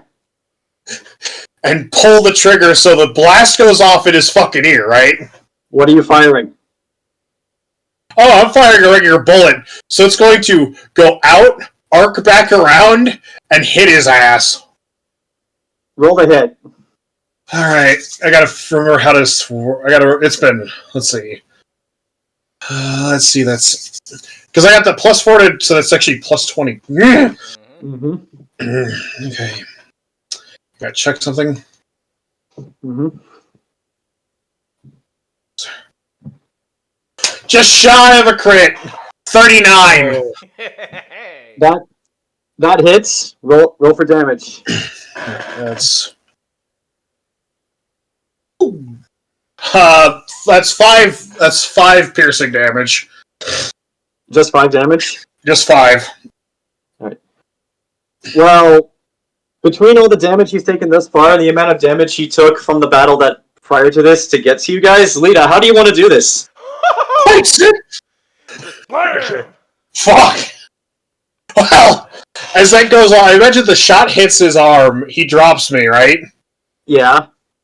And then, the last thing he sees on God's Earth, Lita's wings come out. One wing up into his gut, lifting him up. Mm-hmm. And then Lita says, right before the X-Wing comes up, actually, she holds him. And she goes, I told you.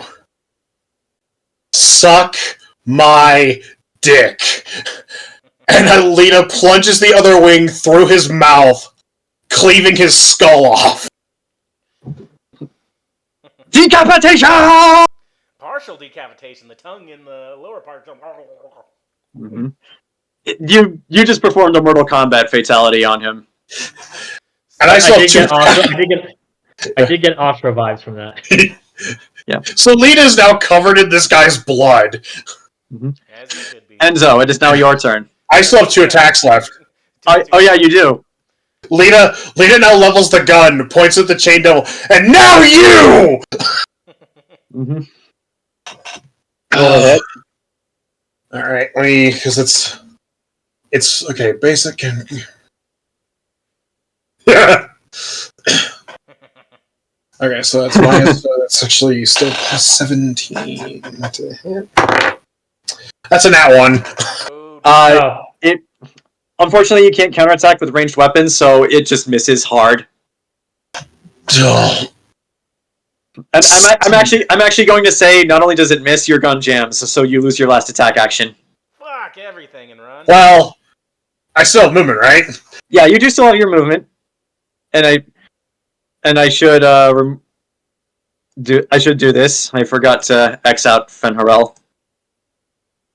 It's been a hot minute, but I still have a sword. All right. So I cross the field of battle. Lita's pissed. I cross the field of battle to where Temme is. Swinging my sword. Roll it. Oh, God. Let's see. Plus 12 to hit. Plus 3, 15. Wait, hold on. Also, if Goblin Slayer didn't do as much damage as he did when he threw his sword at Gels, you would not have been able to kill him. Mazel. Plus 5.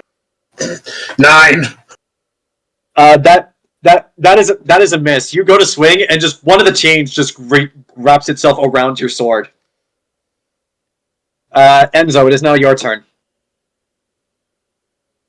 I reach down, grab her finger that's got the ring on it. I hold it in my hand, and then I look back at the demon. It's like, do you want to try again? Banishment.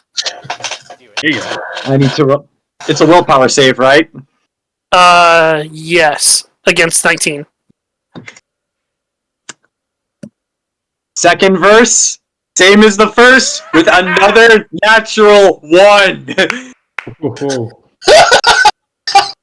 As it's going, as this being is being pulled back to her original plane, I just want to have that look in my face like, I'm glad you chose his face.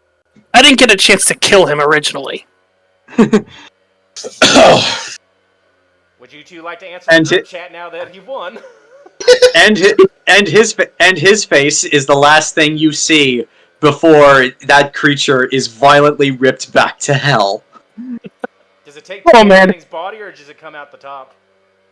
Dude, No, Kat Denning's body is just giblets on the ground right now. Guys, there is an actual devil in hell who now puts me on their shit list. It's like, not once, twice this motherfucker sent me back. Wear that ring or keep that ring. It'll probably come in. You might want to check it out first to see if it's not cursed. Yeah. I'm going to. I'm gonna pocket it for the moment. Now's not the time to review the loot. But now it's time for group chat. It is literally the Nemesis system from the Mordor games. I'll just report back to Nox. Lita and I are okay here. And I will say, as you banish the Chain Devil back to hell, the chain cage that has surrounded you all begins to dissolve.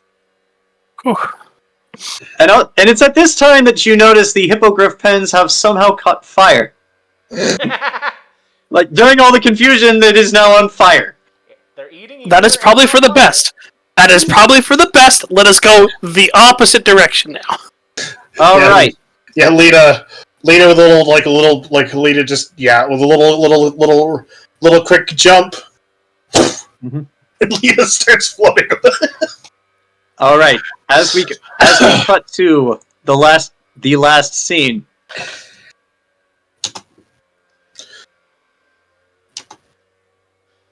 So Nox is gonna get. Okay, they're good. The dragon's still alive so far. Hey, Escaflowne does not get his breath attack back. So, get him. But the only thing Escaflowne can really do at this time is fight and struggle between the chains as it tries to break free, even moving some of the ballistas with it. No wait, Horus is still within its vicinity, so since it's no longer airborne, it is actually going to try to leap with its legs up onto Horus and grapple onto him. So this is a grapple check. I need a strength check from Horus, Ken. You stay off the good boy. Can't. God dang it. Forrest doesn't make it. This isn't a victory. Unfortunately, the Escaflowne rolled a natural 20, so what happens is Escaflowne jumps up, actually manages to. I need to move some of these. Pull the ballistas that hit it towards him, knocking these three down. I need to roll reflex saves for them. Rock is prone. Oliver's fine. Kiara is fine. As Escaflowne actually jumps up, grabs onto Horus with its claws, and actually gets Horus, and by proxy, you and Gabrielle underneath it. So, as Escaflowne is now just going to try to lay into Horus, because that's all it can do at this point. One claw attack that does damage. That's a miss. And with its last bite attack, it rolled a natural 1. So, Ken, I'll leave it up to you. Since you and Horus are technically one, because it's you and your animal companion, how do you want to counterattack a bite from a dragon? Between the two of you. You know what? I'm just going to shove the head of the hammer of judgment into its mouth. Unfortunately, even with your enhanced size, the hammer is still too small for it. However, I will say you do catch its teeth as it's like trying to bite through this thing. It's like so that is bones. That's not really an attack. However, what I will say is you have stunned it, Burchill, and it is now focused on you. Oh shit. Right. It is now Rock's turn. As he has to spend half of his movement to get up, as he's actually going to move over here, pull out this huge ass bow from his back, and just fire 3 shots into the dragon. And you notice these arrows, they're basically spears, like Dark Souls arrows. Damn. And all 3 of these hit as they just basically lodge themselves into Escaflowne. So who's next? It is now Horus's turn. Horus is going to try to use his own strength to reverse the situation and get the dragon underneath him. Unfortunately, Horus did not roll well enough. He's trying. He's a good boy, but he's not stronger than a dragon. It is now Kiara's turn. As Kiara, being a rogue, is going to use the chaos to run up the dragon's wing and actually plunge both of her swords into that weak spot that you noticed before. Like, if it makes any kind of sense, she's trying to go for the joint where the wing connects to the body. She's trying to make chicken wings. That hits, and because she's a rogue and Burchill's right next to it, this counts as sneak attack. And I need to roll a bunch of Yeah, you had other rogues. You never bothered to find out, did you? Let's see. I didn't see them. Mm-hmm. They were doing their job too good. All right. So that's it. And it's like, so that's Kiara. It is now Lionel's turn, as he is going to step up, raise the golden spear he has above his head as it starts to crackle with pure lightning, and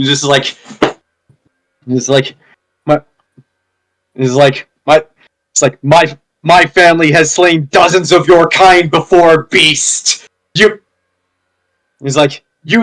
shall be no different. And he is going to just throw his fucking spear at the dragon as an impromptu lightning bolt. White whale! Essentially, yeah, he's white whaling this thing. Hey Ken, remember how I said the dragon was focused on you? Yeah. Because of that, it's got your mace in its mouth. He's just looking right at you, and then just suddenly from the side, lightning spear right into the eye. Ooh. Oh god, and it's like breathing right on you as it's screaming. Gross. Yeah. By the way, worst breath you've ever smelled in your life. Even worse than Horus. Smells like a pile of dead goats. Mm-hmm. Let's see. It is now Oliver's turn. And Oliver is actually going to run around to the other side of the dragon and hit the other weak point, which is the neck. Let's see. Yeah, that hits. Let's roll for damage. So yeah, as Oliver runs up and just basically plunges his sword into the dragon's neck and is just holding it there as its blood is pouring from it. That brings us to Burchill and Gabrielle. Between all the punishment this dragon has taken this turn, it cannot go anywhere, and it is on its last legs, but it currently has you two pinned underneath it. What are the two of you gonna do? Yeah, we agreed to alternate turns, so Gabrielle, you're up. Shocking. Okay. Yeah, I'm gonna shock it. Hopefully it doesn't collapse on top of us, but we'll deal with that problem when and if it happens. It'll be like a pillow. It'll be fine. Yeah, so again, this is my spell DC is 25. Mm-hmm. Let me know. It's a fortitude, I think. Yeah. Still gonna take half. Unfortunately, it does succeed this turn, so it is gonna take half. Okie doke. 17d8 So, yeah. dropped in half. Mm-hmm. No. Really? What? Okay. I rolled exactly the same thing again. I guess statistically that has to happen sometimes, but that seems... Yeah, it's a different roll. Sorry. Okay. So what's that chop? 58 divided by 2. 29. So, yeah, 29 points of damage. 29 points of damage. Burchill, it is now your turn. Alright. Dual wielding. First I'm going to hit with the hammer of judgment. Uh-huh. Roll the hit. I'm assuming 42 should hit. Oh yeah. Okay, Hammer of Judgment.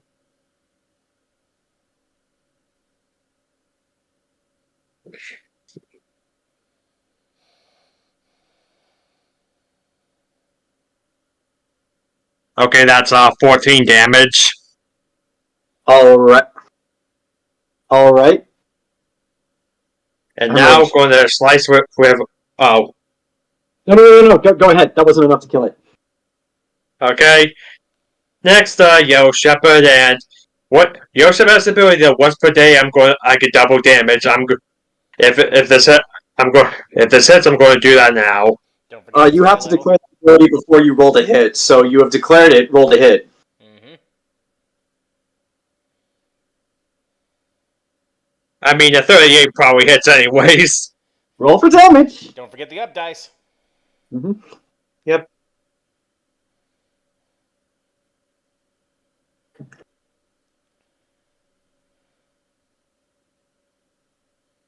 That's the max damage I could do, so let's do the math here. Don't bother. At the max damage, how do you and Gabrielle want to do this? Well, You're the sharing max it. damage is 52, so Oh. Yeah. You're sharing a turn, so I will allow the two of you together to decide how do you want to do this.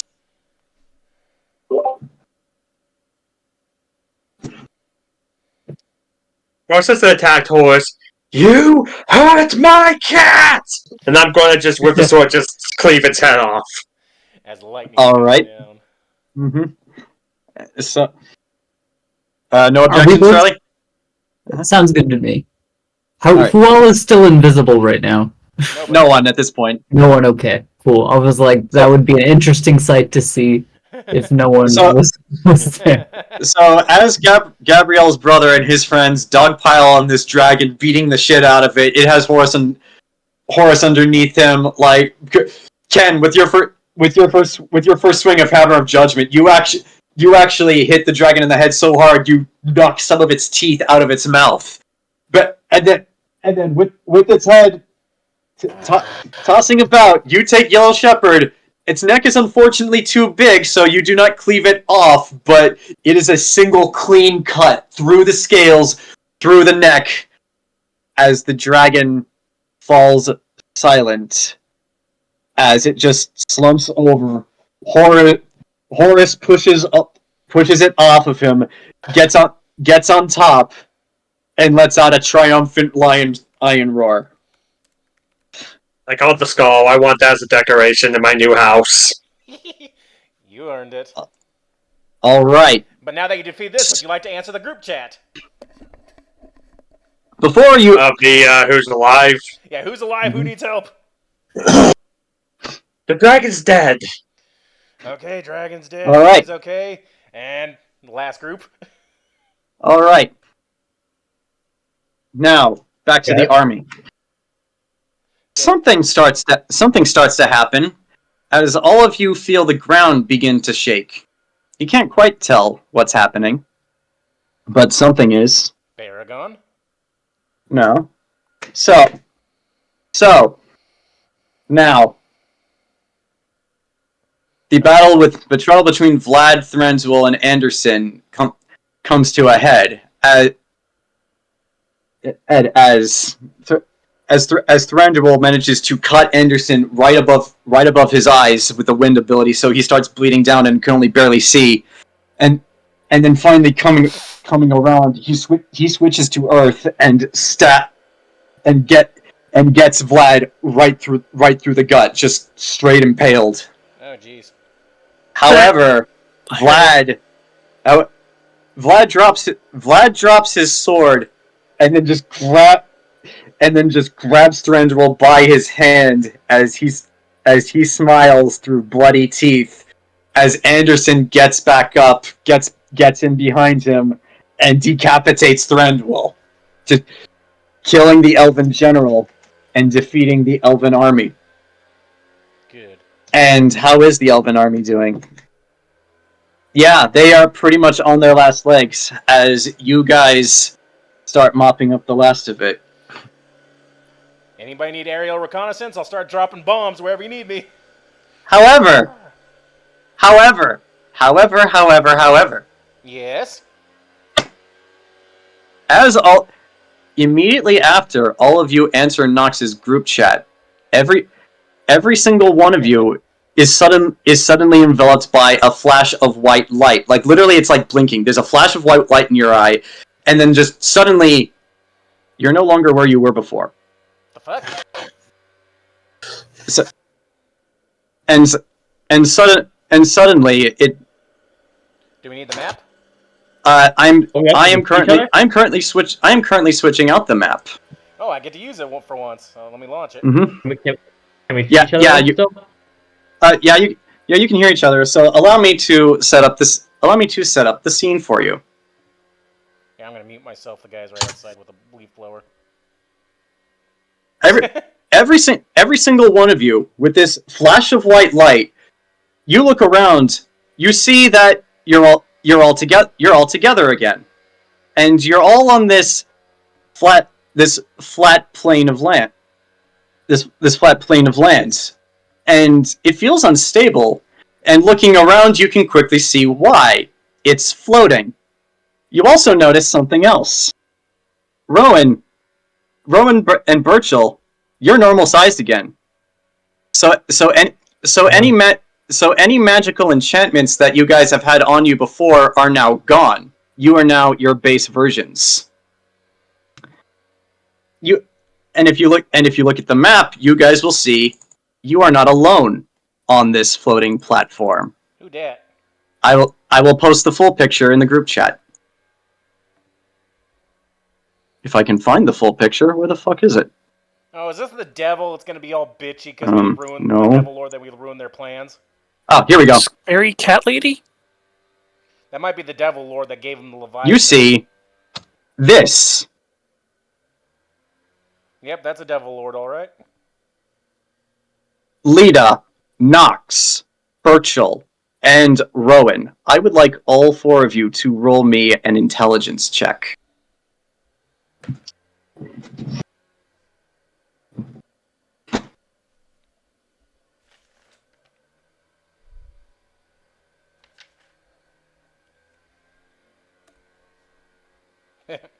Hey! Nox, you are the only one who remembers. Think back far, many years ago, in real time, to the very first session of this campaign, when all of you met. When all of you met, you met in this really shitty tavern in south of the border. Yeah, you weren't there. However, you do remember this. Probably. No. You remember this. When you met in that tavern, you met two additional adventurers. Iyaku, a traveling monk who traveled with you guys to Sanctuary all the way, but then hopped onto a boat and went to parts unknown. But there was another adventurer with you. A Khajiit, who, as far as you are aware, went by the name of Slurnt, who was a junkie and a mage. The fucking crackhead? The crackhead's a woman? Yeah. Yes. Now, like the fucking crackhead. Nox. We're in hell, aren't we? Now, Nox, you did not meet the party. You did not meet the party at this tavern. However, Slurnt was with. Yeah. Yeah. The crackhead was in the cave when you saved the rest of this party. You remember Slurnt. However, something is wrong. You remember Slurnt was an old woman. This Khajiit looks young, like almost flawless fur and skin. However, all of it is gray, much like an old woman or an old Khajiit would. Nox just goes. So there's something else. Was that the right name? You notice something else too. This woman reeks of sulfur. So much more than the Leviathan did. In fact, there's not going to be any in-game penalties to this, but it's making you nauseous. I looked at the other ones. I went, did you guys know the junkie was a demon? Lita and Enzo. To be honest, I don't even remember who this is. Lita and Enzo. Yeah, Lita and Enzo. Lita and Enzo. You do not know what this is, but that is not a Khajiit. Something in the back of both of your heads, Lita is an Aasimar and Enzo is a holy person, this thing, whatever it is wrong. And Lita, that voice in your head that keeps telling you was against all the evil, always just send unto them only you. It has suddenly ceased for the moment, and you don't get words in your head so much as a feeling as that just says, run, run as far and as fast as you can. Do not look back. Just run. And Enzo, you are getting the same thing. You are a holy man. You know unnatural things when you see them. Everything about this Kaji is just wrong. And you get this unshakable urge to just turn around and flee. The rest of you do not get this. Now as you're standing as you're standing here on this floating platform with this cat, it says, "So they're gone. Fanhorel, Thranduil and Levelon, Enid on Gleana, Gelzine Tirashid, they're all gone. Shame, I really would have loved to have seen that." So it is the demon supplier. Oh, we won, so... Do any of you say anything? You're the... As much as confused. You're the being they made a contract with. How astute. Then again, I would accept nothing less from a holy man. Are you Enzo, taking over their skin, or are you actually the cat that was in the cave all those years ago? I know you. No. I do not know you. The body does. The body does. I do not know your name, but you, Lita points to you. Lita Ford. At least that was the name you gave. Robert Burchill. Rowan Lazare. Interesting. Oh, how ironic fate can be. Oh yeah, because I never said my name to the junkie. Yeah. Yeah. Mm-hmm.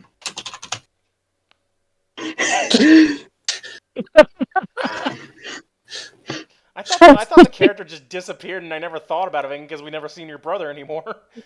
This was the craziest high I've had in my life, guys. What the fuck? Where's the Terabithia got weird. Do any of you want to say anything or do anything, or yeah? So go ahead. I will speak up again. So, is the contract still valid now that the other parties are dead? Well, technically speaking, yes. However, do you know what every contract possesses? Loopholes. No. Loopholes. So which one? You're gonna split one, I'm guessing. The devil cat starts to smile. Yeah. You're very clever. I see that has served you well in your life.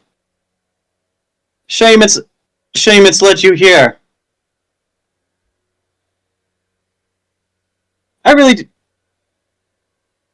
do wish I could have a more enlightening conversation with all of you, but unfortunately, much like you, I have business to attend to. So let's just get this over with. Every single one of you. Hold on. Wait, we're fighting again? I thought the war was over. This bitch. Mm-hmm. We gotta find our secret boss. Mm-hmm. We beat Ansem, but we have to fight Sephiroth now. Mm-hmm. I mean, we were told there was a demon lord, but I thought they just give up after everything was done. Like, it's over. Yeah, fight. That's funny. Here, maybe I'll, what the fuck? Check the chat. Mm-hmm. Well, how about I let Loki out of my cloak and he can go do that? He wants to die.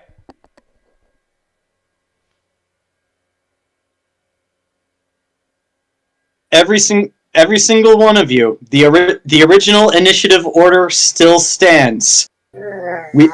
Anaris, what are you gonna do?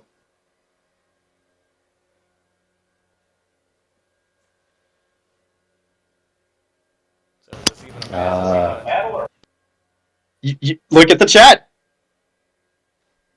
I guess we gotta Yep. hold out until Samael comes or some shit. Yes.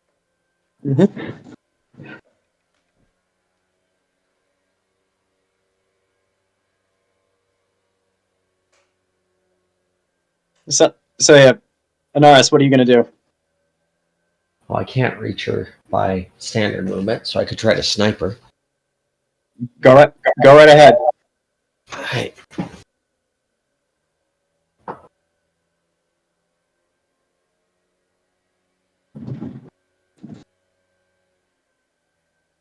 That's a 31 to hit. You fire the arrow, and the devil Kaji. Okay.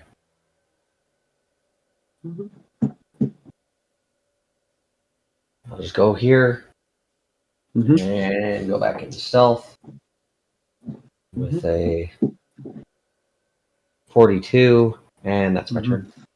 All right. This creature, because of its ability, does get a turn. However, all it's going to do is just casually walk closer to you guys and do nothing else. Let's see, who is next? Nox, it is now your turn. Sorry, I was in the bathroom. What'd you say? It's now your turn. Is Loki still in my shadow? As far as you are aware, yes. Alright, I guess I'll just whisper a thing to him. I'm like, get it. And I'm gonna... So, like, Anaris' shot missed? No. It caught the arrow. It was like... Alright, I know what kind of boss fight this is. This is an attrition round. We gotta last an X number number of rounds in order before we get out of this.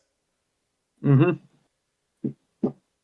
I didn't get a chance to use these yet. And also, just start throwing my bombs. Because I know devils don't like white phosphorus. So...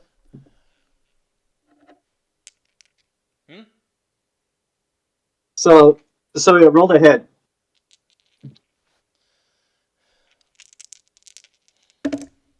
Alright, got a nat 20 on one, and the other die for the first two actions. So is a... And all of our stats went down again, you said?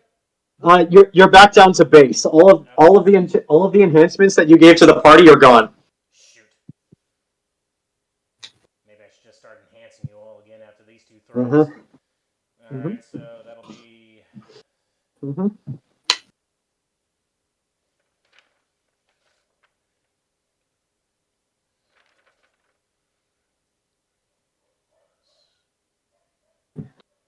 Uh, 37?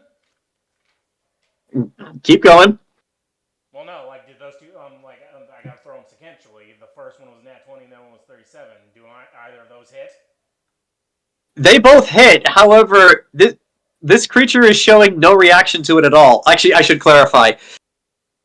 It's showing no reaction to it. However, your white phosphorus is still doing something as its skin is melting. He just doesn't seem to care.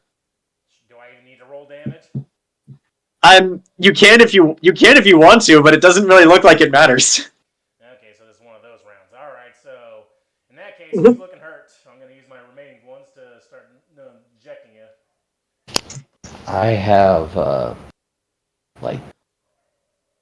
20 hit points. Alright, gonna throw 2 I want to stay back. into Anaris. What does that heal for? So that'll be 8d8 plus 34. So, do you roll it? Oh yeah, I guess I should, right? Yeah. Throwing it at me. Heal me, so. Let me just do a dice roller.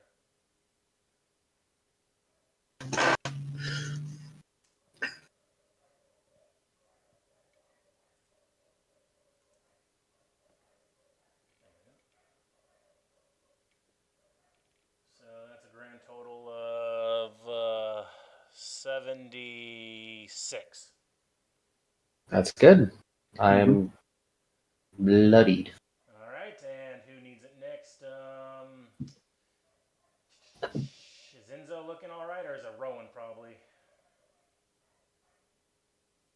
I'm still Oh, rock. 108. I'm still rocking. 20. Yeah, I'm still rocking 40% of my health. That's how much I have. For example. I'm bloodied, Goodness. but Mhm. it's fine. Alright, give some health to It's fine. the two casters then that got hurt. So give some Mhm. to. I'm gonna inject one into Lita, inject one into Enzo. There we go. Shit. Alright, so. Hang on a second. So Lita, you will be taking.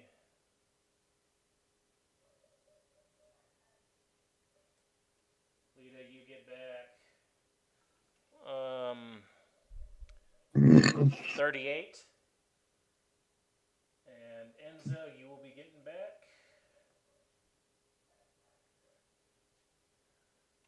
39. No, nice, thanks. Mhm. And with that, I'm gonna move away from the crazy cat thing over here, or I'm gonna wait for hopefully maybe go like over here so that he can travel by shadows and hopefully take her out.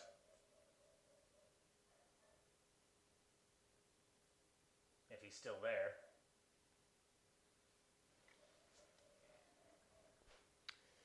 Yep.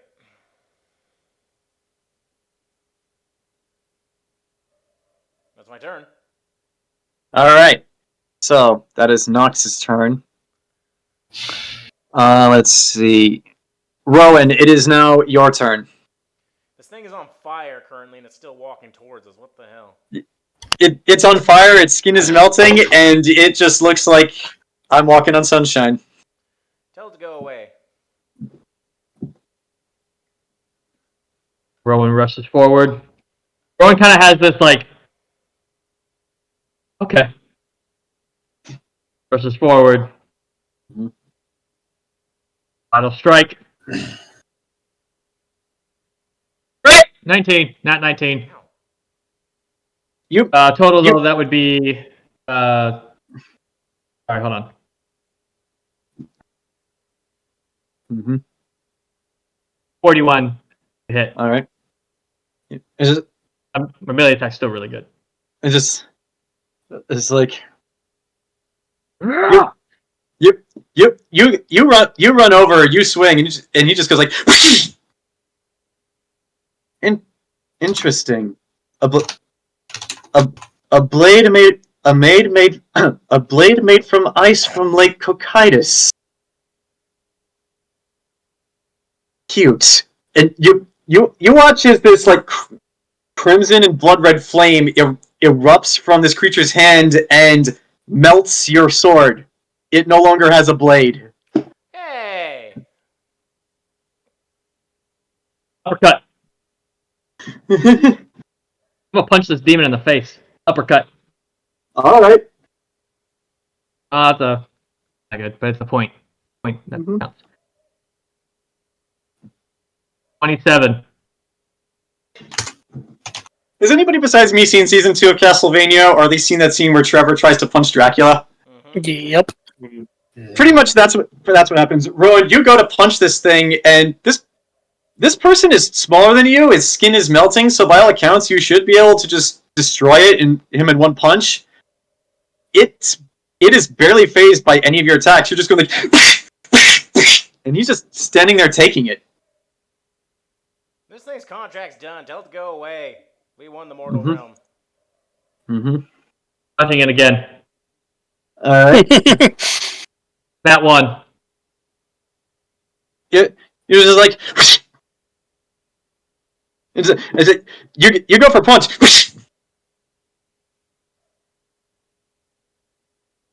It's like you are very brave. That has served you well. Your entire life, I see.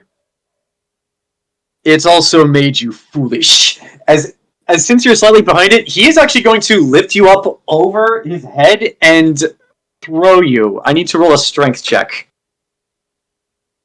Oh. So, yeah, Rowan, he with strength that's unnatural lifts you up by that arm and throws you over over his shoulder and all the way over here, almost towards the edge. You don't take any damage from this, but yeah, just like.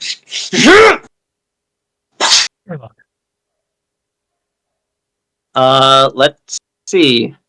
Lita, it is now your turn. Frightening tune. All right. Needs to make a 23 willpower saving throw. Okay. So you pull out your loot. You start jamming. However, it doesn't seem to faze this creature as it just looks at you curiously and is just like, the blood of Lucifer. I remember him. I didn't think any part of him survived.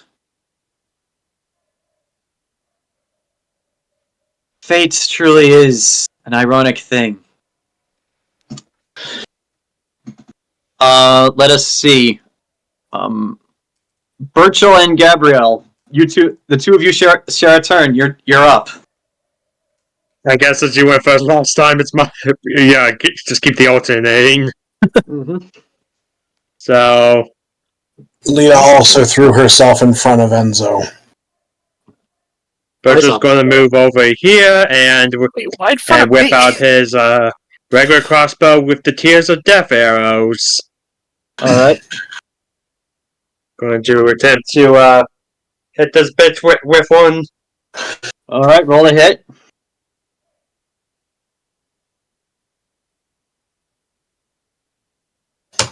Does a 37 hit? It hits, but like with all the other attacks, it's showing no reaction. Keep going. Well, with the Tears of Death arrow, it has to make a what save is it? It has to make a fortitude save of 22, and if not, it'll be paralyzed for a minute. Nice. You know what? It rolled a natural 1. I'll give you this.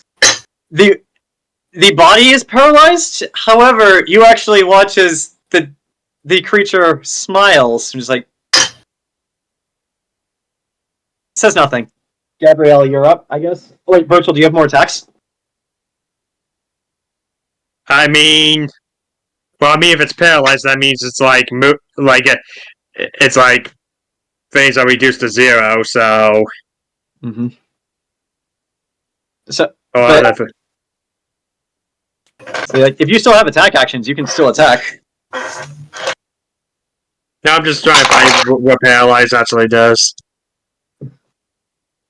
I don't think it reduces any of its stats to 0. But it's unable to move or act, so effectively its dex and strength are reduced to 0. So, and if it's a minute, that's 10 turns. They can't do anything. All right.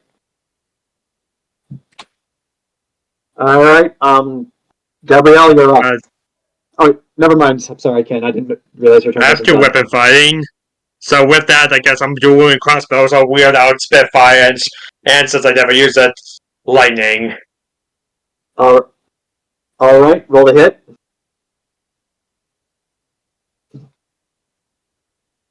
Nat 20, and the way it goes, I guess. Let's see, Spitfire. Mm-hmm. Let's see.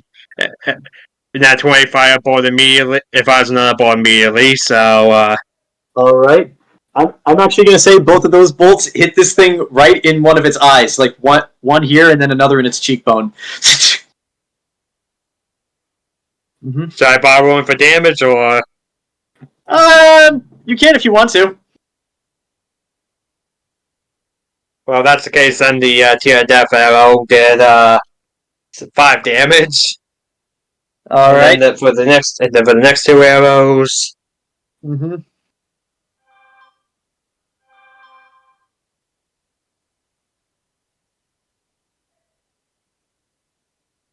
The first one did 10.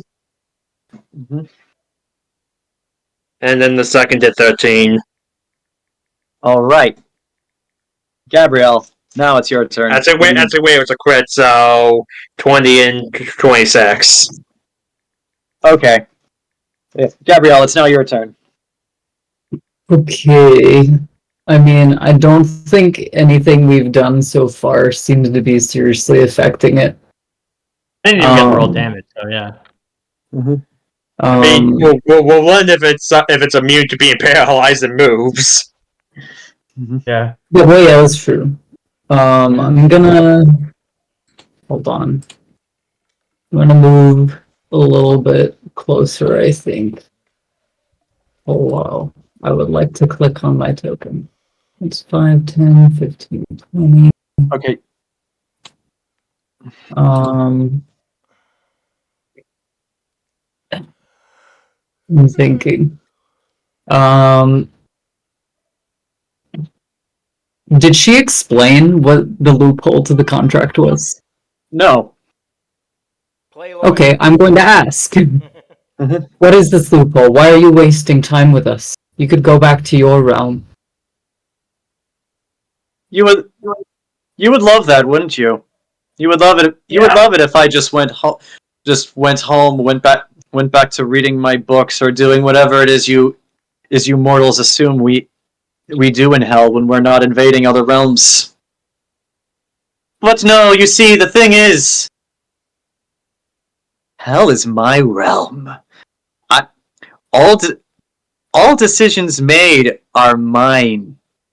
Like, the contract is void, but I can still decide what to do with my time and my devils. So you're going to what? Take over this realm by yourself without Finhara or any of the others?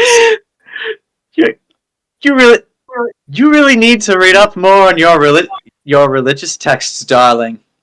If you did, you would know exactly what my plan is. Gabrielle's gonna look at Enzo like, do you know what the fuck she's talking about? I do. Okay. If you don't want to cast any spells or do anything, it is actually now Enzo's turn. Well, you know what? I will try something. It's low risk.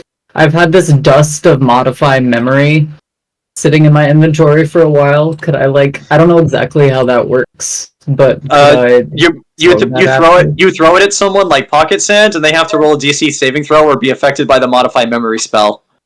Alright, I'm gonna throw it at her like pocket sands. Let's see, it's not an attack exactly, so maybe it'll affect her. Okay. I need to roll a saving throw.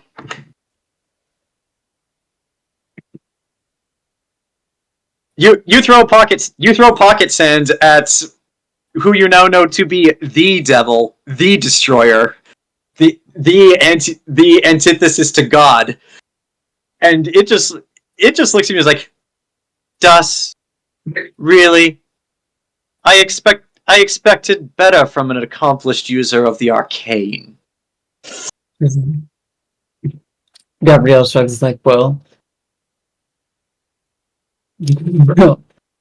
I can do better.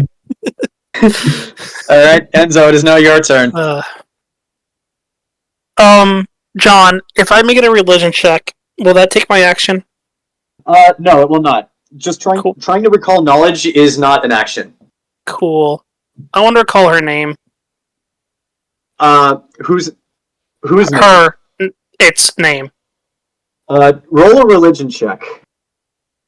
I got a 30. Most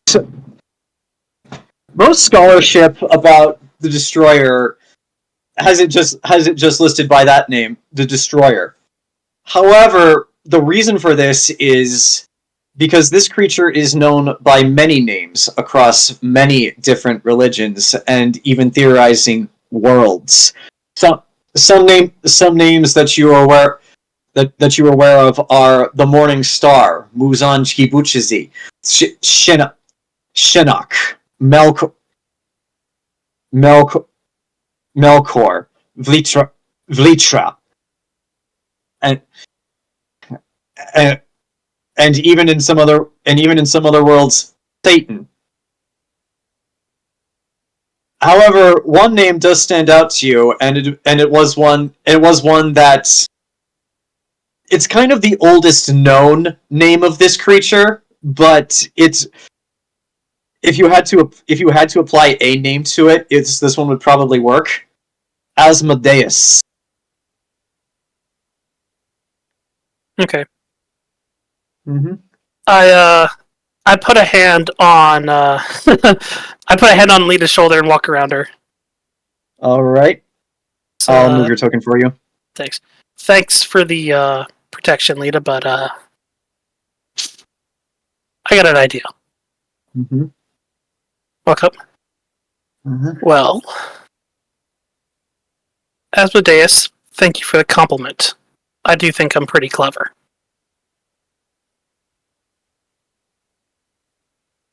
So, let's see if you're clever. I reach into my bag, of my little components pouch, for all the little things I need to cast my spells. Mm-hmm. I pull out a full sack and have it in my hand. Do you know what this is? I do. There's an idea. You know it will. You know it won't work. I mean, it could. The only thing you will accomplish with that is that you will send your soul to me and end up in my service much sooner than you otherwise would have.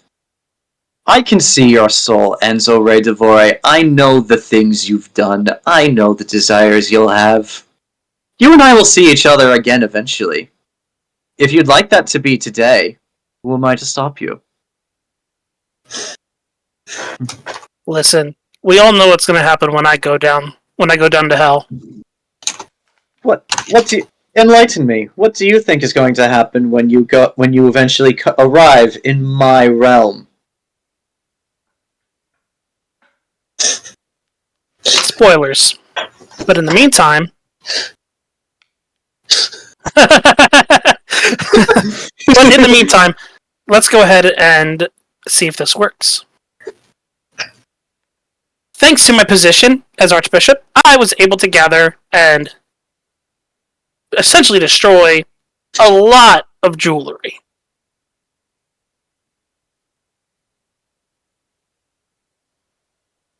And I think it's time we ask the Creator to step in. I cast the spell Miracle. Oh! Oh! What does that do? A lot of different things, but for the purposes of what I want to accomplish right now, using the 25,000 gold pieces worth of diamonds I had to collect and crush, which I basically just stole from the coffers of basically the city. That's fine. I'll allow it. I'm going to move me and my allies with all of our stuff from one plane to a specific, to another plane. We're going to heaven? No, we're going back, and I'm gonna basically ask what I'm asking the Creator essentially here is to use its divine power to send her back and us back to our original planes. That's an expensive spill, but I like it. I'm saying, you know what? Creator, this being has killed more of your children than anything else. It's time to send it home where it can fester for another millennia.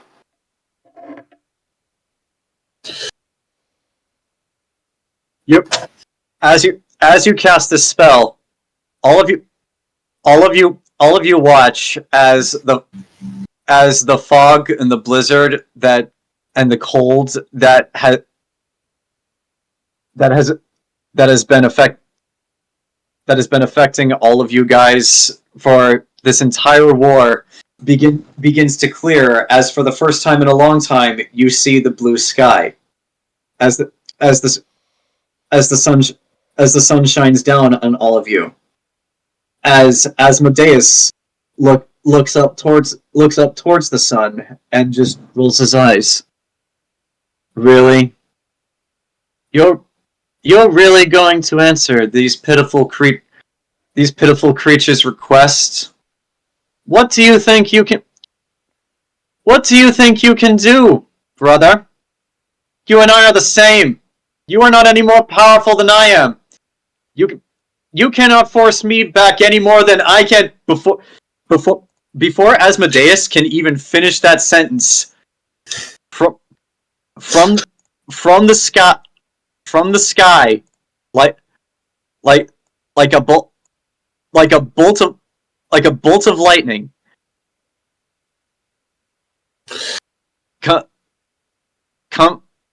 Comes down Samael, who with his sword first cuts off Asmodeus's arm, comes back, gets him across the eyes, and then just impales him through the chest. And Nox, it is at that moment, from your cloak through the shadows, bouncing first to Anaris, then to Lita, then to Enzo. Dante appears and stabs this thing in the back. And because Dante's sword was blessed by a divine creature, even if it was not the creator, his sword is actually able to pierce through it and actually do some damage. And as Dante does this, he takes one last look. He takes one last look at all of you, as he just says, "Thank you." And then, by your creator's request, as you were brought here, you were all enveloped with a flash of white light. What happened? What happened then? Where did you go? What happens afterwards? We shall answer all of those questions next time. Holy shit. Loki, I'm glad we didn't boss fight you. Carry on, Space Cowboy. And Samael coming in clutch. Is he essentially an Archangel if he's able to do that? You cut out, Grant. What did you say? Is Samael essentially Archangel Michael in this scenario? Kind of, yes. Hell yeah. Had to avenge the fallen sister. Mm-hmm. Yeah. Because Michael is the dude that busts into hell, and the devil's like, "Oh shit, Big Brother's here." Mm-hmm. So, congratulations. You guys won. You have beaten the final boss. And you survived.